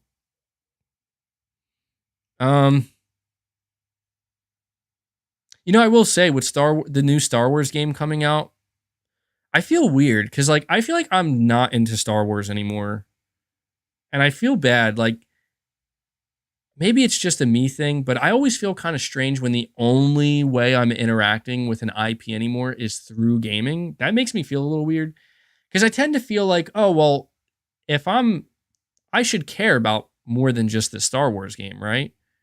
Like, if I'm going to be excited for the Star Wars game, shouldn't I care about any of their shows or anything? But I realize that's pretty stupid. Like, it's like, who cares? You know, like, dude, if that's the only way you're interacting with Star Wars, it's probably the best way. I mean, dude, that game looks incredible. So, um, so thank you for that, Josh.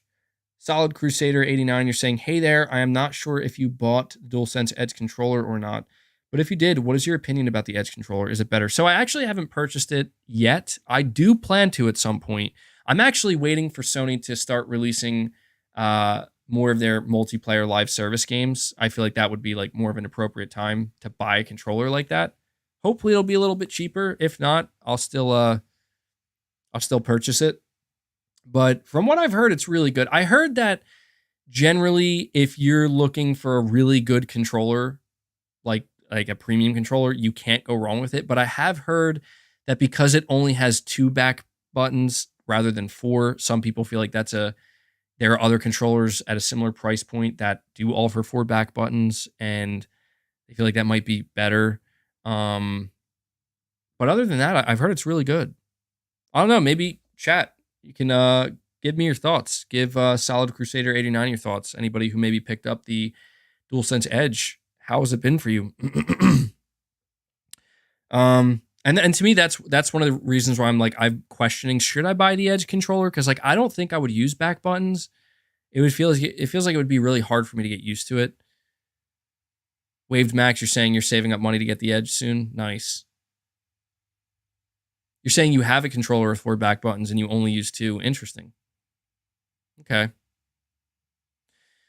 And I have Fred Vance. You're saying, I just don't want Sony to try and copy anything Xbox does, mainly because look at the head of studios leaving Xbox to start new studios to do what they want. I mean, I think that's brutal, Fred Vance, but I agree. I know that that's there's no way to say that without being offensive towards people who do prefer Xbox and support Microsoft, but I am actually in agreement. I don't want to see Sony copy literally anything Microsoft does, because I understand why there's a lot of support around Microsoft, and I know I'm talking about Microsoft again, but it's through a super chat, so I think it's justified. I understand the reasoning why a lot of people get behind Microsoft and support them and like Xbox. And almost every time I see it, it has mostly to do with the value aspect and proposition. And that's fine. That is totally reasonable. And that's a totally, if you're a consumer and the thing that attracts you to a product is the value, that's a great reason. Absolutely. But for me, yeah, I know. I wanted to make the podcast shorter. Why do I even bother? Why do I even bother saying stuff like that? I know it's not going to happen. I'm just talking out my ass. Oh yeah, guys, if the podcast has to be 2 hours, nope, it's going to be almost 5. But Fred, I agree in that, dude, that's not appealing to me in video games. A good deal is not appealing to me in video games. And that's simply because I care too much about games to care about the deal. That's not to say I don't want a good deal, but for me, it's as simple as if I see something that looks good to me, I fully anticipate and it's because of the nature of video games in the video game industry, I'm going to have to pay for it. It's not going to be a movie. It's not going to be like a book. It's not going to be like music. It's not going to be like a TV show. This is video games. And video games are not music. Video games are not movies. They're not TV. They're video games. They're, in my opinion, the most engaging piece of entertainment and art, right? They really are. I really sincerely believe that. And so I don't really care. It's not to say that oh, if Sony comes out and they're like, you're going to pay $100 for our games now, I'd be like, what the fuck, dude? Yeah, I mean, I'd be like, that. Are you out of your mind? Like, that's insane. But the reality is, if I see a game good enough and they say, we're charging $100, I'm going to sit there and be like, God damn, how much do I want this game?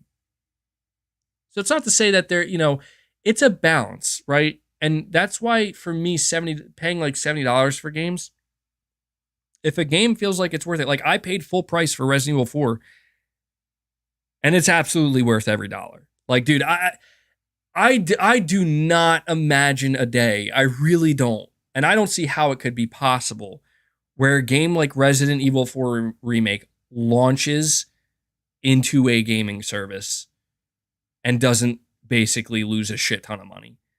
The production value on RE4 is insane. And it's an amazing game. And I don't know. I guess I just feel like this is totally fair. I feel like this is totally fair to me, where like I value my money, obviously, and I know the value of $1. Okay. But when I see Resident Evil 4, I automatically know, like, I want that game. I want that game. Like, it looks amazing. Everything about it looks great. I feel totally confident that game's going to be great. Not good, great. And it wasn't even, actually, you know what? It was $60 too. So it's actually like, wow, I'm shocked you guys didn't charge $70 for this. You know? I'm shocked you didn't charge $70 for it. And there's always a risk of being burned. No doubt about it. And to be honest, that's probably one of the reasons why I don't buy a shit ton of games. I buy games, but I'm not like the type of person who's like, I bought 10 games this month. Hell no. Not that crazy. And that's where I do feel like there is a benefit to subscription services. There is a benefit to having these options. But I don't know, man. I just feel like when we talk about Sony copying Microsoft, why? There's nothing to copy. I've been saying for years that Microsoft needs to copy Sony. That's what I mean, I know that Xbox fans, they try to play it off like, oh, we don't want Microsoft to copy Sony. And maybe that's true, but not even a little bit. I mean, not even a little bit. I mean, dude, have you seen Sony's output? Have you seen the efficiency of their studios? Like, why would you not want that for your preferred platform? Maybe you want more diversity, less single player over the shoulder games. I get that, but like I'm sorry, but I'm not sorry. Sony definitely should not be copying Microsoft. Unless, and I know this is going to sound brutal, and I know that this is the harsh truth that you guys tune in for, and maybe you had to wait nearly 5 hours to hear it, but I feel like if Sony wants their games to stop selling and to have to resort to putting them into a service, then maybe they should copy Microsoft. But if Sony wants to keep selling 10 plus million copies of their games, then they should just keep doing what they're doing. And honestly, if you heard me earlier, if there's any game studios that Sony should be taking some notes from, I mean, there's not many, but I think like Rockstar, like Red Dead Redemption 2, GTA, that's just a quality. I mean, look, I'm not a huge fan of Rockstar anymore because of what they do with GTA Online, but there's no doubt, like, dude, Red Dead Redemption 2, my lord. My God, like, take notes from that. Take notes from Elden Ring. You're saying in the fanboy take is back. But come on, man. Like, is that a fan? I know it sounds like it is a fanboy take because it's coming from me, but is it wrong? I'm serious, dude. Like, I'll be honest with you. I've seen people saying that, like, Microsoft screwed up not, like, marketing Hi-Fi Rush because they didn't know what they had on their hands. Like, I've seen people saying that, like, that's a game that probably it would have done better for them, and probably if that was a game that had to be sold by itself, it probably would have sold well. And I almost wonder, like, I know Microsoft can't go back on it now. They can't. BG, you always see the one negative out of 100 comments. I know. I almost wonder if Microsoft may end up regretting their decision, because I'll just say it, dude. Starfield is going to do Sony numbers. It would do Sony numbers if it wasn't going in the Game Pass. If Microsoft said, we're just going to sell this game full price, it's not going in the Game Pass, dude, that they're easily, by far, no problem, 10 million plus seller. That thing's probably going to go on to sell 20 million. If it's assuming it's really good. And I just can't help but think, like, God damn, Sony or Microsoft would finally get to that point that they tried so hard to get to. But you know what I mean? It's so interesting that they finally maybe now have some games on their hands that would do numbers sales-wise that they were always looking to get. And now it's like, well, you know, we have to put it in the Game Pass. It's interesting, dude. I haven't thought about that until now, and I'm sorry, man. Like, look, I'm not trying to start a flame war, console war, but that's just the natural thought that comes to my mind. Like, I don't want to see Sony copy Microsoft on anything, because frankly, I don't know what they would copy. I mean, maybe in like marketing and PR and trying to find a way to get people to see Sony as more pro-consumer. Sure. I think they can learn something there, but when it comes to the games, I don't think anybody does it better than Sony. And I think there are very, very few publishers and development teams that Sony should be taking notes from. And I don't mean that in an arrogant way. I'm just saying, like, I mean, dude, they're, you know, to me, it's like the equivalent of like telling a championship winning sports team to go look at a team that either didn't make it to the postseason or barely made it to the postseason and tell them to take notes from it. Like, no, dude, no, that's not how it works, you know? All right. We may hit 5 hours, guys. I don't know. Let me see. Zero Connection, you're saying, loving the podcast. How often do you do it? Well, I'm glad you're enjoying it, Zero Connection. I do it every Sunday. My podcast, Press X podcast, happens every Sunday. It goes live at 12 p.m. Eastern time.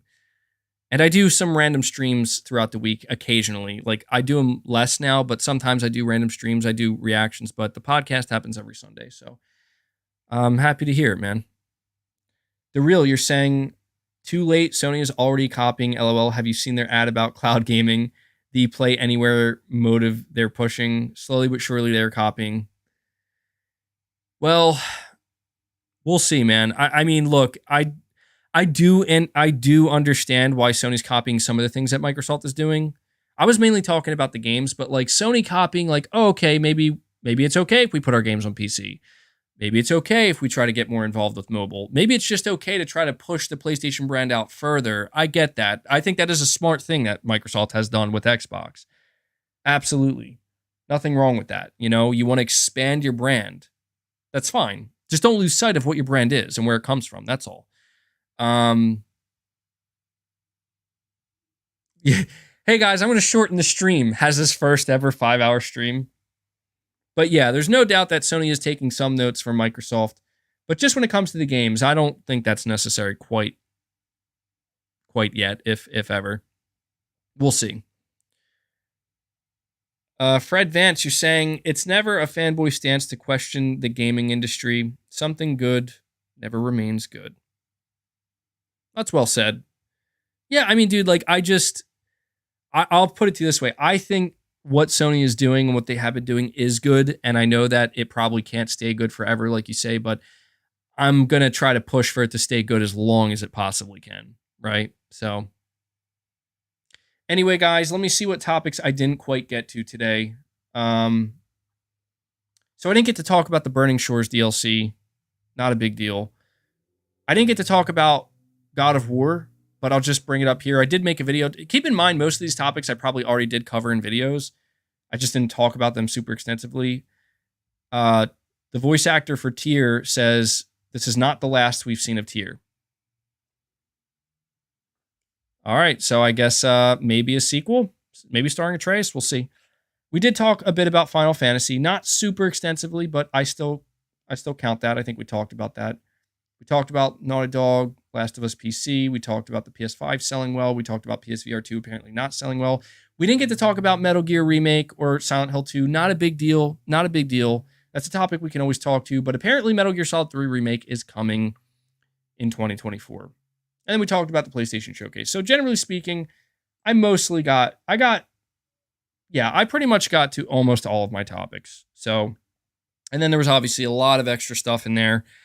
You know how it is. So at this point, this is where I'm going to end the podcast, guys. Not going to hit that 5-hour mark. I want to extend a big thank you to everybody who tunes in, whether you're here live from start to finish, whether you just are able to watch some of it live, or if you're watching it later on and you can't catch it live. I really sincerely appreciate all the continued support. I love doing the podcast each week, and I wouldn't be able to do it if it wasn't for your support. Massive, colossal, mega shout out to every single person who donates a super chat. I mean, really, I mean this. I could not do this the way I do it each week if it wasn't for your direct support. I am fan funded. You guys know I don't do like ads or anything like that. I try to avoid having to ever do that. I don't want to have to do it. So if you guys are able to continue to support me in this way, I'm able to keep doing what I do. And yes, even you, Broccoli Rob, even you, Broccoli Rob, every ounce of support counts. And hey, even if you're not able to, I really appreciate you watching, sharing the content. And the last request I have for you is just hit that like button on your way out. Maybe, just maybe we can get the 400 likes. Not sure, but I appreciate it. And the final shout out goes to my channel members and also Devil Shooter. Devil Shooter he does the timestamps for the podcast. He gets them up usually within the first 24 hours of the show being out after it's done, being live. So huge shout out to you, Devil Shooter. I also want to acknowledge really quick before ending this that a couple people were asking me if over the course of my podcast, I can start trying to timestamp certain discussions so that way they can be available like right after the show. I'll have to think about that. I'll be honest. I feel like it's going to distract me too much and I'm going to get like stressed out by it. Maybe we can try it, but I apologize if I can't. But if not, look forward to Devil Shooter's timestamps. He does a great job. So, all right, guys, that does it. Press X Podcast, episode 154 in the books. I will catch you guys here next Sunday. I think next Sunday is Easter. So, yeah, looks like we might be doing a podcast episode on Easter, which would be cool. So, I'll see you then. Hopefully, we'll have some good topics to discuss. But that's it, guys. Until next time, take care, everybody, and have a good rest of your Sunday.